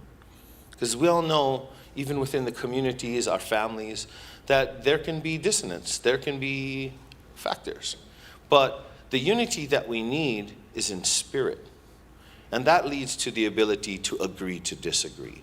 It leads to the ability to agree to disagree, but continue to work together and find resolution. And that, in some sense, in communities, in modern nations, is something that local and native communities look at and kind of point at, like, why do they argue so much, right? Why are they so angry and hurt each other when they still live in the same place? And so there's a bridging in terms of unity that the Earth Elders is focused on, and that Seeding Change, when I co-founded with my partners, the main impetus and why was to create systems for that unity, so that people from different stakeholders, whether you're an investor, whether you're a funder, a developer, you're doing a new business launch, or you're doing acquisition and mergers that needs due diligence to see if this is really the right relationship, we've come with a set of frameworks to help fulfill and walk through how we can create a common language for that unity, so that we can discern and make discernments about nature of relationship, resource allocation, and bringing together the abundance of innovation and all the great people that we've heard from in ways that make sense for people on the ground, or make sense for a business in where it's at, right? The proximal realm of development around us as individuals, around us as companies, as enterprises, as managers of investment portfolios, those needs, in some sense, have to be addressed. But how do we address them in a way that aligns with a common set of mission, vision, value, impact statements that allow us to create harmonic relationships, that allow us to be complementary, so that we can have a strength-based model where people can live in their genius zone, do what they're passionate about, and actually come together in complementary systems to paddle the global canoe together. We only have one canoe. There's only one canoe. It's called the Earth. And we all live on it. And what we're learning now with technology is that we'll paddle it together. And so with that, you can go to earthelders.com. We have a nonprofit. We're doing the work. I've created Seeding Change as the for-profit kind of support structure to actually do the business of creating unity, of building houses of original thought, and creating an ecosystem of native and local owned businesses that work together, where profit is shared on a systems level from the beginning of the company, so that there's somewhere, and it floats in a range, 30, 40, 50% of net profits recirculate within the system that supports the business, so that we can have 50, 100, 200-year business cycles. Because that's what Native community is interested in, We've been here for thousands of years. We want business structures that will last the next 1,000. Thank you.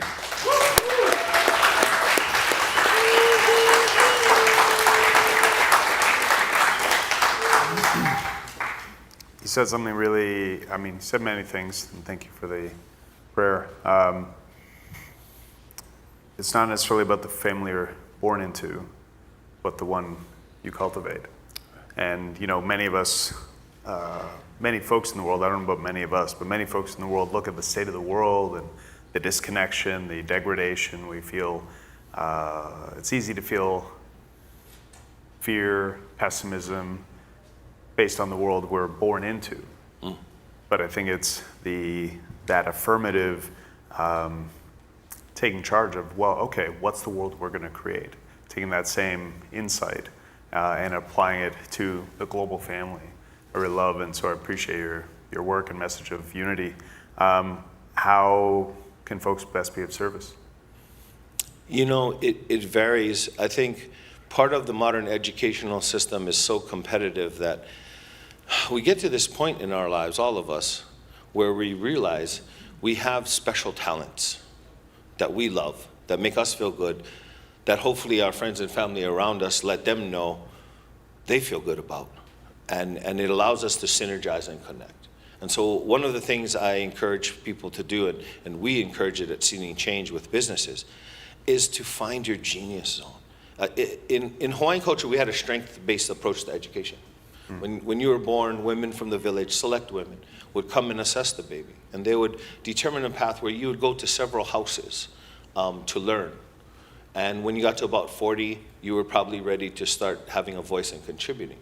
In the modern era, we know coincidentally, in places like America, most people will change career every 10 years.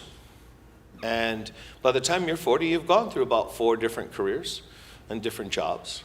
And so there's a natural, actually, alignment that I've seen in the research that aligns with the cultural perspective as a Hawaiian that says we need to be focused on what the strengths-based approach for us and our organizations can be.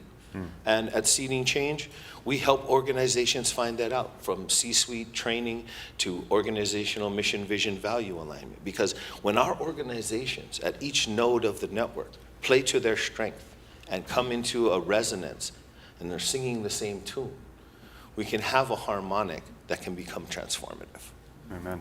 So it sounds like bringing you companies that are willing to work with or interested in working with Seeding Change. We have some advisory components. We help people launch, reorganize, grow beyond where they're at.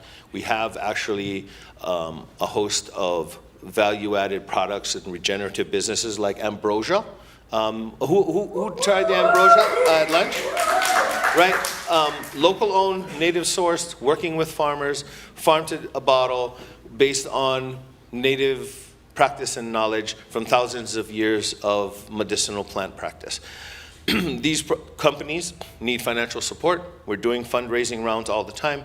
We have a host of companies that we work with that are in different rounds of capital funding. So if you're an investor, please contact us. If you're a product developer or you're working with community who wants to have regenerative economics in their community, I invite all of you to contact us at seedingchange.com. My business partners are over here in this corner, Rick Corrado, Faith Green, Valeria. You can talk to her as well. And we're in this together. And so the future really is a form of unity. If we're going to get there, the canoe's got to get paddled in synchronicity. And so let's create that synchronicity together. Amen.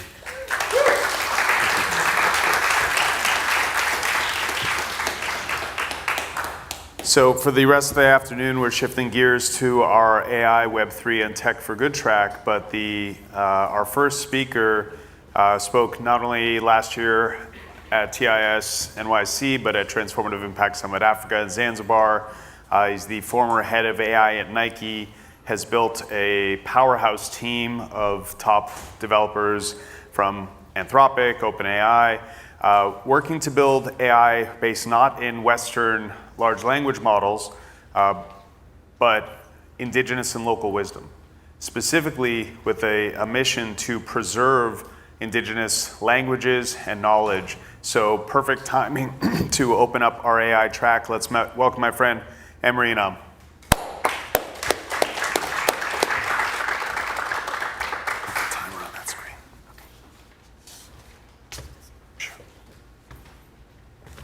Thank you. And what a great talk earlier by Shane. And in a way, kind of gives me the grounding for. Sorry. There you go. Thank you. What a great conversation that Shane kind of kicked off with this session as we move into the next dialogue about AI and preservation and utilization of these indigenous traditions and practices and utilization of that in our modern world. Before I kick off, I would have to refer to my notes because I didn't memorize these, but I would like us, if anybody would like to, but maybe close your eyes and imagine this world. And I would like to state some facts here. 43% of all living languages are endangered right now, about just over 3,000 or so. 10% of these have less than 10 people alive that still represent that language. And 4 languages are going extinct per year. What happens when we lose a language, a dialect, and a culture that it all represents? Let's just hone it down into just on the medicinal practices, right? Because the overall, the depth and of different domains that these languages represent is tremendous. Threatened languages support 86% of all medicinal and biological knowledge just in North America. 73% of that in just one single language, right? In Northwest Amazon, 645 plant species with medicinal uses across 37 different cultures and countries and such have been identified that of those 645 plants, 91% of the knowledge of the plant for its medicinal purposes exists in just one language. We don't have backups. We don't have redundancies, right? So once these languages are gone, so would the entirety of the knowledge of these plants from a medicinal knowledge perspective. Let's talk about a couple of medicines right here.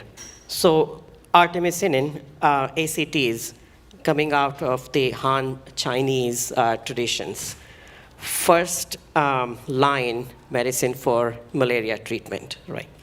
7.6 million lives, according to WHO, have been saved by this medicine. 1.5 billion cases globally have been averted. Almost $1 billion total market size by 2030. Did the communities that invented, created, ran the longest running scientific experiment on their own communities ever receive a single penny from that? No. Statins came out of red yeast rice from Japan and some other Chinese traditions. We now have, with statins, 25% fewer vascular events globally, millions and millions of lives saved. $20 billion of medicine in total market size by 2030. The communities that created that medicine, did that impact go to them from a financial perspective? No. Aspirin, we all know aspirin. It came from old traditions of North American indigenous and native communities, Dakotas and Seminoles. Almost $3 billion market size. On and on and on.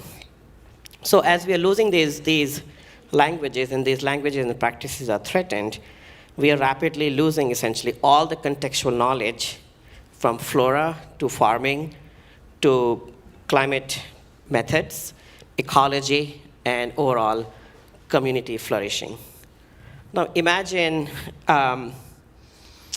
in Kenya, in the Lamu community, an elder that can show us how to time the tides and diagnose a net and read the wind and understand how the fishing needs to be today.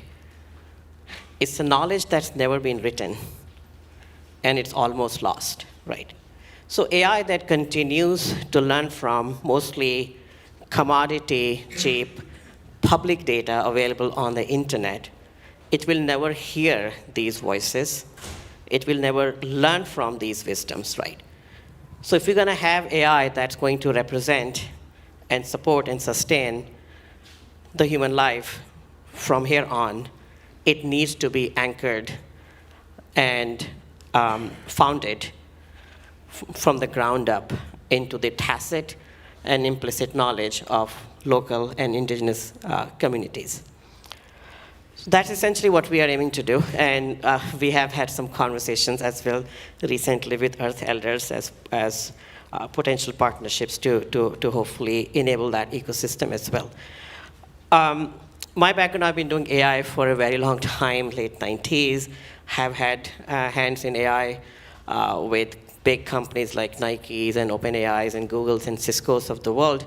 And the deep concern around these knowledge losses and language losses that I just shared is only accelerating because we have these homogeneous monolithic systems that are essentially usurping everything. So the danger right now is very high of losing a lot of this knowledge, as well as the sovereignty and ownership that is also at threat of that. So essentially, what we are building is the foundational layer of AI built from the grounds, from the local communities.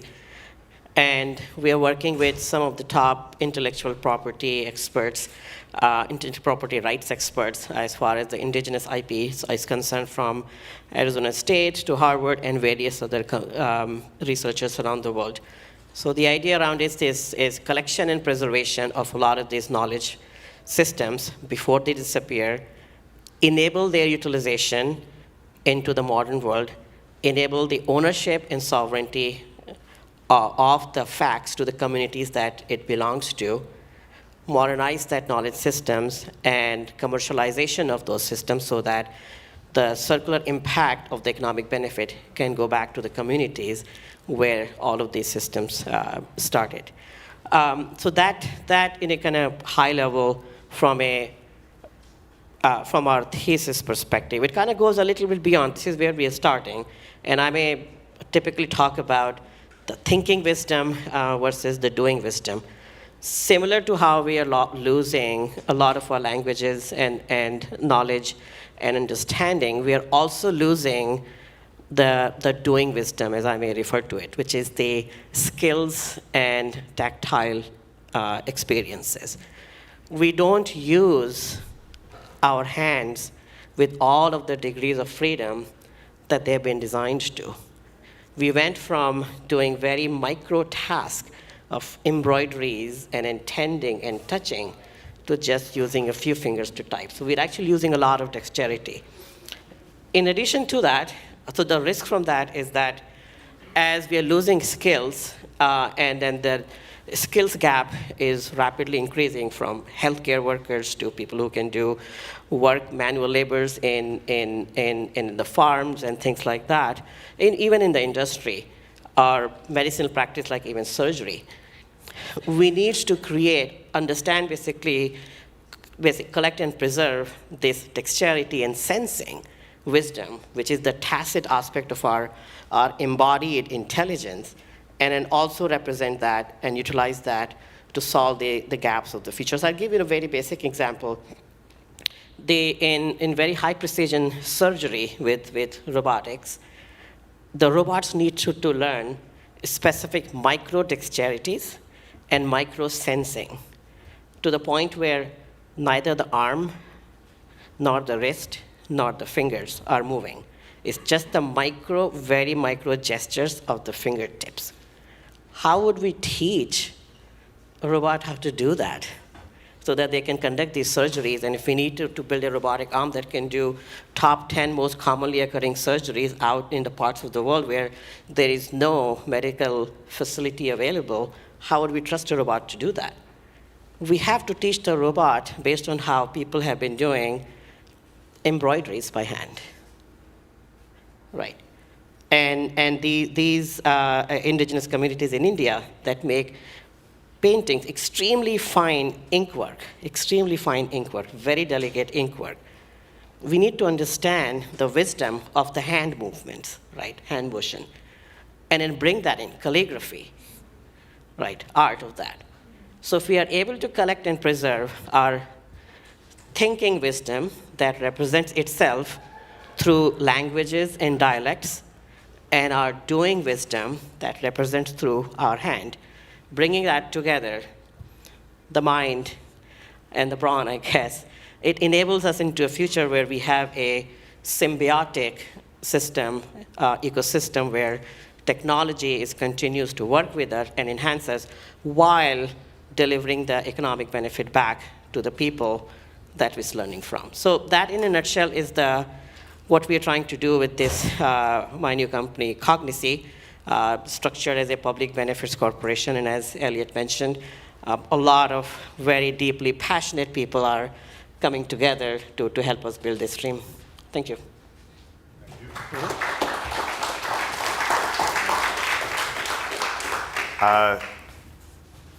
Again, the value we've centered most is care, and it's very evident in everything you talk about, everything you've done, that care is really at the heart of this, and AI is just exploding with enthusiasm and investment. How are you finding it as you're just about starting a raise and in this space with folks who are, I guess you're competing for dollars with folks who are just doing things in an extractive way? Are you finding much resonance with investors for your approach?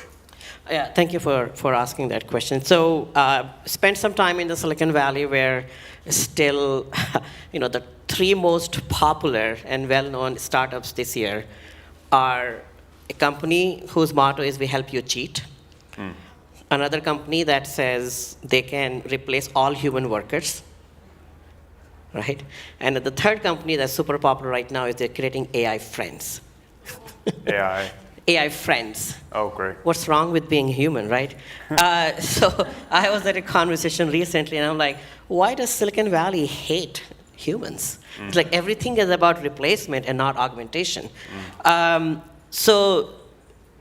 So coming back to your question, this thesis of building AI with heart, and then building it from our regenerative soul, essentially, it is largely resonating with family offices and groups that truly do find passion in creating a legacy and a better future.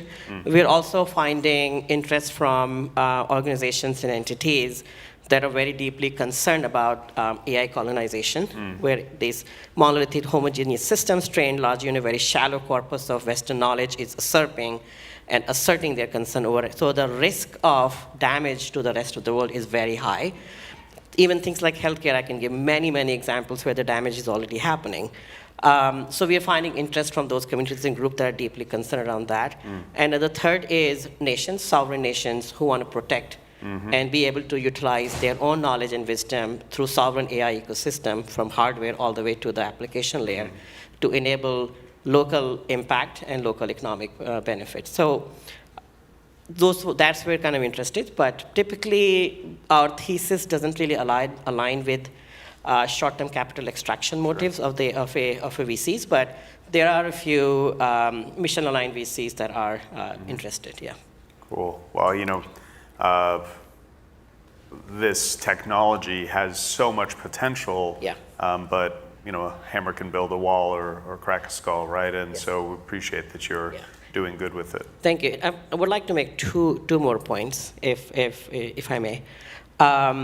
One is, I think there's a question that came up in the panel as well around consciousness and the risk of AI gaining consciousness. And I explained that difference from a consciousness in terms of sentience, which I think is not happening, technologically not possible, or consciousness when it comes to contextual consciousness that is required to solve multidimensional complex reasoning problem, especially more high-risk problems in our community.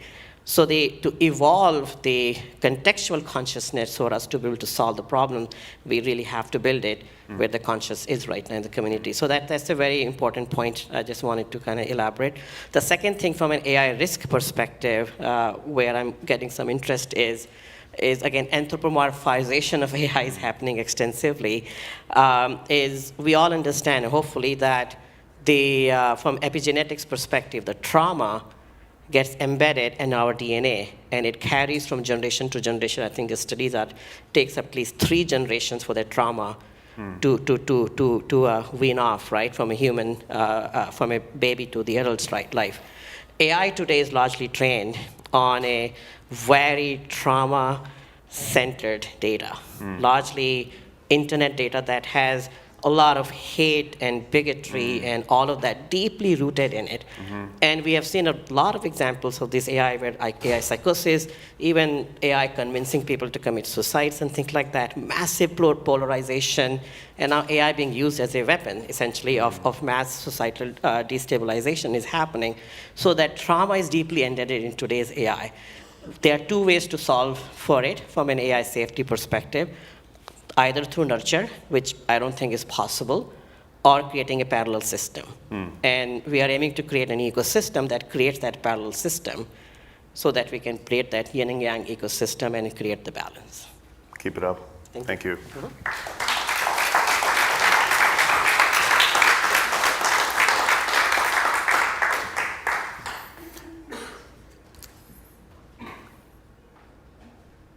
I first met our next speaker at a beautiful retreat in Colorado, run by a group called Frequency. For those that weren't at our family office event, one of the ways we were trying to focus on systems change was, if we just try to grow our investor network, our family office network, we're really just recreating the neo-colonial dynamics of competition that have gotten society and economy where we are. We're just competing with other family office networks. So we co-created the event with 10 or 11 others, including Frequency, which bring heart-centered entrepreneurs and investors together. They have a very extensive theory of change, and they feature some opportunities for their investor network, including GeoShip, which we're going to hear about right now, is kind of the talk of the town. It's ecologically built homes, but we'll hear a bit more. Just so thoughtfully designed in everything from the actual architecture of the home to the design process that led there. So let's welcome Misha from GeoShip. Thank you. How are we all doing today? Feeling good? Got my slides up here. Slides.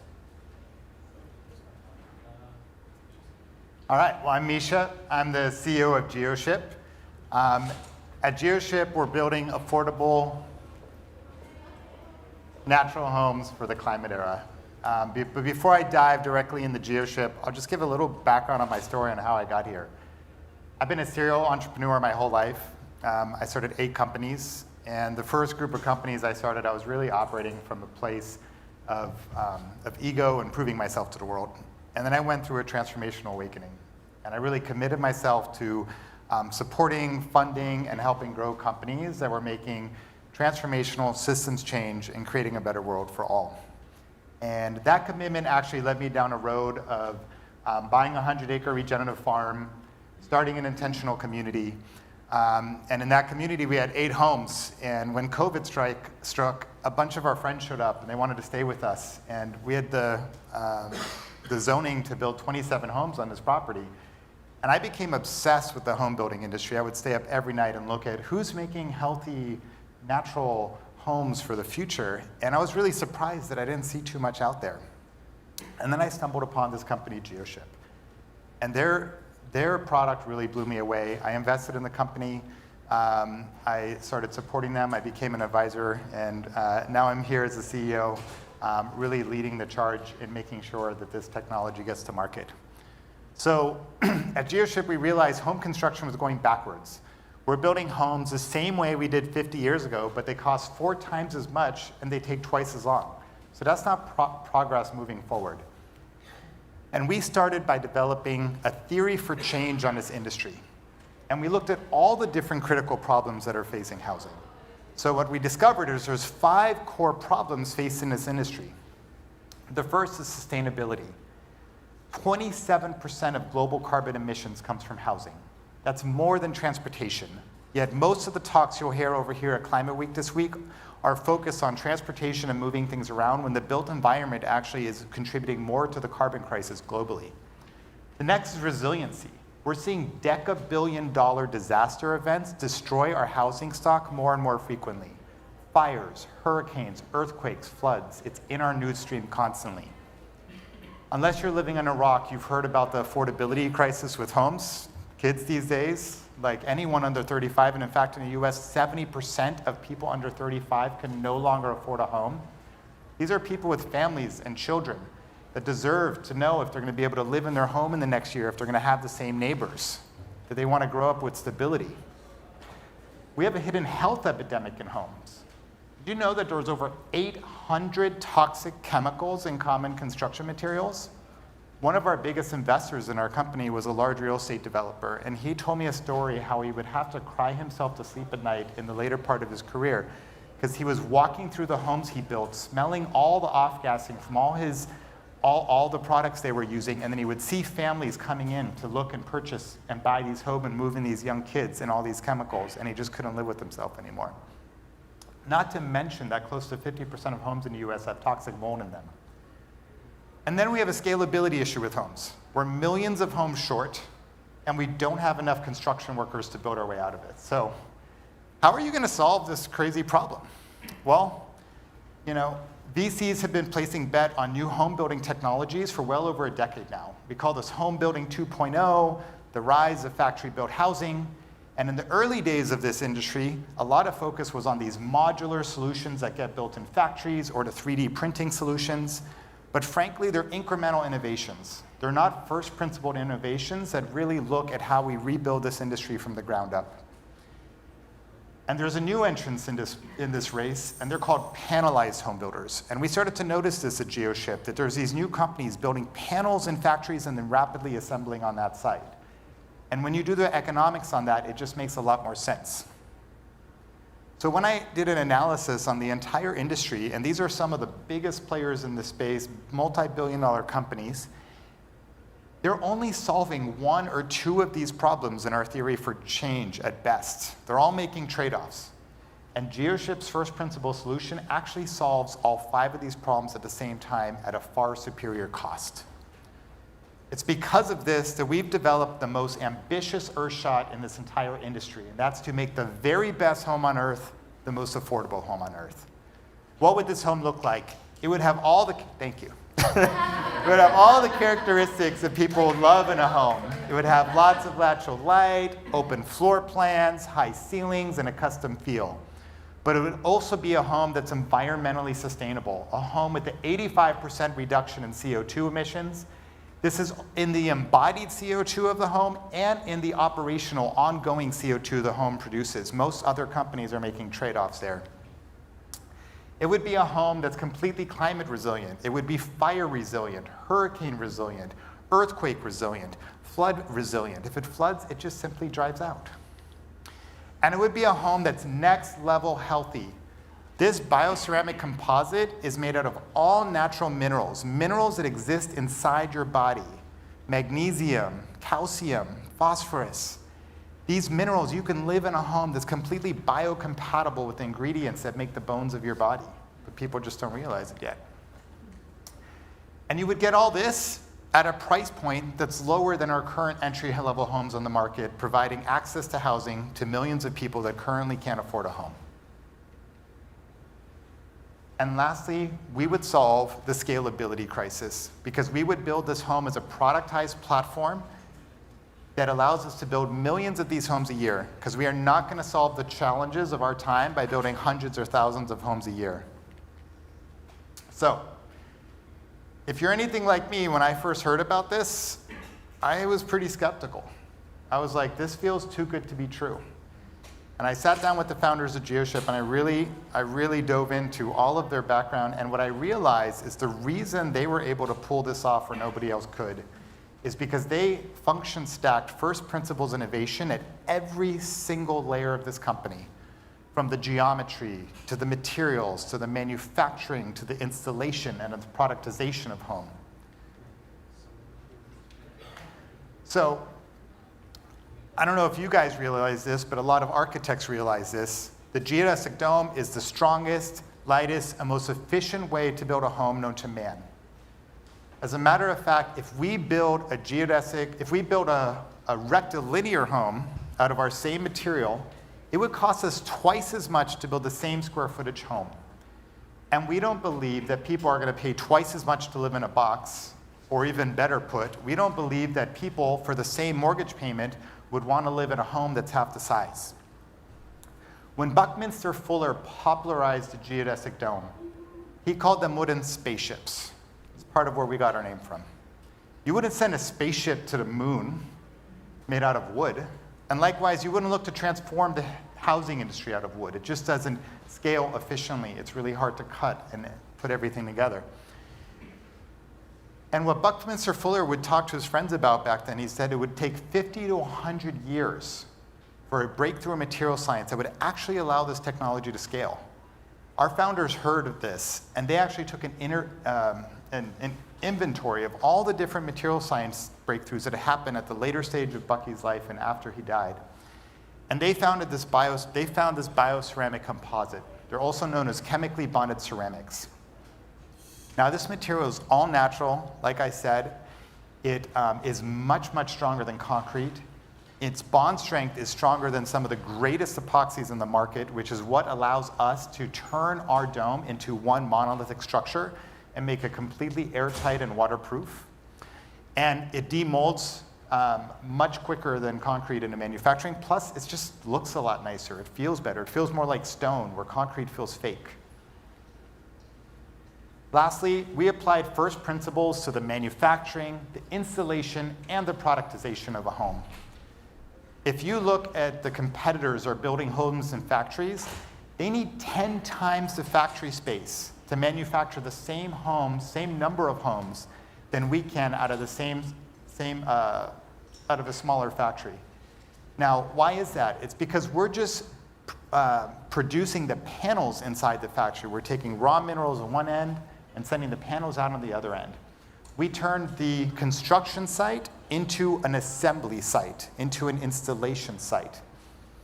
And that way, we save a lot of costs upfront in CapEx, and we also productizing the home. So our entire home lineup, over time, we're selling one home right now. We just got to market with our first home. Over time, we'll be increasing that lineup to 20 to 30 homes, and there'll be 80% of parts shared across all of these homes. So, with this great foundation of possibility, what have we actually done with this? The last 2 years have been pretty phenomenal. We've raised over $12 million. We've done extensive R&D, thousands of formulations tested to make all the different formulations for this home. We engineered our go-to-market product. We hired a world-class team. We built a pilot production factory. We're just announcing here at Climate Week that we have achieved California certification under the factory-built housing codes, and we are now fully regulatory certified and ready to start building in California. Thank you. And we hired just an absolute world-class team. So Morgan and Boss, our founders, are just some of the highest integrity, most heart-centered entrepreneurs I ever met. You know, they didn't start this business to go get rich and make money. They started this business to change the world. And this is bigger than just building housing. This is about solving the epidemic of loneliness. It's about creating communities that are going to thrive for generations. I was really the first business person on the team. Like I said, I was a serial entrepreneur, and then we brought on some real all-stars from SpaceX and Tesla and some of our competitors, and these guys are the top notch in the industry, the top 1/10 of 1%. Really can't understate just like the power of the team behind this company. We also have the actual economic foundation to thrive as a company. There's a lot of transformational companies out there, that they come up with great ideas, but they don't actually have the unit economics to make these companies work. Our top of the line models are going to have 35% margins, and we're going to be able to scale through our own profits. Not to mention that the CapEx to start a factory is about $150 million, and we'll be able to achieve $1 billion of revenue out of one factory. So this is a company where we can grow and scale and change the world out of our own profits, and we don't need to rely on investing, raising money over and over and over to get there.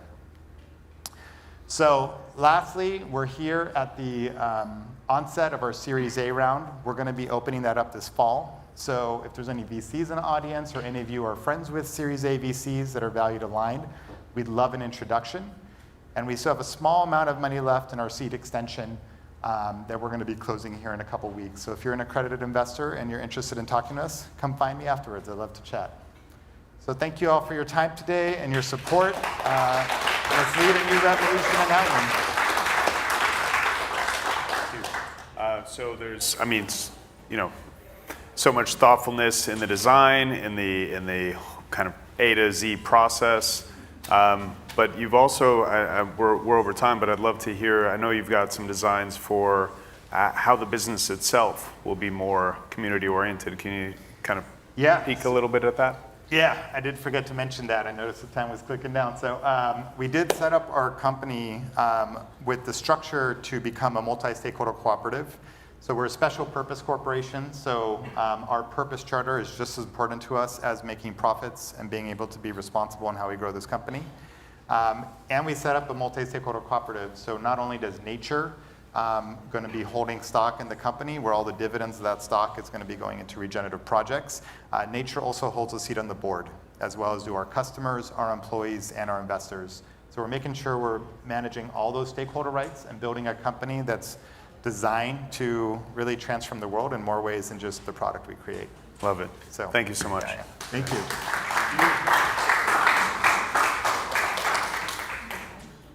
So for our family office event the last few days, we had no, you know, as a rule, we kind of have no founders in the room. Generally, investors have the experience themselves of always being pitched to, and so it was really important when we first created the philanthropist, impact investor, and family office space, that we had that as a rule, except when there are speakers. And so we had a few folks whose projects, like Misha's, like GeoShip, that we feel can create real transformative change, or system change rather, that we did feature them. The next one, also who I met through the Frequency Network. Again, we won't talk too much about the actual designs of Global Unity publicly, but on the economic side of things,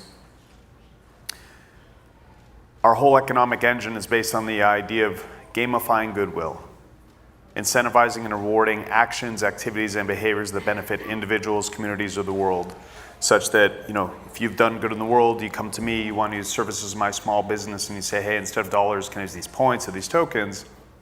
Well, the only reason I'd say yes is if I was an altruistic entrepreneur, unless I knew my grocer would take those points from me. Then we'd have something new. Then we'd have an economy not based on value, but based on values. Not based on goods, but based on good. A meaning economy. And this infrastructure that's in our designs, you know, when we talk about the platforms one-on-one with folks, they'll often say, wow, these are amazing. Where are the platforms? What have you designed? Where are they? We'll say, would it have made sense to invest $100,000, $1 million into some of these platforms when they might already be out there? Our next speaker, Gayatri from Dashboard Earth, they've instantiated this gamified goodwill platform. They're paying people today to actually do things that are good for the world. You know, everyone in the tech space is focused on agile design, create the MVP, and then iterate as though it's the only or best way. We use anti-agile design. We're trying to build as late as possible because we come across someone like Gayatri who's developed exactly what we're aiming to create. What a waste it would have been better to partner with them. So it's a real pleasure to have her here. She's going to talk about Dashboard Earth, which is already paying people to do good in the world. Let's make her feel welcome. Gayatri Roshan.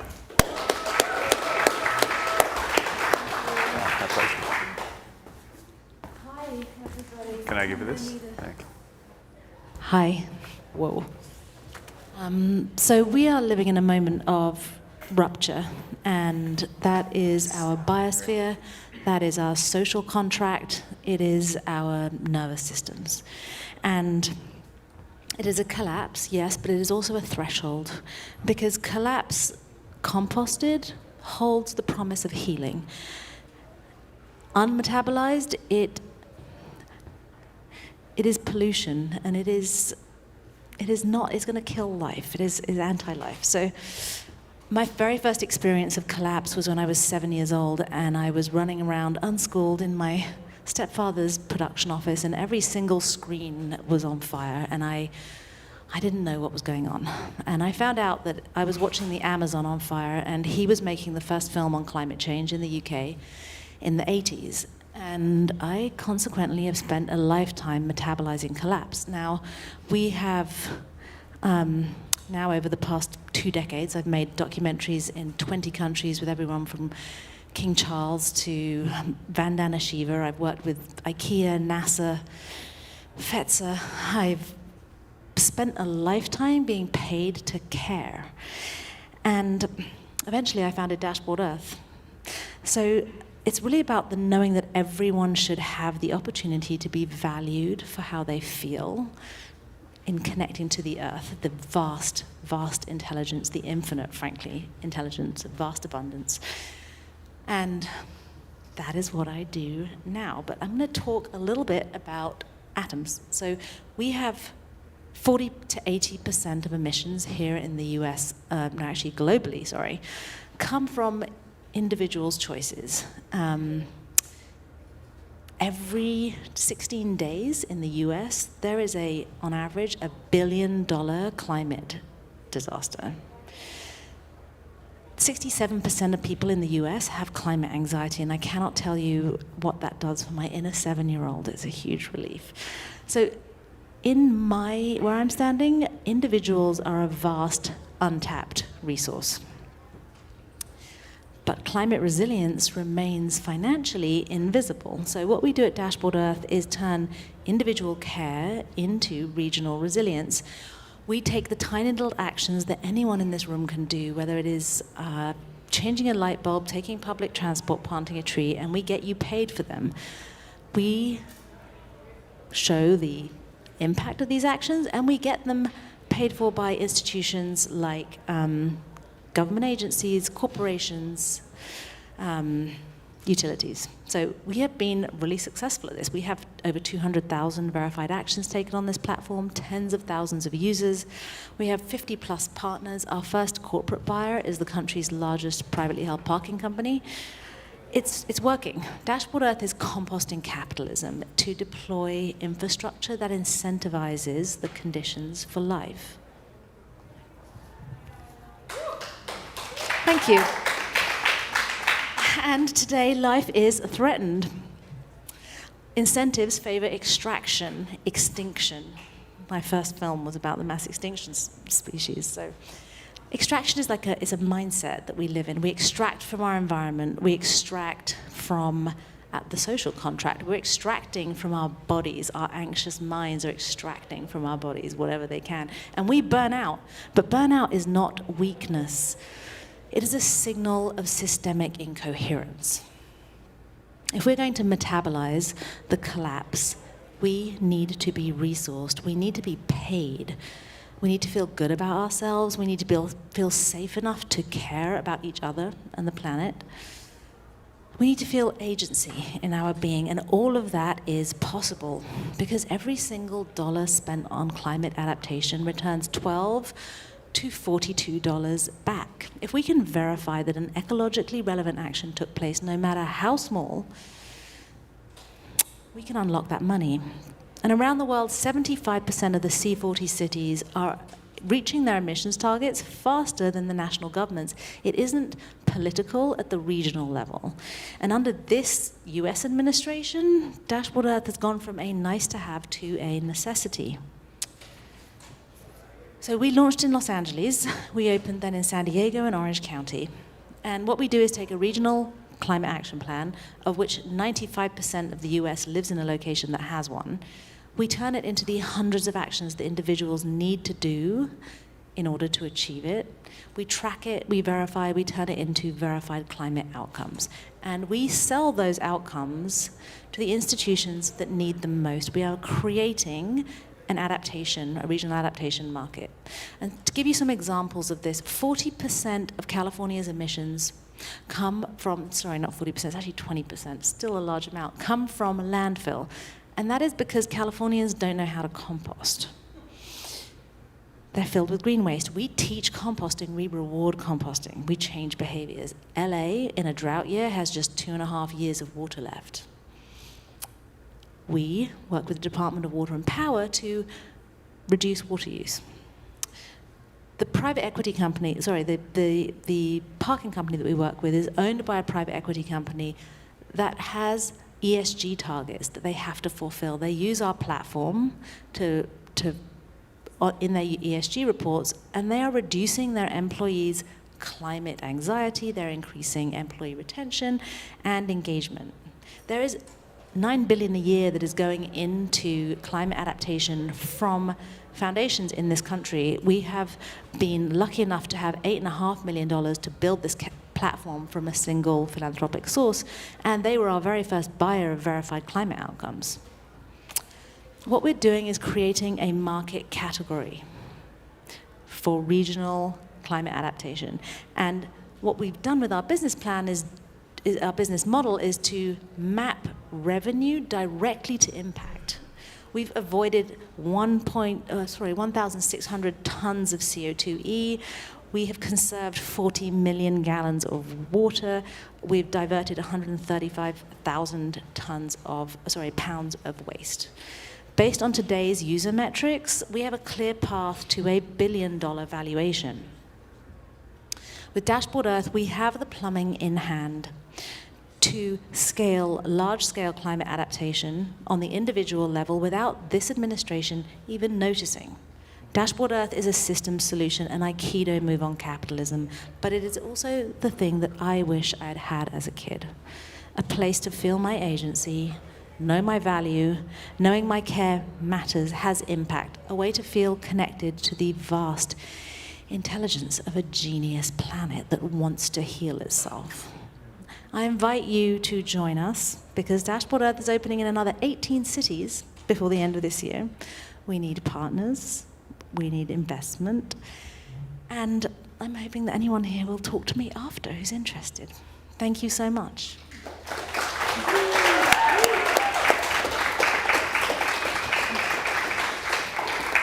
So I think there are a few somewhat profound things about Dashboard Earth. One is actually it is a prototype of a new economy. People are actually getting paid for things that do good for the world, that heal the earth. Let's go.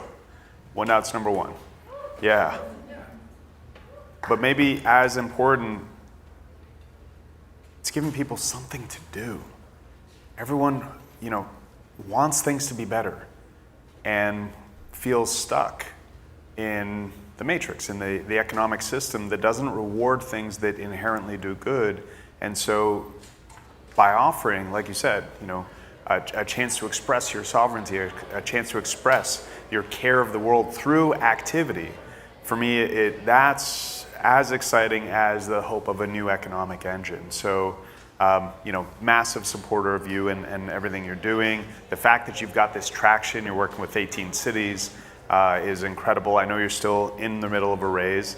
Where are you with that, and how can folks help the most? I think we're about 800,000 away from our goal of 1.5. Okay, so about halfway there. Amazing. Okay, well, we'll support as much as we can. Thank you. Appreciate it.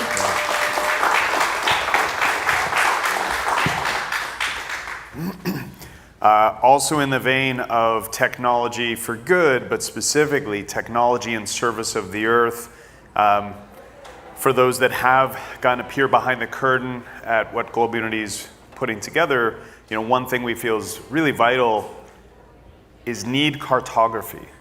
We need to map out who actually needs what. The nonprofit world is full of well-intentioned people who maybe are not connected to the people on the ground, thinking they know what is needed in a far-off place, sending the wrong solution in, and actually creating more harm than good.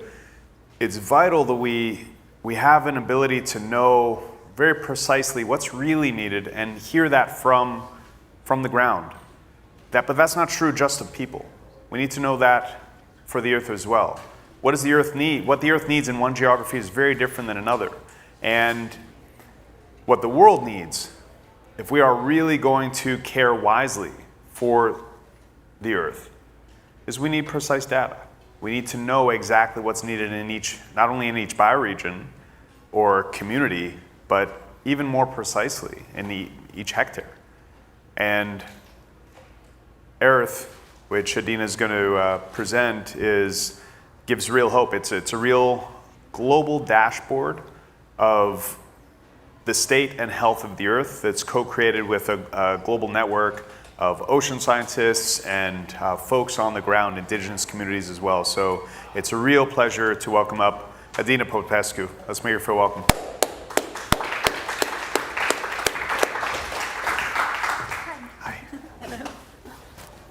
Thank you. Yeah. We have a bit of, can I use this? Sure. Hi, everybody. We have a bit of problems with my slides, and I would really love to show some videos. But before we jump in, I'm curious, who was here yesterday for my presentation, just so that I know how much I repeat? Only 2 people, amazing. Ha! Good. Is it working? Can I, but it's also uploaded on your thingy. It is without the video. It's okay. Then I just don't show the video. So, well, the videos are the best, unfortunately. All right, my name is Adina Popescu, and in the past 8 years, I'm actually a philosophy major, and how I got from philosophy to environmental data is a long story.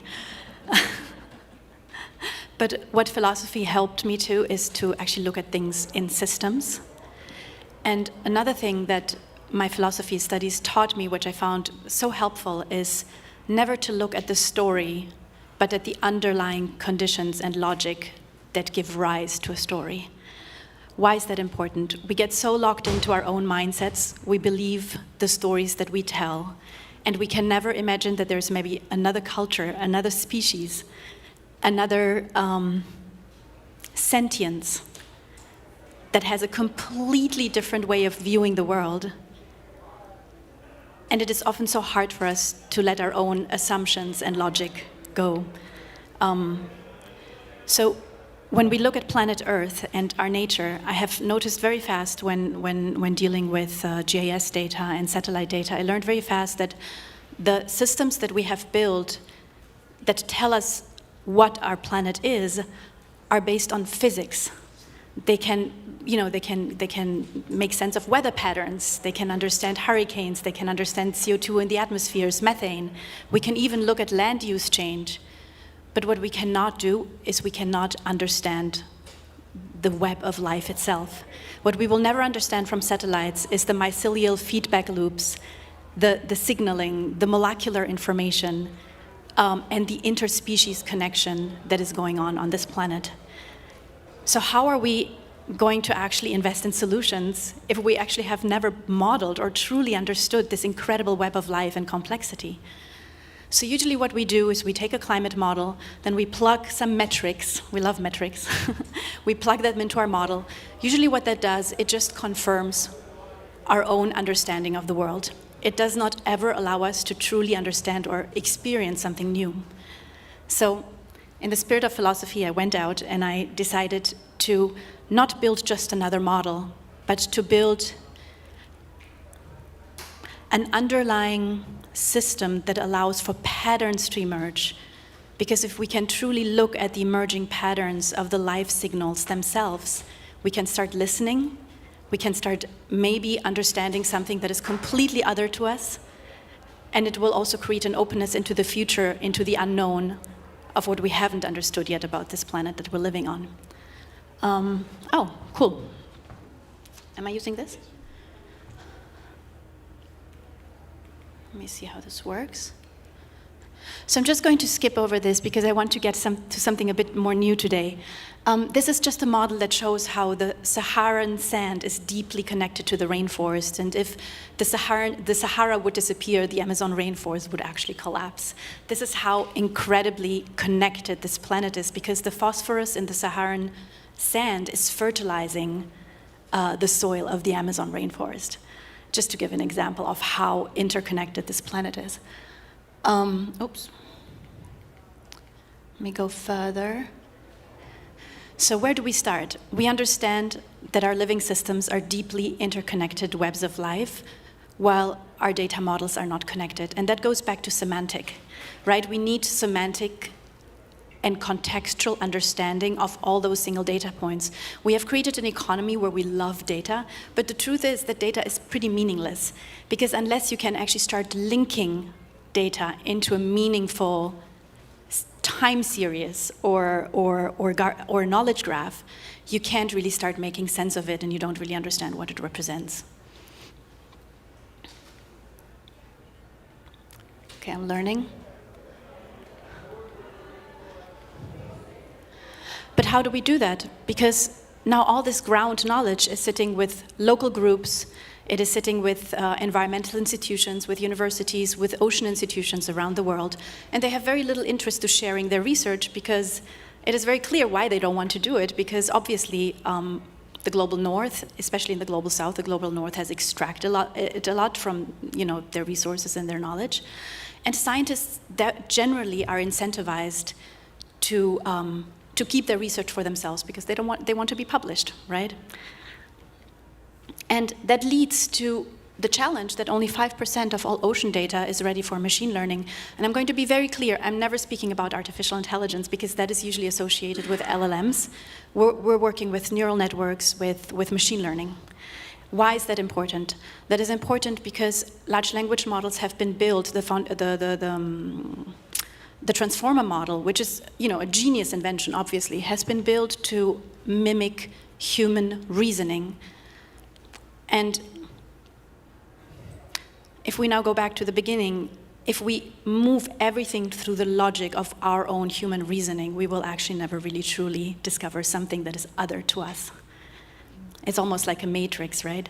So on one hand, yes, we should use maybe machine learning to preserve old languages, but we should also know that in that moment where we're taking them in, the medium is the message, Marshall McLuhan, they're being transformed into our own logic, and we will never be able to hold on to the otherness.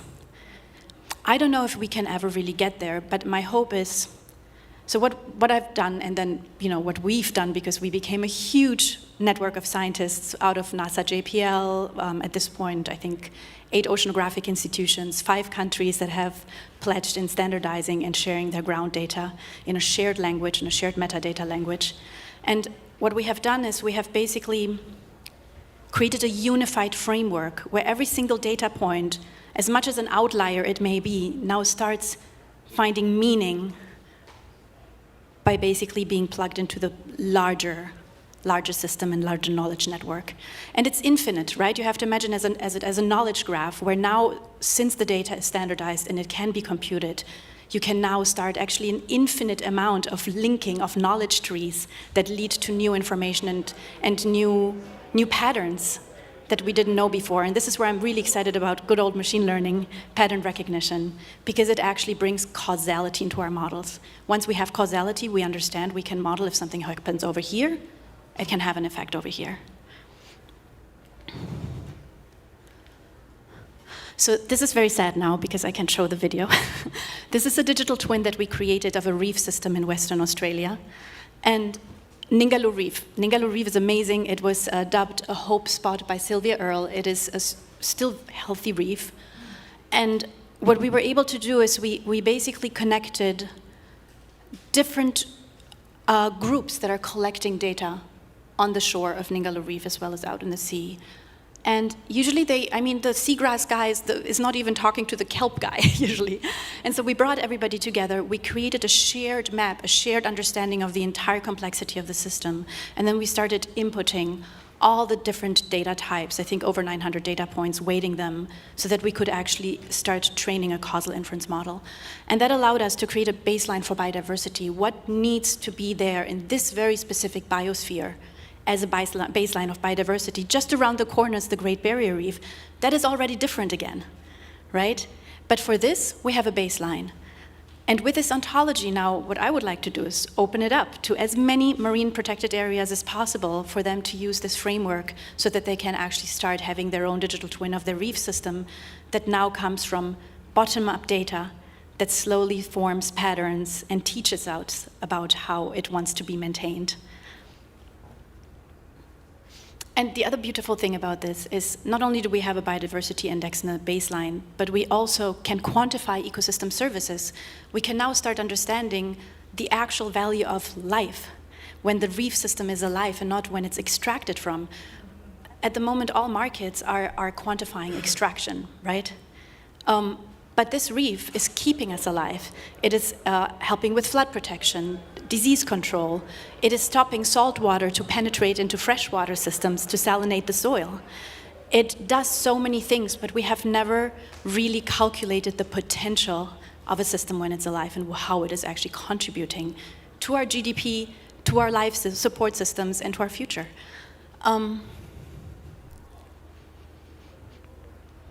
We can even go one step deeper. I have learned at one point, because we have this growing network of institutions, and I have learned that we have, almost all of them have environmental DNA samples.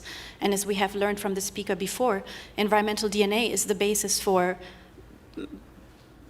new antibiotics that are now coming from a microorganism living in the deep sea, the cure for HIV that is coming from a microorganism living on a coral, molecular information that is now leading to breakthroughs in longevity. We have never given the credit to nature. We have always pretended that once synthesized in a lab, that's where the IP is. But the IP actually comes from here. There's no evidence that we have actually created or innovated anything without studying nature first, including the airplane. So again, this is usually a video. What we were able to do, once you have the baseline, you can now take a climate model. You can look, when was the last... This is, by the way, made by a company called Aura. They collaborated with us and created this incredibly beautiful visualization. That's just one example how one could visualize data. It's a pretty tough job. But what we did is we looked at the last heat wave that was in 2011 when the last El Nino hit Ningaloo Reef. And then we could see in real time how the temperature spikes and how biodiversity starts dropping. And eventually, you can see that the reef becomes better again, recovers, but it never recovers at the same point where it was before. So that means that now we already know in 2028 there will be the next heat wave, the next El Nino hitting Ningaloo Reef, which will create a bleaching event. And we can now, in a very precise manner, predict when the reef is going to collapse, right? And so this gives impact investors a very targeted model to know where to act first and which part of the reef to stabilize first.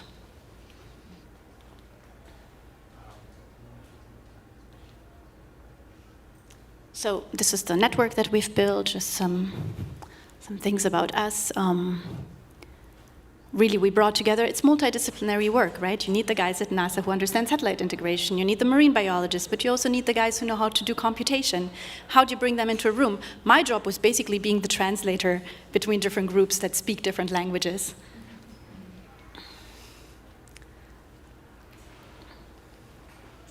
These are some people that are working with us. J.T. Rager has won the presidential award for tracking the movement of water on the planet and studying the shift in the gravitational field by actually tracking the ways of the water. Newton Campbell is on the board of the Planetary Society and AI subject matter at DARPA.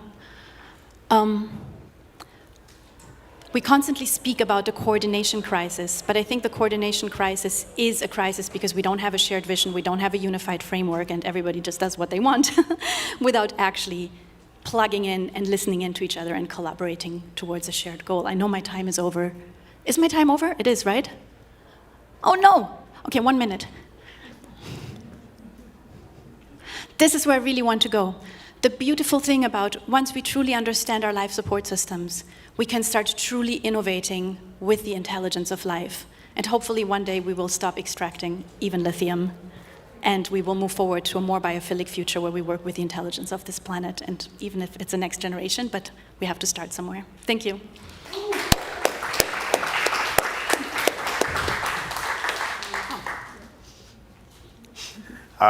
So, you know, the technology is important, but it doesn't really matter unless there is this global coalition and unless there is that translation between the folks on the ground, the folks doing the oceanography work, NASA, et cetera. And so as impressive as the technology and the digital twinning, it's, I think, as if not more impressive that you know, and again, why am I so impressed with Neil Spackman, spending 9 years in a desert, you know, focused, like giving one's life, really, to this mission. And as much as you've built beautiful technology, for me, it's this collaboration that you've fostered over this time. And it really comes like, why would people trust someone to this degree? The integrity really shines through, the integrity of the mission, the truth of just the care, again, for the earth and for people.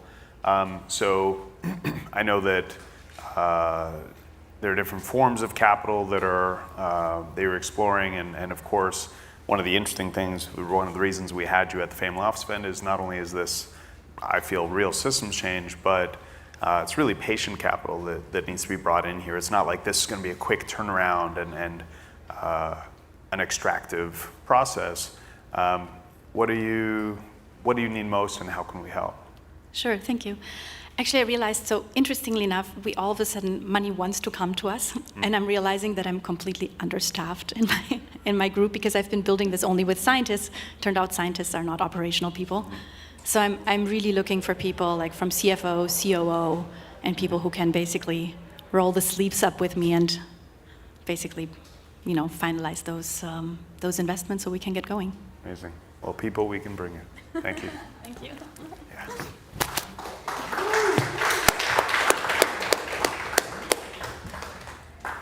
So, technology for good, obviously, what Adina is doing qualifies. And we've talked a lot about the potential and power and concerns around AI. And in all this talk of, you know, how can it help the West? How can it help business? What we segments of the world that we often overlook are not only the developing world, but parts of the world that are in conflict. And our next speaker is using technology to really help in disaster recovery and to help with those in conflict. So very excited to have Nazrat up. Let's make him feel welcome from a SEAL.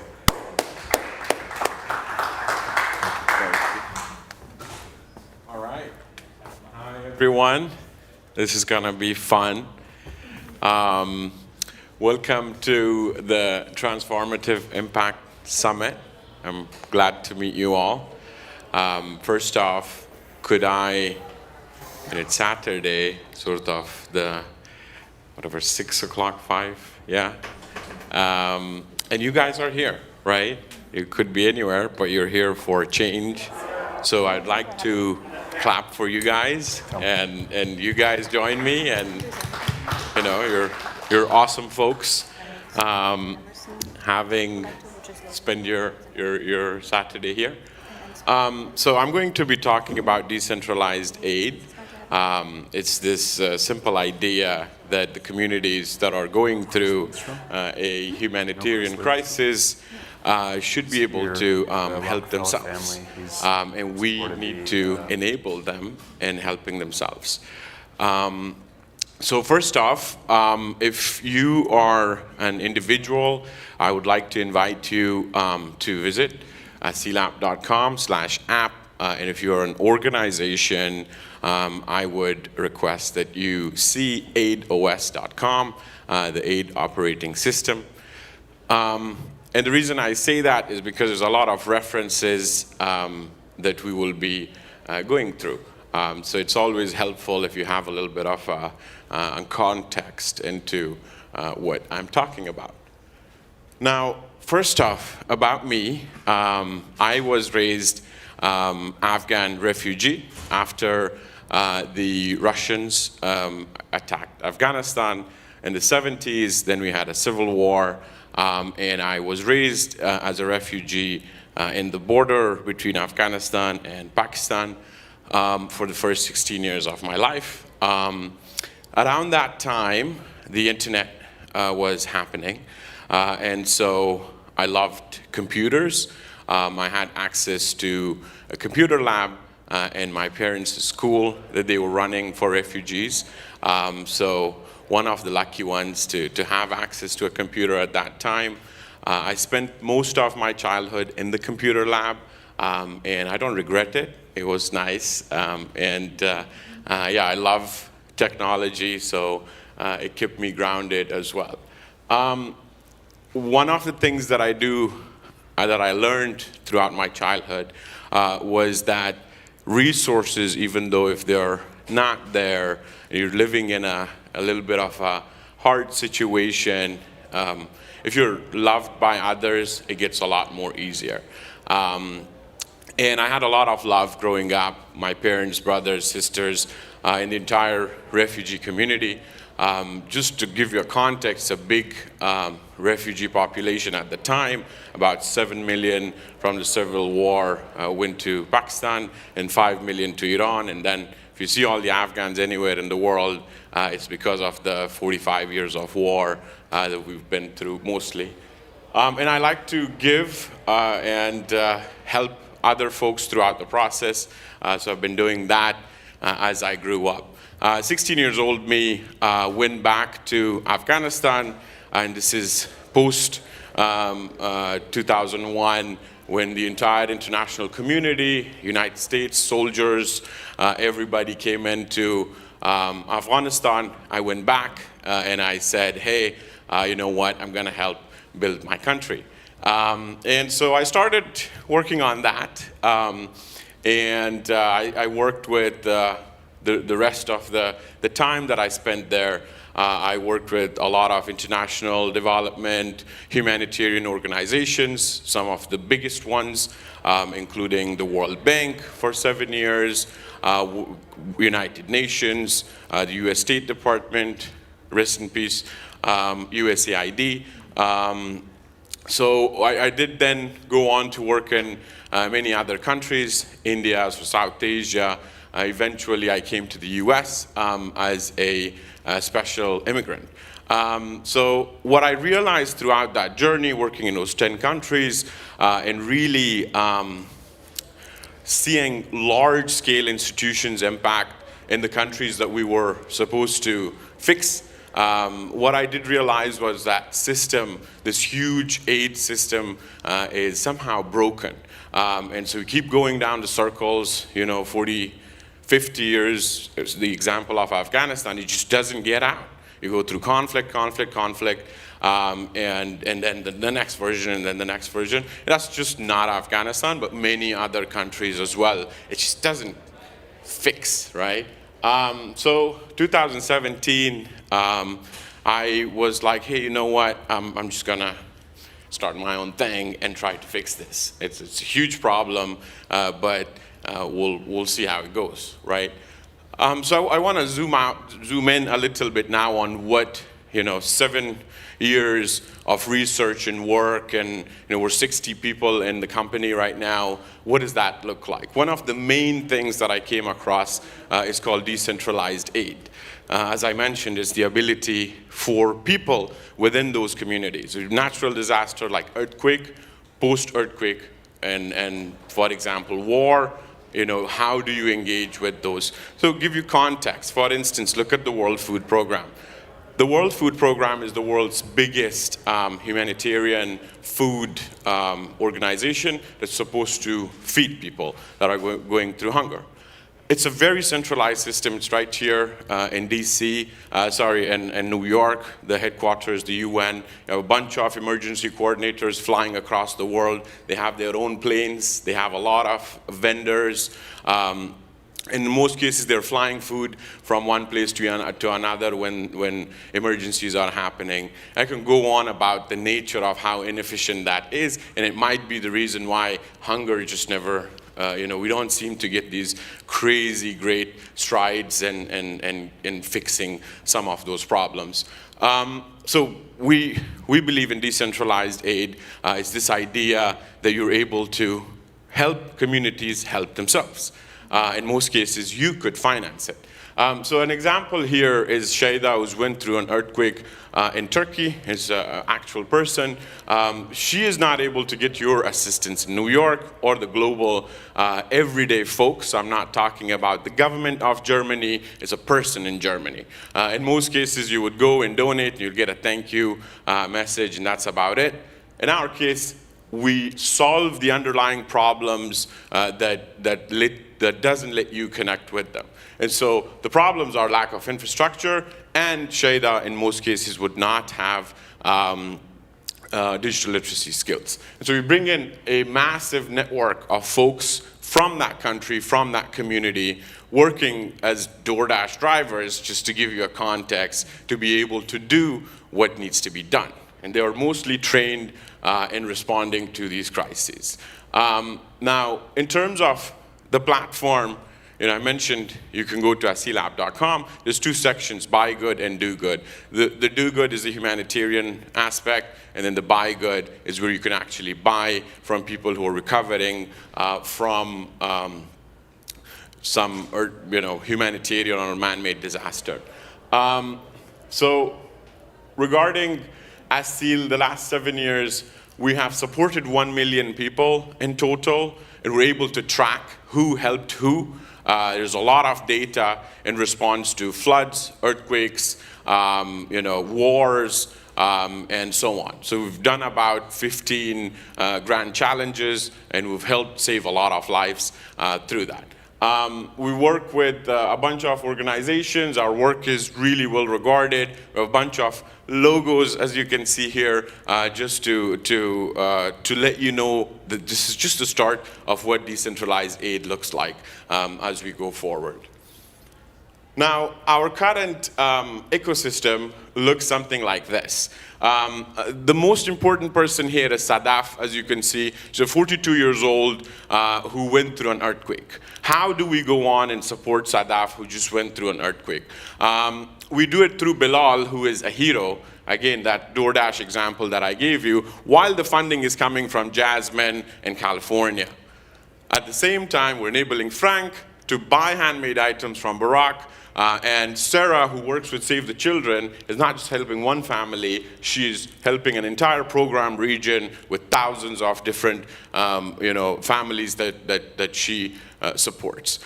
This required an entire infrastructure. There is some real magic when you go to Asilab and you buy a humanitarian package and you start seeing that going to a family. You get a notification saying, hey, your package is picked up. In the end, you get to know who Sadaf is, and you start connecting with Sadaf. So it required an entire huge infrastructure to be developed, including my favorite, the Umaid ID system. The Umaid ID system is a identification system. So about 2 billion people globally don't have some sort of access to identification. So we needed that to do KYC, to identify families. We created that. At the same time, we're currently in 3 countries, so Afghanistan, Turkey, and Jordan, and we're moving on to others. So as we go to these countries, we're building these different parts of the infrastructure that help that. As I mentioned, that little magic, once you go and you donate and you see how this is going to the person, what can you do to change somebody's life if you sustainably engage with them, it's very powerful. So I'll let you guys give it a try. This video is not going to play, but I think we have another video that can explain that direct aid and the power of decentralized, the way we do it. Yeah, let's see it. Are you looking for a new way to provide assistance to those who need it the most? Let's join Christina, a donor in the United States. She has found this great idea. Introducing a SEAL's Direct Aid Beta. Send aid, track aid, and receive a video. To start, choose the emergency package. You can decide whether you'd like the SEAL to make the selection or you have someone specific in mind. And there you go. Your aid has been successfully sent. Transparent aid delivery in 3 easy steps. But wait, there's more. Don't forget to stay in the loop by keeping an eye on your order status. Through emails, or even better, watch the video of your donation in action, which will be available to you once the aid has been delivered.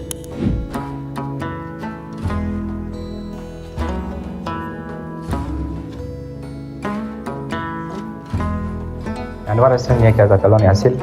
امروز پاکیج را که کریستینا آربر داده بود به آیدی نمبری 1145 قرار است باشم ترسیم کنم.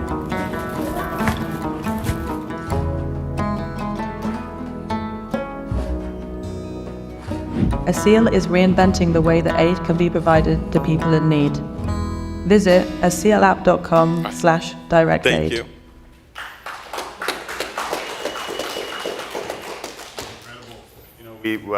When we talk about need cartography, what we're talking about is the mapping of who needs what, and you think of in a kind of commercial sense, that's what the gig economy is in a sense. It's someone makes an order, they have a need for food, but it's, the infrastructure, the institutions behind it, the Ubers, the DoorDashes, they're so extractive, they take so much of the resource out of that process.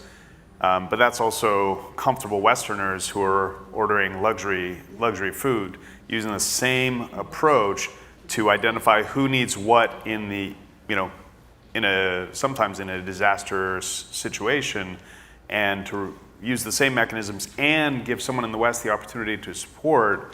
Like, really brilliant.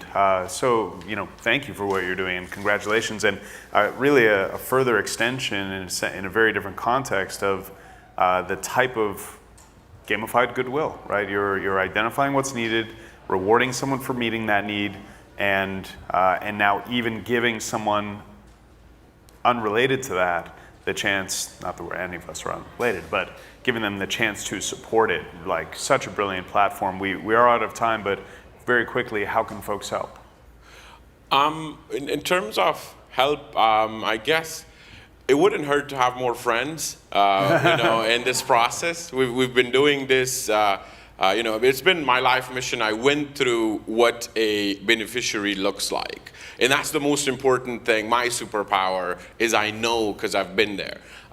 And so then sort of using bigger institutions, finally building at SEAL the last 6 years, it's a different business model. It's looking into places that seem very odd, right? Like Afghanistan, we're looking into Syria.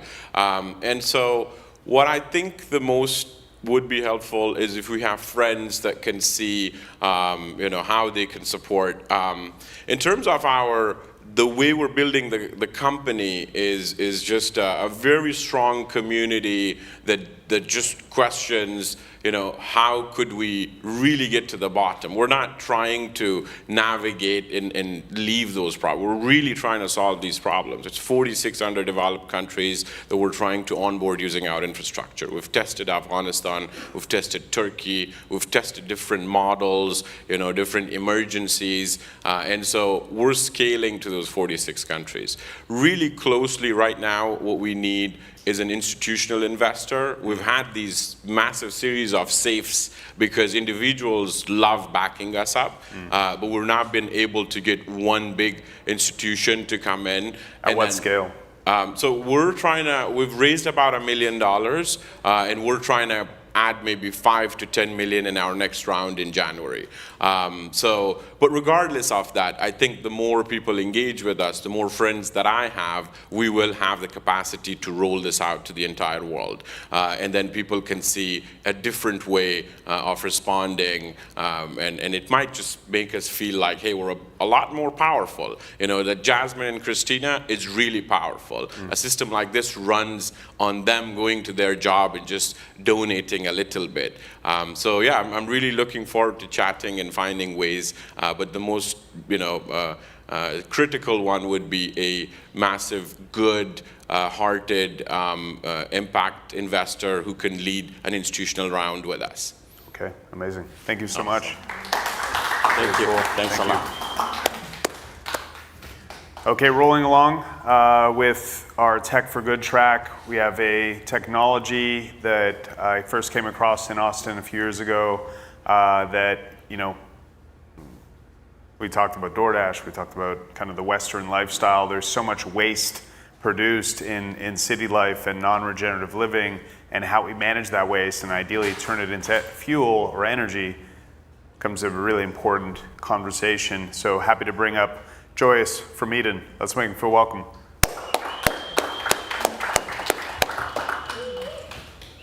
Thank you, Elliot. Pleasure to be here. Oh, perfect. Amazing. And do we have a clicker here? This guy? Perfect. All right. It's an absolute pleasure to be here with all of you today at Transformative Impact Summit. Thank you. Thank you for this opportunity to celebrate together transformation and impact in motion.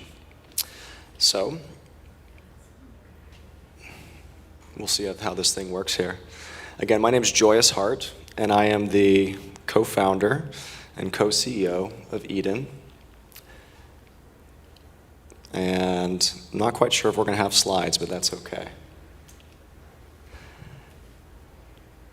So Eden is a vehicle to bring to market a transformative technological evolution that is able to take all carbon-based waste simultaneously and transform it in any mixed or wet stream at over a 90% energy efficiency into the cleanest burning fuels on Earth, into a very special type of biochar, into water, because we liberate the water that's trapped in the waste, and into organic fertilizer. Thank you. So this presentation is not the original one that I had planned to share today, but since it's on the screen, it's going to be a little bit more wordy than the one I planned to share too. The major thing for me, my North Star has been the regenerative economic movement since I was young, across all facets, built environment, education, and the hard wall I came up to was the waste crisis, and it truly is a crisis. I'm imagining that this room is quite versed in the level of toxicity and pollution we introduce to the environment every year. This deck's a little bit outdated. We actually introduce over 5 trillion pounds of metric physical waste, MSW, right? Municipal solid waste into the environment every year. And that doesn't account for the fact that the World Bank references that 35% or more of just MSW, just what we throw into the landfill from everyday usage, is not accounted for because it's illegally dumped and burned. That is a massive, massive issue. Not only is it an environmental catastrophe, it's also affecting all life on Earth. In fact, so many of the top-end issues that we attribute to what we are absolutely in the midst of significant climate change. And so many of the symptoms that we're looking at, when you look for the causal root, it's directly tied into the level of pollution that we're introducing to our environment every year. It's a messy process, and it's an expensive process for us to not have a solution implemented to this epidemic. Right now, about $400 billion is spent every year just trying to remediate the negative effects of this toxic waste. All right, this slide I can work with. So, as I mentioned earlier, Eden is the result of about $350 million in R&D. We're on Gen 3 that Eden was created as a vehicle to bring to market. And what Eden, the technology behind Eden is, we have an 8-stage net zero carbon neutral process. And again, we're able to take all waste in any mixed stream. So many of the conventional solutions in the market, pyrolysis, incineration, gasification, they spend an inordinate amount of energy to dry the waste. Whereas for Eden, the secret alchemist is actually water. Eden is a result of reverse engineering Mother Nature. How does the Earth break down waste as carbon is subjected to intense heat, pressure, time, in the presence of water underneath subduction zones? So my co-founder and co-CEO, Jonathan Appel, is an extraordinary human who, within days of meeting him, I realized that his family, his father was the original pioneer and still sits with us on our scientific board, had actually cracked the code. Because for over 10 years in the regenerative space, I looked at every technology I could get my hands on. I made investments, I advised in the space, and I realized that there wasn't an actual solution for pollution in the marketplace. There were waste-to-energy technologies, yes, where you could take physical waste, make some energy, and you were left with pollutive products on the back end. Very pollutive fuel products, toxic ash, toxic emissions. And so when I realized that there was actually a proven solution, validated by, and this is again not on this presentation because this is not the presentation I planned on sharing, the DoD, the DOE, right, Department of Energy, Department of Defense, MIT, TÜV Süd, the big validator out of Germany, Lehigh University, Cornell, New York State Department of Health. The list goes on and on. The technology has been validated in the first 2 generations, Gen 1 and Gen 2, certified as a net positive solution by the EPA, certified as the only technology in the world for 100% pathogen destruction on medical infectious waste. For me, it became very exciting. Obviously, there are some good solutions in the space. Right? You have biodigesters that work for, and you have algae. You have certain things that work for certain waste intake. For me, what was really exciting is that we finally had a solution where we could look at a tire or a piece of PVC plastic the same as we looked at a banana. Because for us, we're looking at the actual molecular composition. And unlike the technologies in the market, like pyrolysis and gasification, incineration, et cetera, we are not a thermal process. In our 8-stage process, yes, there is a thermal component. There is heat, but the heat is used to we create actually atomic hydrogen. So it's a chemical reaction that breaks apart the waste in our system. This is just a little comp slide. You can find this on our website. I won't go too deep into it. And in fact, because this isn't the presentation I was going to share forward with you, I'll just leave it here. We've gone from a 250 ton per day commercial facility that we operated for 13 years, that was generation 1, all the way through to generation 3, where we're now taking this technological evolution and we're bringing it forward not only in large-scale fixed biorefineries, but also in fully containerized and even mobile units. So we're able to deploy this technology anywhere on Earth. Put it on the back of a barge, send it into the ocean. Don't need to take the barnacles off or clean the seawater and salt off. You just conveyor the plastic up straight through the system. We handle it all the same.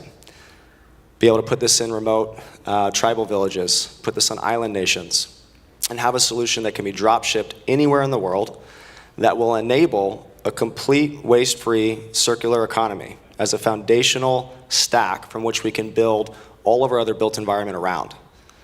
We just actually got back, our team got back from Volcano Summit, which is the leading innovation summit in Latin America. We were there a couple of weeks ago. And we met with members of the federal government there, the national government, and then local municipality leaders, including different mayors. And particularly because the summit was hosted in Antigua, Guatemala, we had fun sharing with the mayor's office there that from their disclosed waste, 100 tons per day, we could power 150% of the energy's built environment needs. So Antigua could become completely waste-free and 100% clean energy powered, while also producing so much organic fertilizer and biochar they could remediate any damage that had happened to the soil through pesticides and become an exporter. Extremely, extremely exciting. And I think for me, that was really the key baseline, is that I feel most of us fundamentally would love to do good. And we find the things that we're passionate about that light us up, and we focus on that, and we move toward it. At the same time, when you look at what will actually incentivize public and private leaders in the highest echelons, you have to have an economically viable vehicle.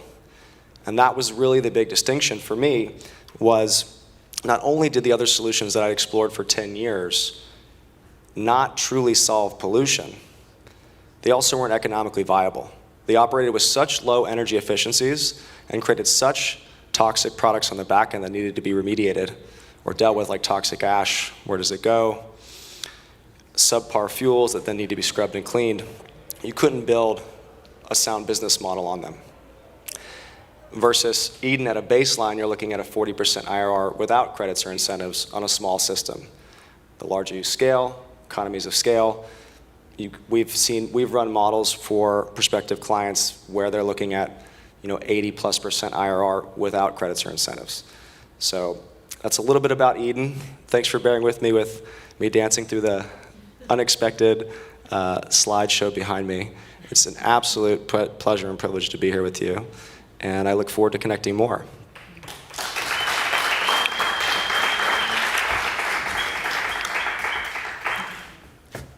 Amazing work. So this, we're talking about trying to build regenerative economies, using new technologies for doing so, and we know how wasteful current Western consumption is, and we have to change that. We have to elevate consciousness, all this, and along the way, even if we did that tomorrow, even if we stopped producing waste, there's such a backlog. Yeah. How many landfills are just closed because there's no more space. So what makes this kind of technology so exciting for me is that it really feels, and 1,500 tons per day, that's actually per unit, right? We have units ranging from 2-ton mobile to tens of thousands of tons per day. I mean, that's again, if you're building that on site as a full build out, but we could handle 30,000 tons of waste a day if it was needed. So what gets me so excited about this, it feels like it could undo landfills. Absolutely. Right. So what do you need most right now? Right now, I really appreciate that question. Thank you, Elliot. Right now we're looking for partners. So we're rolling Eden out in partnership with leaders in the private sector and leaders in the public sector. We're talking to municipalities and federal governments around the world right now. We're talking to major industry leaders in pretty much any vertical you can imagine at this point, looking for the people who care, who are truly ready to leave a legacy where our children, and even in our lifetime, don't have the word waste in their vocabulary, and they're ready to take what's currently a toxic liability threatening all life on Earth, every ecosystem on this planet, and turn that into lucrative, regenerative energy products and commodity streams. So we're looking for partners. On a capital partner level, we do have an open bridge round. There's 5.8 left in that. And we invite anyone to visit us at edenenergy.co, and come learn more. Become a leader in the shift from a waste economy into an economy where each one of us can truly thrive and feel good knowing that we're going to truly leave a world that's more healthy, clean, and beautiful than the one that we came into. Let's do it. Let's go. Thank you, Don. Thank you. I appreciate it.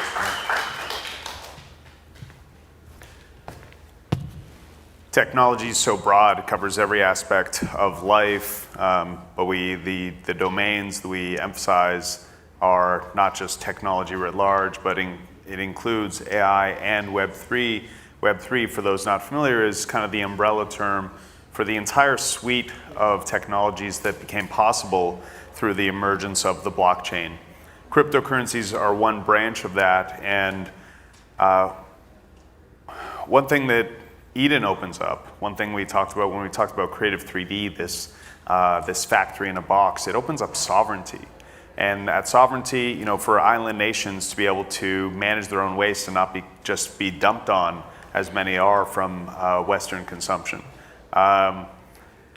Individual sovereignty, emancipation from traditional financial markets and mechanisms that are extractive and keep people trapped becomes very important as well. And so our next speaker graced us last night with a beautiful concert. His background is in a very different space, not from the technology space. He's actually a member of Pink Floyd. We had a beautiful private concert closing out our family office event at ACA Galleries, thanks to Art for Impact. And but Scott Page is part of a company called YieldX that is doing some really interesting things in the crypto market. So let's make him feel welcome. Scott, come on out.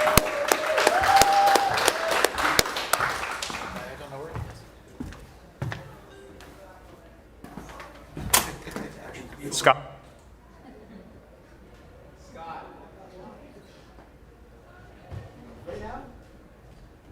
Okay. I was in the back room talking. All right, we got a thing here. All right, is this on? Testing, is this on? Hello, everyone. I can't see anybody. It's blinded in here. How many people in here? We got a few folks. Okay, a few people. How many people were at the party last night? Did we rock? Yeah. How about our buddy Vaughn, man? He killed it, right? I'd never heard him. I didn't know he could sing like that, but yeah, it was a fun night. So anyway, I'm Scott Page.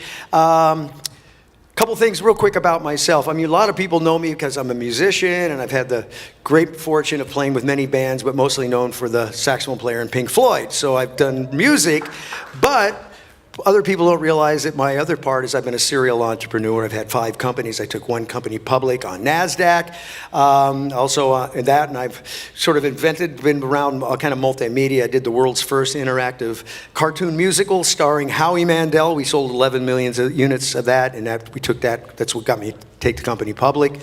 But since then, I've been building technology and been in the tech space, so I've got kind of a dual life. I still play music. By the way, I'm doing a tour. We're going to be here in town on the 8th. I'm going to do a plug for my band. We'll be playing Cafe Wah, 2 shows, killer band. Anyway, so what I'm here with my company. This is my company. I'm a co-founder, and it's called YieldX.ai. And so why am I here? First of all, I know why most everybody's here. The most important thing you need money, right? Everybody's like looking for dollars. How do I support my cause? How do I get this thing to roll? So I want to talk to you about new business models and what YieldX is and why this is important to what you're doing, and I'll explain. So YieldX is we're a liquidity aggregator. So does anybody know what liquidity pools are? Does everybody know? I got a few hands there. So liquidity pools, let me explain. Every trade, whether it's a stock, whether it's a coin, whatever, there needs to be a pool of money that allows the trading, right? Because if there's no money in liquidity and I have $100,000, but there's only $50,000, I can't get my money out. So liquidity pools, just like banks and whatever, they need to raise money. You go to the bank, you put money in a bond, they say, I'm going to give you 5%, whatever it is, and the next thing you know, they're out leveraging your money, making a ton of money off of the money you put in the bank, right?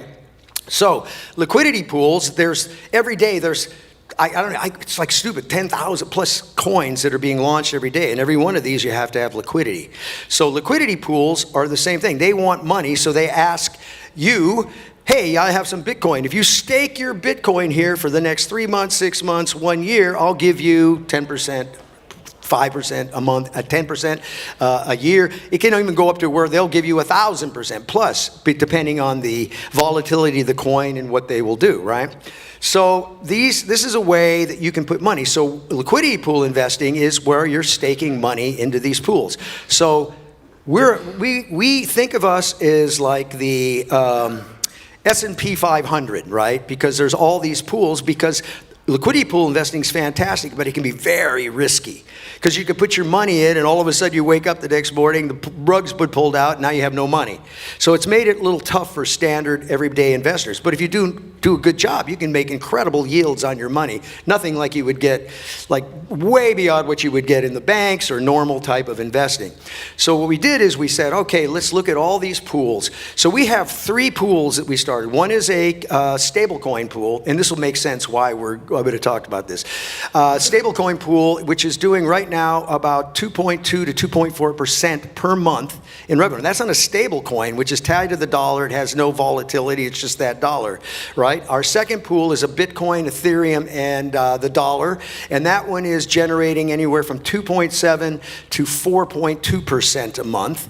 And then our DEX pool, which is the one I particularly like, is really all the altcoins. We look at 800 different of the top altcoins. It's all AI driven, so it's managing it real time, 24/7. We've got the engines watching it. And we take the top 25 blockchains, the top chains, all based on our criteria, and we've never put more than 2.5% of your money in any one pool. There's never any in one pool, right? So we reduce the risk at that point. That's doing 7.7, like I said, almost 10% a month, and it's been running now for 3 years. We did 3 years of analytics before we started the company to make sure you can go on chain. That's the beautiful thing about blockchain. Everything is is transparent. You can see everything. There's no hiding behind any walls. You can see if you put $1 in our pool, at our DEX pool, 3 years ago, it's now $20, I think, something today, and it's growing like crazy. So why is this important to you? So one of the things we did, we said, wow, if I can take and double money like that pretty much on a yearly basis, that's a lot of yield, right? So we basically funded our company by never risking anybody's money. Right? Because the principal investors, they put the money, we say, we're not going to touch the money. It sits in your wallet. We're going to just take the interest. And currently we're generating well over, I heard things, almost $300,000-$400,000 a month off of the interest, and we're not putting any of the investors' money at risk. Right? That's crazy, because if you think about your business, and especially these nonprofits and everything, imagine you go to the investor and you say, look, I got this killer idea. And the investor's like, yeah, but am I going to run out of money in the next 18 months when I burned all the cash on marketing and all that? I said, what about this? I figured out, let's say you needed to generate $100,000 a month. Your burn rate is $100,000 a month. I need that money to run my business. So I say, okay. So I'm just going to use round numbers to make it easy. I'm going to say, let's say it's 10% a month. I can know that if I had that $1 million, that's going to generate me my $100,000 every month, right? And what's beautiful about it, as soon as you drop it into the pool, 30 days later, you got your $100,000. The risk is never there. In our model, our business, our system is what's called a trustless system. So we never touch the money. The person has the money in their wallet. They control it. We're hands-free, right? We don't want to be invested in any of that. Now, because we have been able to diversify these funds, put them in this pool, AI and DeFi is a big deal because it allows you to really manage these things. So we've got roughly the system's like 600 cold wallets that are running all the system. AI's managing 24/7. So when there's fluctuation, so let's say one of the pools in the DEX pool starts to go funky. The AI says, oh, out of that one, move you into another one. Right? So we can keep the balance going. So we've been able to reduce the risk from that 5.7 down to 0.006, which is really important because, let's face it, investors, that's the biggest thing they're worried about, right? So this whole new strategy of funding with yield, plus it creates a circular rate money. It regenerates, right? Now, if you let it compound, it starts getting really crazy, right? So you might say, I need to raise $100,000 a month, but let's say I want a little more money in there because I want to take 30% of the money and I'm going to drop it into the pool and I'm not going to touch it. I'm just going to let it compound. So what happens now is you have that money is growing. At the same time, you're feeding the money that you need to pay your business, to pay your employees, your business, whatever that is. It allows you to do that without taking that risk. And that is a big deal, especially when you're going to investors. And one of the nice things and why I like talking to a lot of the family offices and these people, we also have our system is we have an in-house system or a kind of a white label. So you can set up your own system where you have everything we have. You give us 2 cold wallets, a domain, 3 days later, you're set up, you have your own full infrastructure to run your own business. So if you have $5 million and you want to drop it into the pool, you just drop it in, it's your thing, and it starts generating capital. Why this is important is because we need to figure out how to regenerate. Everything's about regenerative, right? How do we create money that generates over and over and over again? This model is working. We've got 3.5 years into it. We're eating our own dog food. That's how we start our company. That's how we pay everything every month. And it's growing every day as this thing keeps growing and growing. So our capital card's coming. Now, here's the next piece I want to talk about. So what we're launching next is our real world asset index. And this is now taking physical goods and tying them to liquidity. So this one I really love because I think this is really the holy grail coming up. So, imagine this. Let's say this is a piece of art. And I say this piece of art is $10,000. I'm the seller, you're the buyer, young lady. So I'm going to say, I'm going to sell you this piece of art. But what I'm going to do as the seller is I'm going to take that $5,000 of that money and I'm going to put it in the pool and I'm going to share that revenue with you. That could be any percentage. There's ways you could do it. You say, I'll give you 100% until you get your money back, or we'll split it 50-50, whatever you decide that makes sense. But here's the model. $5,000 of the $10,000 piece, 1 year left in the pool, it now becomes $10,000. Second year, it becomes $20,000. Third year, it becomes $40,000. Fifth year, so you can see the model. So now I'm saying you're buying this piece of art, but the minute you buy this piece of art, you hit buy, goes into the system, you can look in real time and you can watch your money go up. You see the counter spin because we update every second, right? So now this piece of art is not based on necessarily just the piece of art. It's based on the fact that it has liquidity built into it. That changes the game, and as that goes on and on. So now, let's say I own this piece of art, and I decided never to touch that piece of art. And all of a sudden, this $10,000 I have is now, I put in this thing, is now worth $40,000. I think I'm going to sell my piece of art. I'm going to sell it with the yield. Now that art, I can say, oh my God, let's see, $40,000. If I let that thing go, I'm going to sell this for $100,000 now because I want that much money. I need the money, right? And so I could sell it. You could sell it on the futures. So there's all kinds of interesting models that are happening. We're tying that to everything. Buying a pair of shoes. Let's say you're Nike, right? Nike says, my shoes are $150. Nike says, greatest points, loyalty, reward system ever. I'm going to take a third of that money. I'm going to take $50 and I'm going to drop it into the pool, and it's going to connect up to your wallet, your app, and then now you're going to start generating money. You can open up your app and you can watch your money go up every day. So then you can calculate out and say, gee, those shoes cost me $150, but I got $50. In a year, I'm going to have all my money back, and now my shoes are free. Right? So it starts generating. So imagine the world where everything you buy gives you yield back. So when you buy something, you're actually saving at the same time. Creates a whole regenerative piece, and especially when you start looking, think about third world countries, think about farmers who always are the worst. They get so screwed. It's horrible. $5 for this, 5 cents for this bushel goes for $5 at the place, and I don't see anymore, right? So now we can build models where they can share in yield and revenue that moves forward, that feeds those people. So everything you buy, it can be water. We're working on a water company right now where you're buying water and you're basically saving money every time you buy water. Right? It sounds crazy, but it's 100% real. It all works, and it's crazy. So I'm very excited about this, and I just wanted to share with everybody because I think home offices, I think charities, I think people trying to do all the good that you guys are doing. We need new vehicles to generate money because it's painful to go out and keep knocking on the door and saying, I need more money. Well, wait, I gave you that $1 million. Well, yeah, we had to spend it on this. I need another $1 million, right? Rough. So why don't we come up with a model that generates revenue from that, not risk the principal money, and make it. And one other thing, imagine if you're getting 100% of your money a year and you go to your investor and you say, you got that $1 million, how much are you making in the bank a year in the bank? Oh, I'm getting 5% a year. Hey, Mr. Investor, I'm going to give you 10% a year and then I'll take 90%. So you can actually give the investor more money than they're getting into the bank and putting into your pocket, right? It's a crazy model. I believe it's the next revolution. I think that's where we're at because when you fix the money, you fix the economy. And we need to stop the separation between the rich and the poor is crazy. So now we need to start transferring that wealth. I truly believe, first of all, everything's going to get tokenized. The whole world's about to get eaten by tokens because it's so obvious. BlackRock even came out and said, I think it's a $15-16 trillion a year business.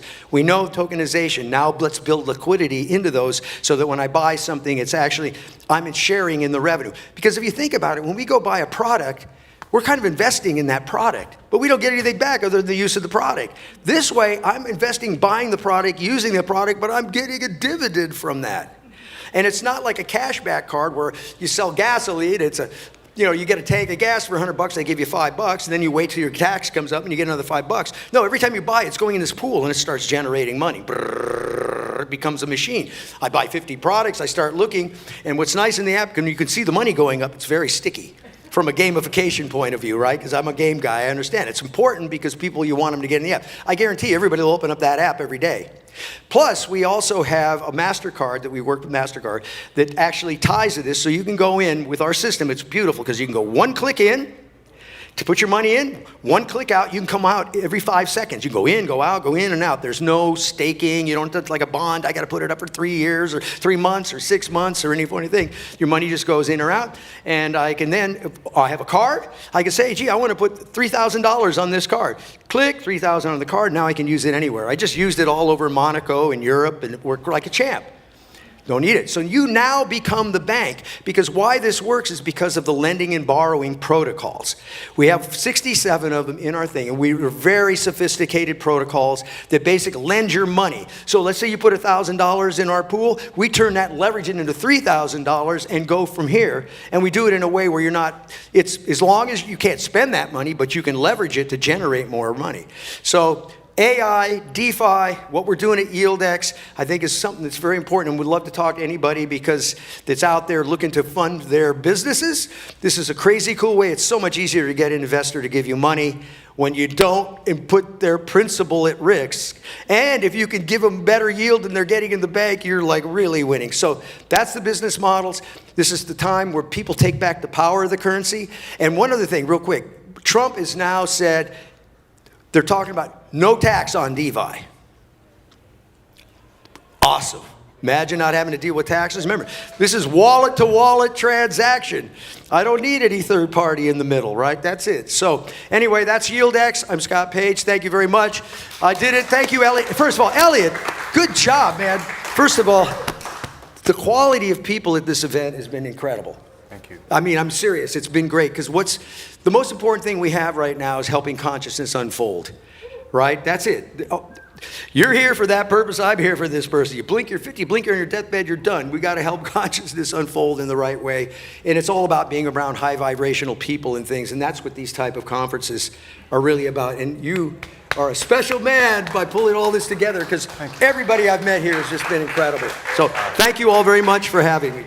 There you go. Yeah, we're super blessed. A lot of wonderful people, yourself included. And I think one of the things that's exciting about the new possibility space with crypto is, you know, traditional institutional approaches to financial management aren't necessarily designed in the interests of everyone. And so I was asked years ago, but what's the real power of Web3 and all these new tokenomics?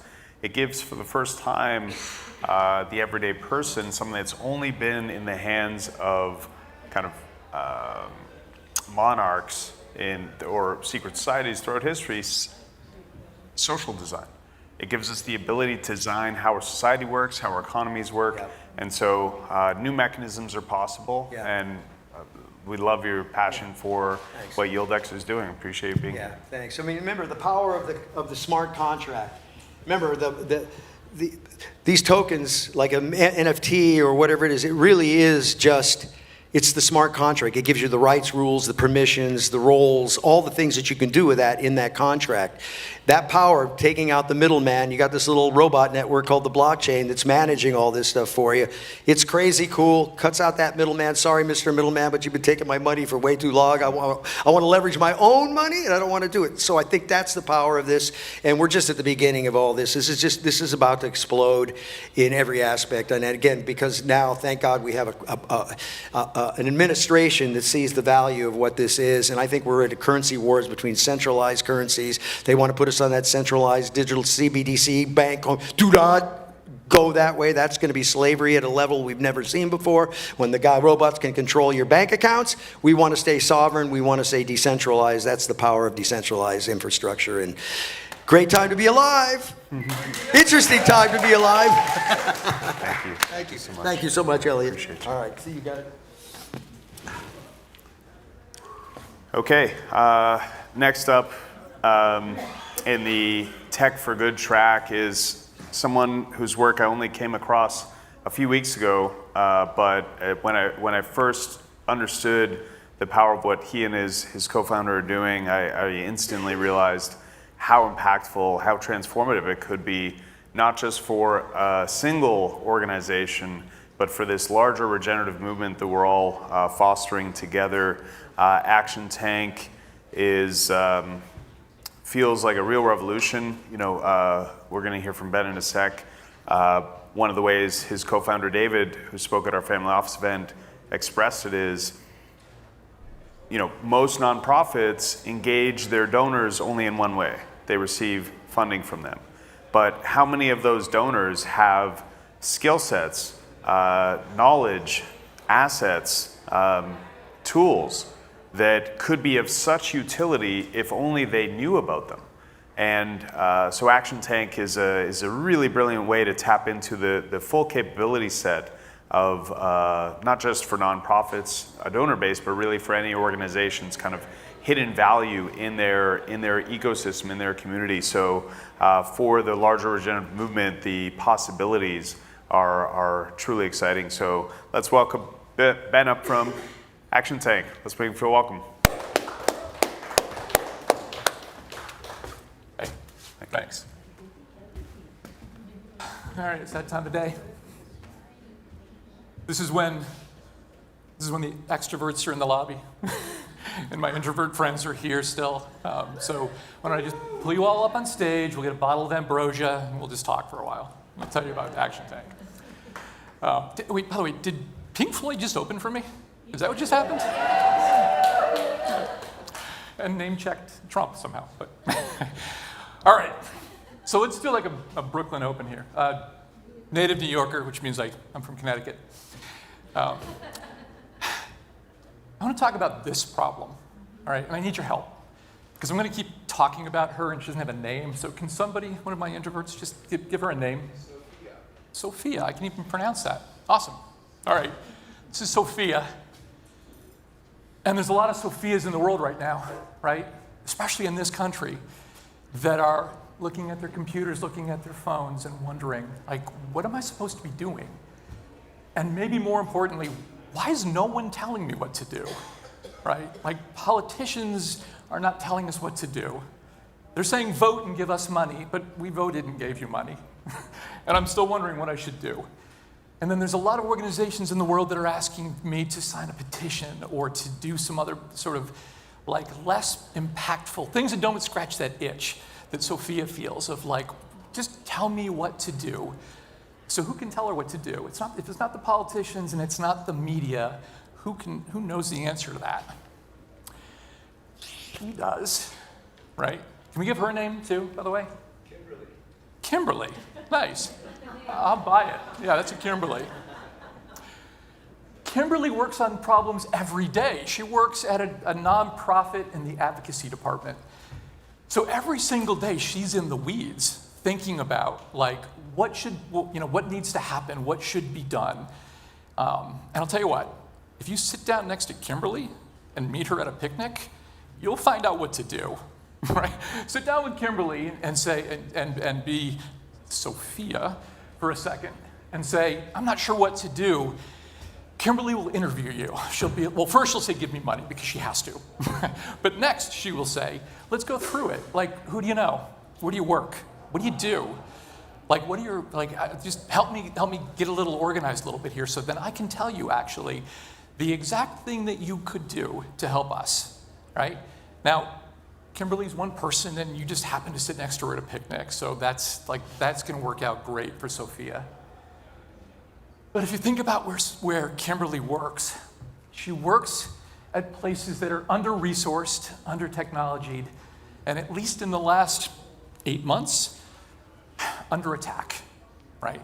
She is hearing J.D. Vance talking about how we got to crack down on NGOs because they're spreading liberal terror and things like that, right? So Kimberly doesn't have the resources to do what she needs to do to actually have people help. So she resorts to the lowest common denominator ask, which is, let me blast out an email to everybody and say, hey, things are sideways. I hope you can help. Click here to help by giving me money or by signing a petition, right? All right, we think that's inefficient. We think there's a better way to do it. And there's a way if we could use technology, which is what this whole segment is about. How do we use the technologies that are available now to actually improve the outcomes for these types of nonprofits? All right. Kimberly has an asset.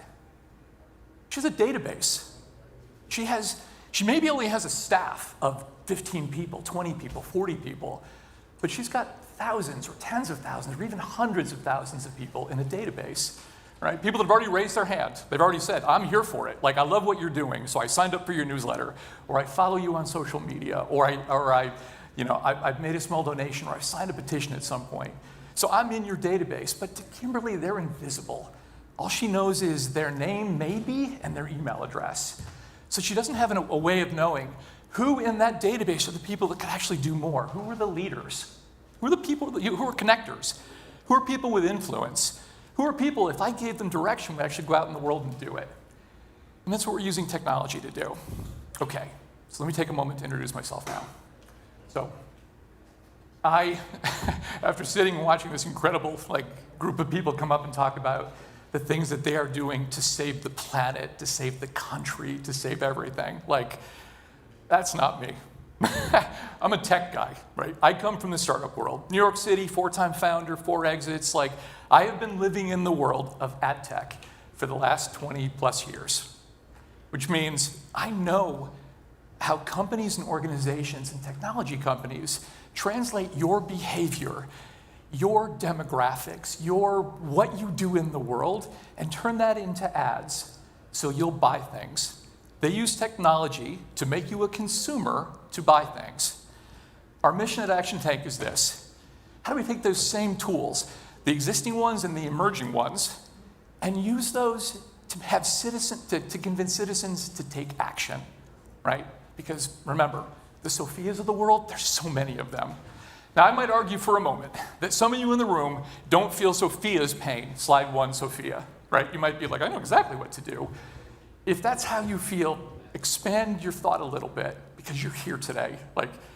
You're here Climate Week, New York City, sitting in a room. You are people that probably take action. But think about all the people that don't have the access and the means or the whatever to do the types of actions that you can do. That's who we're looking to identify. And that's our thesis, that there's thousands of them, maybe millions of them, that if we could just be specific and tell them what to do. All right, so I'm gonna tell you, so Action Tank is this. It's me and some other folks that have seen the light from the ad tech community, and we wanna use what we know and how we do things to actually make the world a better place. I'm gonna do a Voldemort moment here. We wanna build Palantir, but for good, right? Palantir, love them or hate them, is an incredible technology, but we think they're focused in the wrong way. And we think there's an interesting opportunity if we could take the cutting edge technology and make it available to the nonprofits and the people that are actually trying to do good in the world. We can improve their really critical outcomes because they're the only ones trying. They're the only ones up there swinging away and trying to change the world in that way. Like so many of the people that we saw here today on stage. All right, so the ability to find who these people are and then ask them to do things. Literally, ask them to do things. There we go. All right? So rather than an email or a text or a DM in your social media that says, things are terrible, give us $20 or the world's gonna end, what about a note that says, I see you, right? Would you like to help in a really specific way, unique to your capabilities? You have power. Maybe you're the CEO of a company or you're a leader of a community group. You've got connections. Maybe you sit on a board. Maybe there's a fellow employee of yours that would actually have very high value for this nonprofit. Maybe you have influence. Maybe you've got 23,245 TikTok followers. And that if we can ask you and everybody else with good social media following on one day to do something, like, that's far more valuable than $20, which, by the way, probably cost the nonprofit $21 to raise. So what are the things that we can do, not about raising money, but about the thing that happens after the money is raised? Doing on time here. Am I over? All right. All right, so it's this type of thing. Now, the technologies that we use for this are twofold. One is AI. So we meet with a nonprofit and we say, think about all the things that you could do, but let's be disciplined about this. Think about all the things, if you look back at 2026 and it was an amazing year toward achieving the impact, the thing that's written on the wall, the thing you care about. If we look back at 2026 and you had a great year, what would you have achieved in media, in business, maybe in religion, maybe in academia, maybe in culture? And we take all that information and we feed it into an AI agent that we've trained that fleshes that out into hundreds, sometimes to thousands of individual line items of things that we can ask people to do. That's what you're seeing on the screen, right? Simultaneously, we take all the tech that the advertising world is taking and saying, let's see who these people are, and basically find out who's best situated to do it, and then in a very polite way ask them, will you help? Will you do this for us? Okay. When we do this, bear with me for a sec. When we do this for one company, it improves their efficacy. And we do this for one nonprofit, right? Just imagine what that looks like. Thousands of people being asked specifically, will you do a thing? They are reaching out into spheres of influence, not as the nonprofit, but as citizens. The nonprofit said, will you go to that town hall and share some wisdom with your community about this topic that's important to you? When we do that for one nonprofit, it's interesting. When we do it for a bunch of nonprofits that are cause-aligned, they actually start working together. Those of you who know the nonprofit world, that's not always the easiest thing to make happen, right? A lot of the nonprofits, even when they have the same causes in mind, they are a little competitive, right? Like a lot of them are like, I want the win. Like I want to do the thing that, that will have an impact. So we're creating an infrastructure here that if all of them are doing the same thing, if they're all creating instances where individual people are reaching out and talking to people in celebrity, in culture, in government, in media, how does it feel to the people inside those spheres? It feels like a movement. It feels like things are happening. Like, I don't know, every time I turn around, someone's talking to me about this topic, right? That's grassroots. It's really hard for one nonprofit to be grassroots. It's really hard. Even the really, really big ones, even the ACLUs and folks like that, all right? But if we can get them to work in concert, all right, the other side of this coin is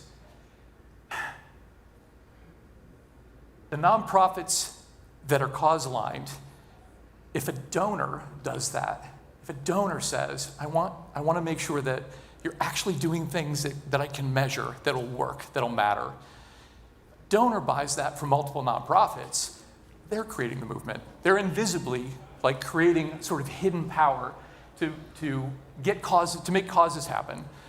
Bigger discussion here, bigger argument here, which is that power of money is being decreased in the nonprofit world, right? And we know it's being decreased in elections. Just ask Elon Musk about Wisconsin, right? Spending $300 million to try to get a judge elected and it didn't work. So is this a way that we can actually make money work better? Can we turn money into action as opposed to turn money into process? And if we can do that, then maybe we can actually have some impact and correct a lot of what's going really wrong in the country right now. All right, that's us.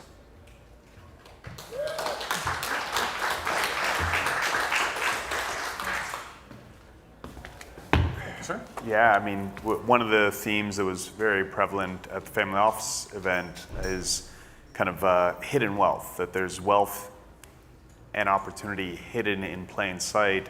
And for organizations, we, especially on the nonprofit side, we think only of, as we were saying earlier, like the donor base being, right. Having only one utility. And yet here are people who care and want to help and are expressing that in the one way they know. What's so exciting for me is how this can, tap into the vast resources that are available in that community of care that otherwise go unnoticed. Right. What do you need most right now? So two things. anybody who's around yesterday, my partner David talked about this topic as well. And we actually come at it from actually different places. David comes from the pain of the donor side. He comes at it from the side of like, if I'm writing a check for $50,000 to help a nonprofit that I care about, maybe in past years I was okay with that. I was okay with getting the tax write-off, getting a little virtue signaling, getting some flowers for having done it. But now I need it to work. Like now I need to keep my business hat firmly screwed on when I'm making a donation. So we're looking for folks not to raise money for our cause, because we're self-funding this, like we're making this happen. But we're looking for donors that want to make a difference, that want to be that person, not that guy, but that person in that network effect that are like, yeah, I want it to happen this year. I need it to happen this year. So that, and the other thing we're looking for is nonprofits that just want to be beta users of it. This is a data-driven focus, like our data-driven organization. So if you know nonprofits that you think would benefit from this, we're paying for it. So we'd love to meet them and love to like energize and activate their community to actually do real good. Amazing. Thank you. Okay, we're getting to the end of our program. Appreciate everyone's stamina. We've got just one more fireside chat left with folks who are really on the cutting edge of AI and tech for good. First up is Annie Chahal-Honen, who's the founder of Imagine, a global innovation ecosystem empowering creators, communities, and investors to build solutions with people and planetary benefit. Imagine is part of the world's largest independent coalition of AI scientists beyond big tech, including the pioneers of advanced cognitive AI architectures, advancing beneficial AGI. Annie has worked with pioneers of deep tech, contributing to over $49 billion in exits, and is recognized by the US Congress, X Prize, and global organizations for her leadership and impact.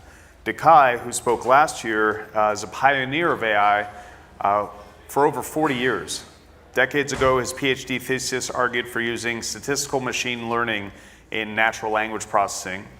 He's built the first global translator and invented groundbreaking language models, spawning Google Translate, Microsoft Translator, and for his contributions, he was honored in natural language processing as one of its founding fellows. Born in St. Louis, Dekai holds joint appointments at HCUS's Department of Computer Science and Engineering and Berkeley's International Computer Science Institute. He's an independent director of AI ethics think tank, the AI ethics think tank. The Future Society is one of 8 of Google's inaugural AI ethics council members. So let's welcome up Dekai and Annie. Let's give them some love.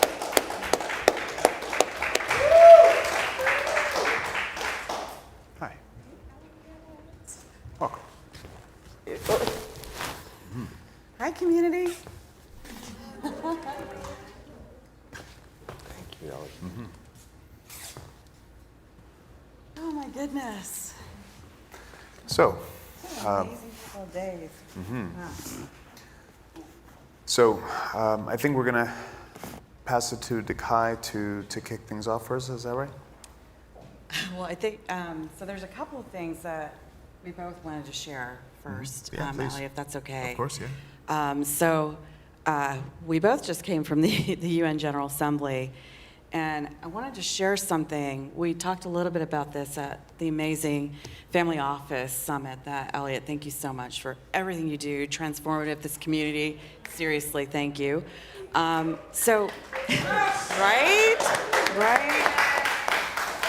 It's such a crazy week when you're here in New York during Climate Week and UNGA. And I feel like this is where we all just want to come and hang out because we're family. And Elliot, you and the team, you've made this community happen in that way. Thank you. So we want to talk a little bit about what's happening in the world of AI. I wanted to share something, and this is this year, right now. So how many of us are Gen Zers here in the audience? Or how many people have kids who are Gen Z or younger? Enough people, but here's the thing. So 80%, as of today, 80% of Gen Z is saying that they would be happy to just marry an AI at this point. right? And they're very serious about this. 83% have had and formed a deep emotional experience and bond with their AI. That's 83%.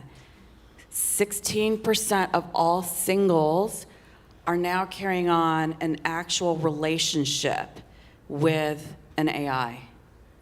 That's 16%. So we're over 300% increase in AI use in dating. And, you know, and something, I mean, some of us will laugh at this. Some people were actually pretty shocked when they're hearing this.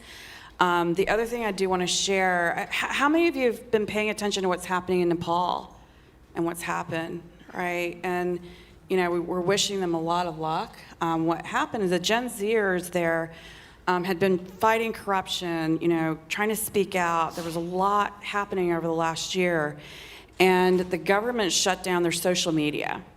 And if you understand what happens today, you know, we have a new civilization in humanity that's been forming, you know, the first digital generation. And so that impacts dopamine, it impacts cognitive capabilities. It's literally, and Dakai talks a little bit about this, but what happened is that started a massive riot.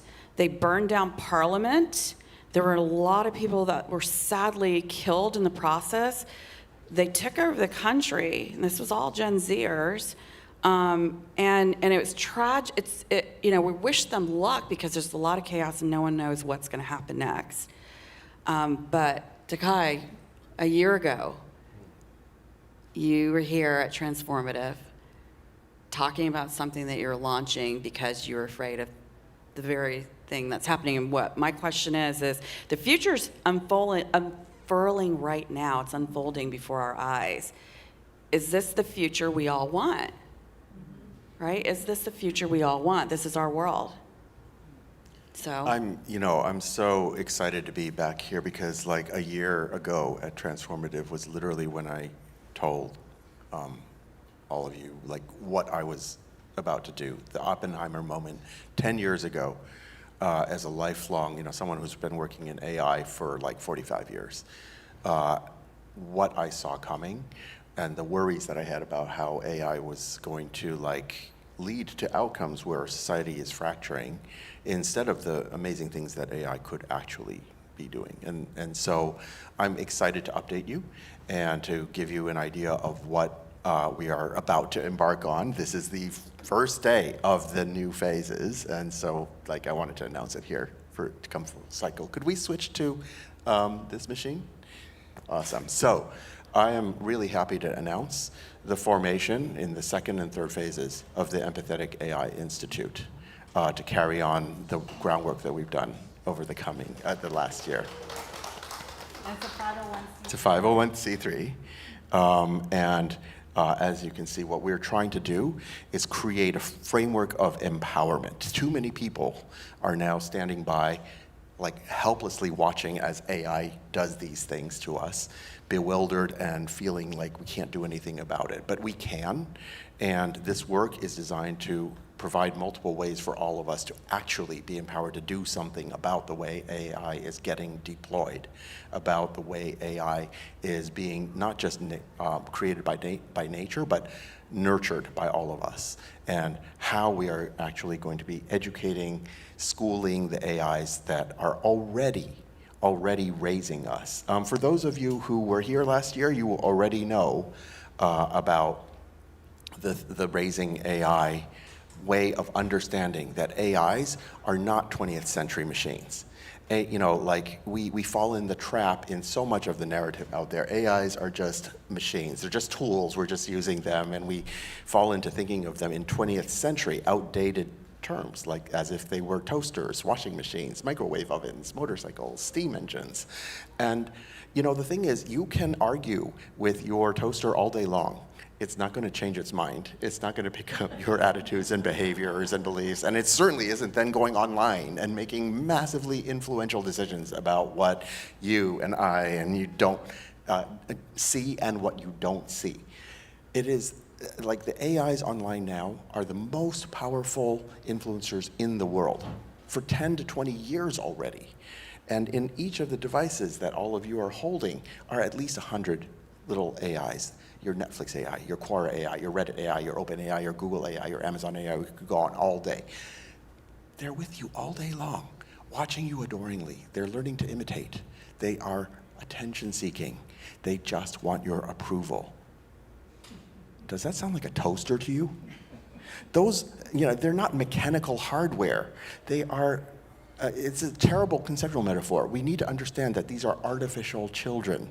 They're children with neuroatypical architectures. They dazzle us with feats of what I think of as autistic brilliance, but they're emotionally still immature, especially with regard to their belief systems and their value systems. And the question that I'm asking in this call to action that has just been released this summer, Raising AI, how's your parenting? Because you're parenting 100 AIs. Every single day, you are the training data. You are the parental role model. Whatever I do with the think tanks, the policymakers, big techs, trust and safety, and responsible AI teams, that alone won't save us, because whatever they do at the end of the day, we are still the training data. And if we behave like garbage in, garbage out, we're going to get garbage AIs, just like with human children.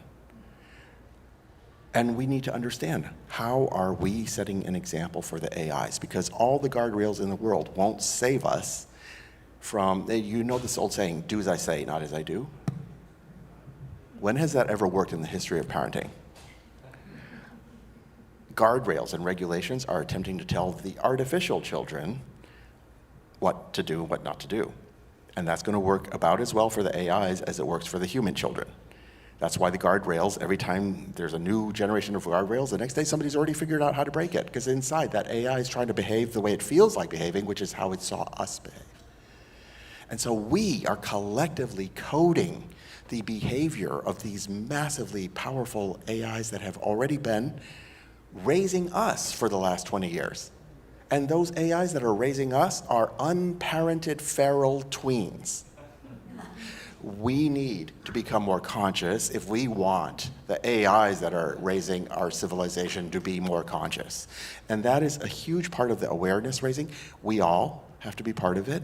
Humanity has made it to date only because we all actually take responsibility for parenting our own children correctly. We don't say, oh, what difference does it make how I parent my children? There's 8 billion other humans. We don't say, oh, those children are just my tools, I'm just using them.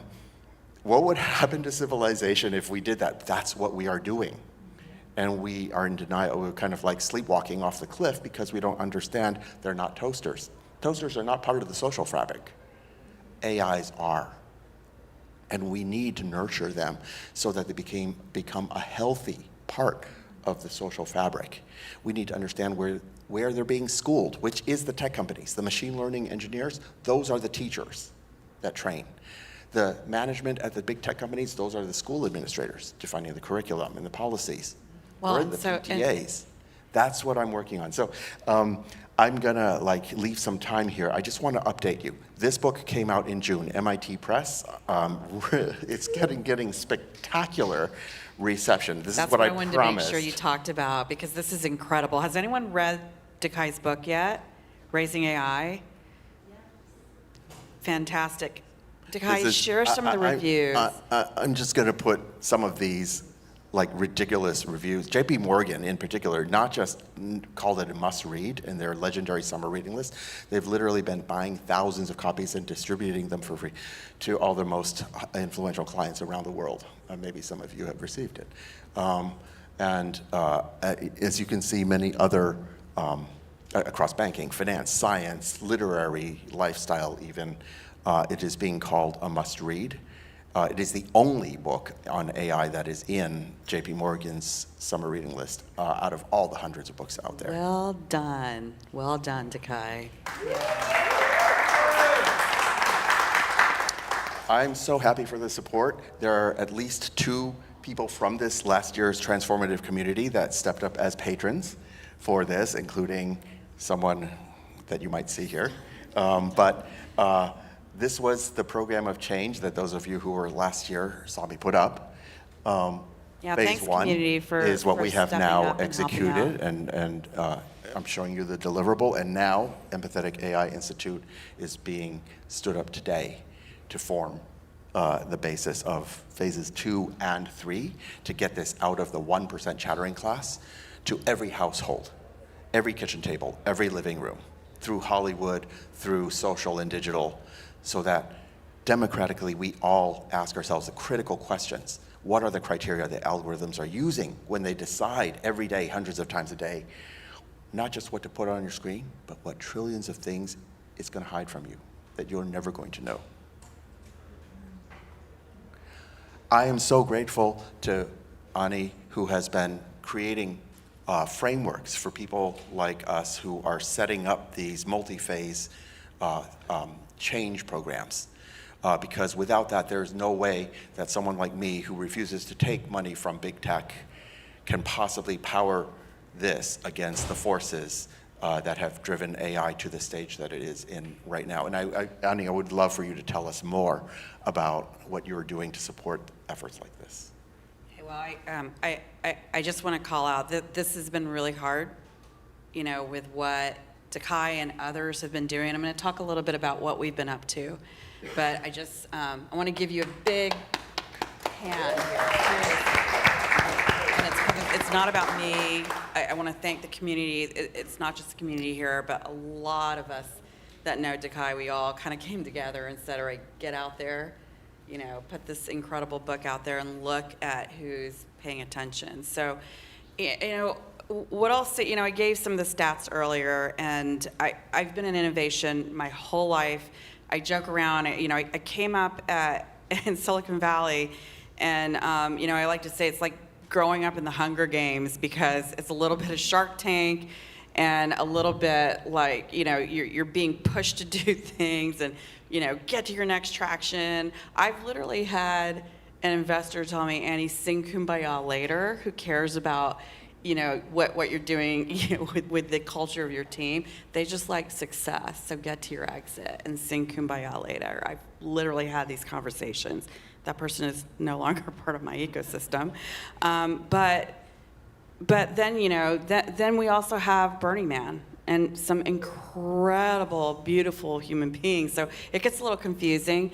And something that I'm really calling out quite a bit, why I left tech for a little bit, and I've been very blessed. I've worked with some of the biggest innovators in the world across AI, robotics, the biotech world, I mean, you name it. My brain, the way I work, I will say, I almost became a journalist before I went down this pathway. And so I love telling stories, and I love figuring out how to actually, I grew up with a bunch of scientists, and so my brain can understand like how this all works, but how do we actually have solutions that are really gonna benefit people and our planet? That's what we set out to do. So for a couple of years, a group of people came together, some of the big innovators that I know, because we're saying we knew some of what we were expecting was going to happen is happening faster than we thought.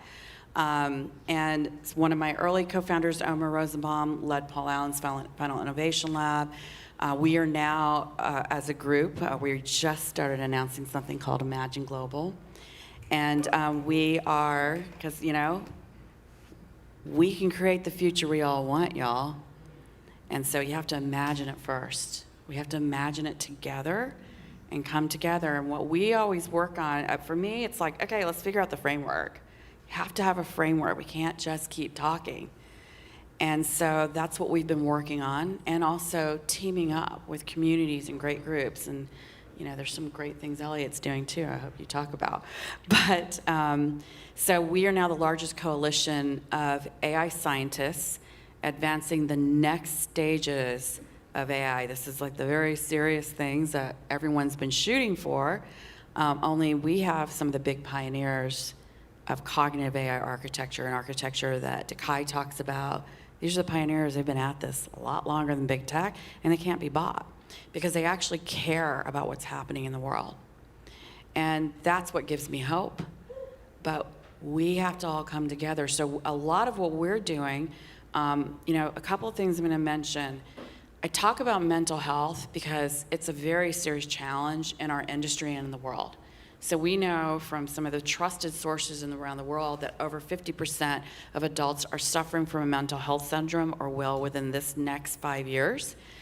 In my industry around innovation and startup, we are 300% higher mental health syndromes than any of the other industries out there, no surprise. Most of us know about this. I've had very close friends that committed suicide that I love, so I started diving into this. And so we, think about this. The people creating the solutions of the future and the companies of the future are suffering. Over 72% of founders admit to having a mental health syndrome and being afraid of telling their co-founders or investors. And we think it's a higher number than that, by the way. I can't tell you how many people I know or run into that have PTSD. I've been through burnout as well. I'm willing to share that. And so we are trying to bring incredible solutions, not only for the industry, but also around the world. So that, we do have a lot of amazing innovators. We're providing a framework. So I'm gonna now switch over, hopefully take it, oh, we're already there. So this is what we've been up to. And hopefully this is.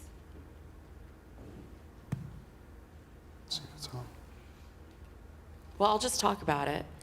What we've been up to is we're saying there's got to be a better way to do innovation. There's got to be a better way of doing investment, and that's what we've been up to. So we have 3 major pillars. We've got incredible mentors from every walk of life. We're not announcing names, but it has blown our minds. The people, we have some big influencers getting involved, some of the biggest in the world. So we're going to be making some announcements here very soon. I hope we'll be back here talking about it. But also the innovators, we have people like Dr. John Laird and Sora AI, the hard stuff, aviation, autonomous vehicles, robotics. The father of AI, Alan Newell, they created that. And they open sourced it. So when you look at what all these big tech companies are doing, a lot of it came from people like them. Dr. Ben Goertzel, we made an announcement. I know a lot of people know Ben, good friend of mine. He's considered one of the godfathers or the grandfathers of artificial general intelligence. So we have really capable people coming together, and what we're trying to do at Imagine is create a framework where more people can benefit. It means you get to own your own AI. You get to own your data, right? 92% of people are terrified of their data being misused, yet they don't have other solutions. So a lot of what we're trying to do, that's our pillars, is we had countries before we even formed companies basically asking us, will you be here? Because of the innovators. And so a lot of what we've been testing is a model where we incentivize people around the world to get involved in innovation and actually be part of it, not waiting for it to come later, not just 1 or 2 companies in one city, but around the world. And so our goal is 50 regional hubs with funding. So we have to have the money, we have to have the capital, right? So between our partners, we've committed over $1 billion, and we're gonna probably raise about $7 billion to reach the world. We wanna reach 150 community spaces. There's a partnership. I was hoping I could announce, but there's a partnership we're working on to reach 10,000 communities around the world. That's how we can. And it is not just me. I can't do this alone. It is not about me. There has been a community coming together to do this because we're all about radical reciprocity. We have people that help build the DeFi networks, all the alternative financial stuff. But for us, it's let's get the foundation right. We have some of the greatest innovators in the world that help build the Apple platform, stuff at Google, you name it. So a lot of people coming together, people who've built studios, media. So I'm asking every community, please get involved because this is our world and it's gonna take all of us. Thank you, Dakai, and I'm gonna actually come back to Dakai. We're supporting people like Dakai for a reason because I think most of what you're hearing today is, hey, the future's already settled. Your privacy, that doesn't matter anymore, that's gone. Well, you have kids, we have children, and I don't believe it, I don't buy it. Do you? Do you guys buy all of what you're hearing? We're not against big tech, we're just trying to be a bridge. All right, we're just trying to be a bridge because if we can create alternative solutions that have massive benefit for humanity and the planet, that's how we start changing things, because there's more people in the world that want that. Massive agency over ourselves, our likeness, who we are, sovereignty over who we are. And hey, how about new business models? New community business models is what we're testing, where everyone can win. Everyone can win if we come together. So we're asking everyone to get involved. And here's one thing that's happening. October 1st and 2nd, there's an incredible initiative starting. It's been happening pretty quickly. So starting in Osaka, and over 24 hours following the sun, people around the world, some incredible people that have already spoken here today are part of this. And we're following the sun, and we're talking about compassionate AI that has deep connection to nature, humanity, and the planet. My beautiful friend Jun Suto started this, and it's been a group of us coming together, and now it's many communities coming together. I hope you join us. Join in on this. Elliot, I hope you do as well. Our whole community here. The idea is like we can create the world we want. So I hope you join. Sign up, and we'll make sure that you get the information. This is the final information is coming in the next couple of days, but sign up. That's my ask, and I want to turn this over. Dekai didn't want me to say all this, but I'm going to say this. So we're going to go back over to Dekai's website, because there's new phases that he's launching. And this is getting the word out by one of the most respected AI scientists in the world. And he is not taking money from big tech. He's not taking money from traditional sources. So we're asking the community, please come together for this foundation, because knowledge, it has to start with knowledge and the community coming together. And so we're definitely going to be supporting Dekai. I hope this community comes back together to help support what we're doing. So Dekai, can you just kind of share? Yeah, sure. Can we come back to this laptop here? The Empathetic AI Institute is going to be working now, I'm already in constant meetings in Hollywood with people who are working on the ability to do the storytelling. And I'm doing this not necessarily in the ways that you've been seeing. You've probably seen documentaries that are doom and gloom and all of that. And I think we have to have actually empowerment and hope. The book is a parenting guide. Yes, parenting is terrifying, but it is also one of the most rewarding, joyful things that you can do if you actually, get into it, pick yourself back up after all the mistakes and everything.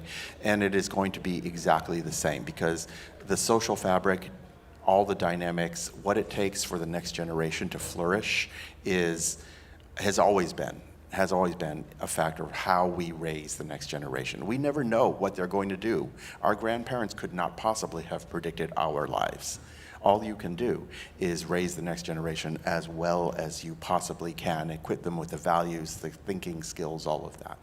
And this is our hope, that we, humanity, are able to do this for this coming generation, that we are all a part of it, that we pay attention to how we school them, how we raise them at home, who they're hanging out with. This will be what gets us to the next generation, because we are the last generation of humans that gets to parent the AIs in the labs. We are the last generation of humans that gets to parent the AIs. In the labs, we already have AIs designing better AIs than the humans are. All the future generations of AIs will be parented by the AIs. We have one shot at getting this right, and I believe we can. Join our effort to do this.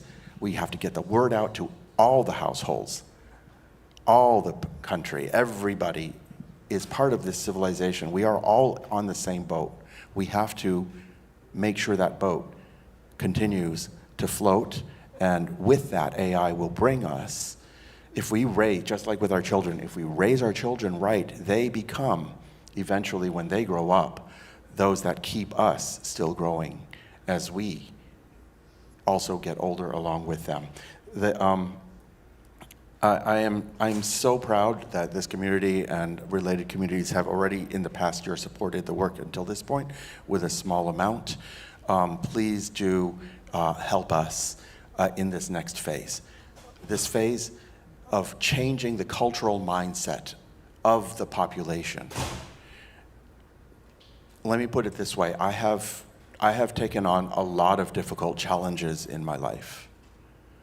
I've never been one to shy from breaking the boundaries and doing what people said could not be done.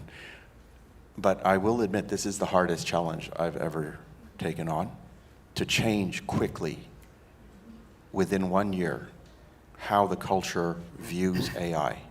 But it is crucial for humanity to actually survive and flourish in the age of AI.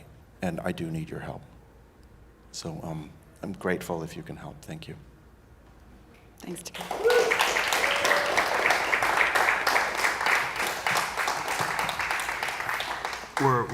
We're at time. We're a little over time, but something each of you said really stuck out. So first, this idea that, you know, our kids do what we do, they don't do what we say. What a profound argument for consciousness elevation. And one of the, you know, when you're talking about trying to imbue or encourage higher consciousness, more kindness in the world, one of the challenges is speaking to those stuck in a rationalist mindset, stuck in a mechanistic mindset, stuck in an extractive mindset, to understand why a different way of approaching things is of value. If I'm a numbers go up person and I only care about success, I only, you know, kumbaya later, like let's just get some wins, it's hard to help someone in that way of thinking understand why that's dangerous. And this understanding that AI is going to live that way, and it's going to exist that way. And if you continue to operate that way, even just in your day-to-day, it's watching. It's watching our every move, and it's going to live the way, it's going to exist. Wow. I'm always seeking are ways to speak in the language of those I'm trying to reach. And if we're trying to, one thing Alessa Berg said the other day is, you know, she feels like there's a real lack of compassion in kind of in the regenerative movement relative to those in the capital markets. Like, we look at those who are in extractive industries as though they're evil. It's like, from their paradigm, they're actually trying to do good as best as they know how. And so unless we can speak their language, it's going to be difficult. This argument of AI is going to mirror your behavior. If you're only focused on yourself, you're only focused on your wins and not a collective mindset, like that can only lead to destruction. And then almost a mirror of that, you're talking about mental health in Silicon Valley. For those that know spiral dynamics, you know, very orange, very success-minded, kind of individualistic. And of course there's high incidences of mental health syndrome there, because that is it's individualistic, and that's not our nature. And so you're almost. But yet, what's so interesting, Elliot, also some of the most profoundly conscious, you know, deeply compassionate people, some of the people that I think are very well respected, that have built, you know, a lot of these innovations, unbelievable. So, you know, it's just, who are you hanging out with? Mm-hmm. What are you being exposed to? Like, can we provide some new perspectives that more people will understand, where it's not just coming from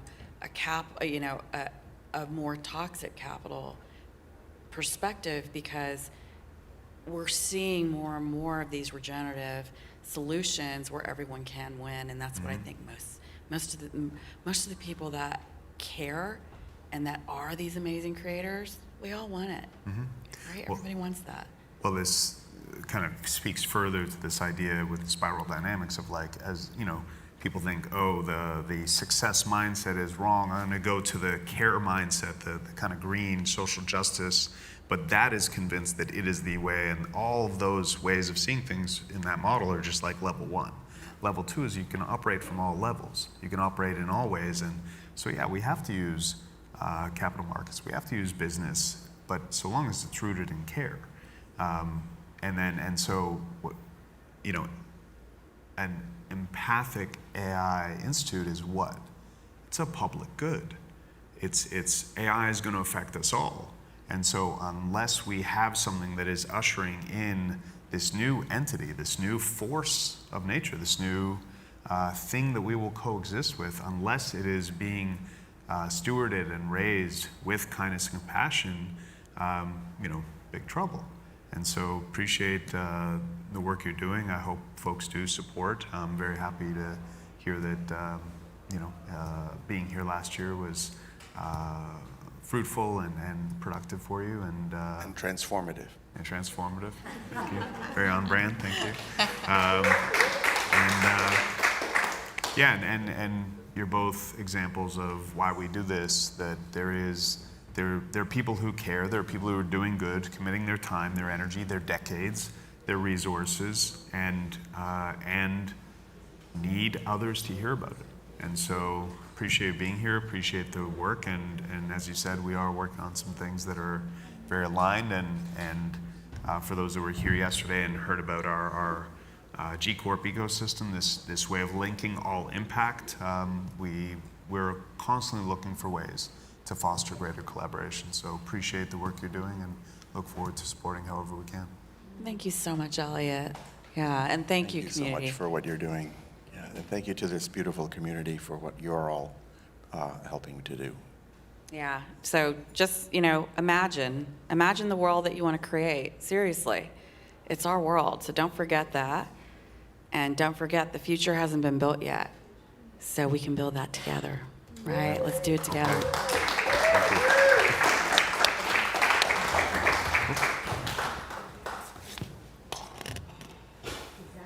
Thank you. Thanks, Elliot.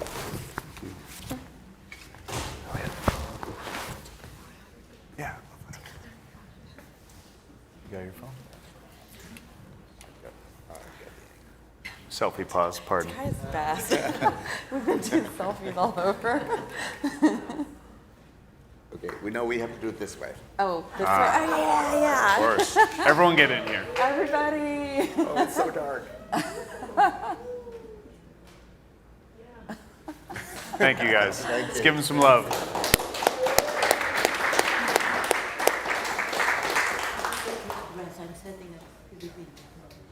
So, it's all about connection. So that brings us to the end of our day one programming. We, yeah, so much gratitude for you being here. So much gratitude to our speakers for the work they're doing. This platform, you know, we talked about at the beginning. Folks have been calling this event the TED of Impact. And what is TED? It's not an event. It's a media company. It is the marketing arm of what it focuses on, and that's what we aim to be, the kind of impact infrastructure, the impact media infrastructure that the world needs. How many of you learned about something transformative, something impactful today that you didn't know was happening? Yeah, exactly. And so this is why this event is necessary, and we hope you'll join us for day two. We're starting off tomorrow morning with impact-focused education, leading into storytelling. We're going to have a talk from Art for Impact, my dear friend, my dear brother, Vaughn Bergen, who hosted us last night. And yeah, just some more and more amazing folks. For those watching online, we'll be live streaming again tomorrow, and let's keep building something better together. Thank you. This exceeded my expectation, and so really, happy. you know, I'm setting up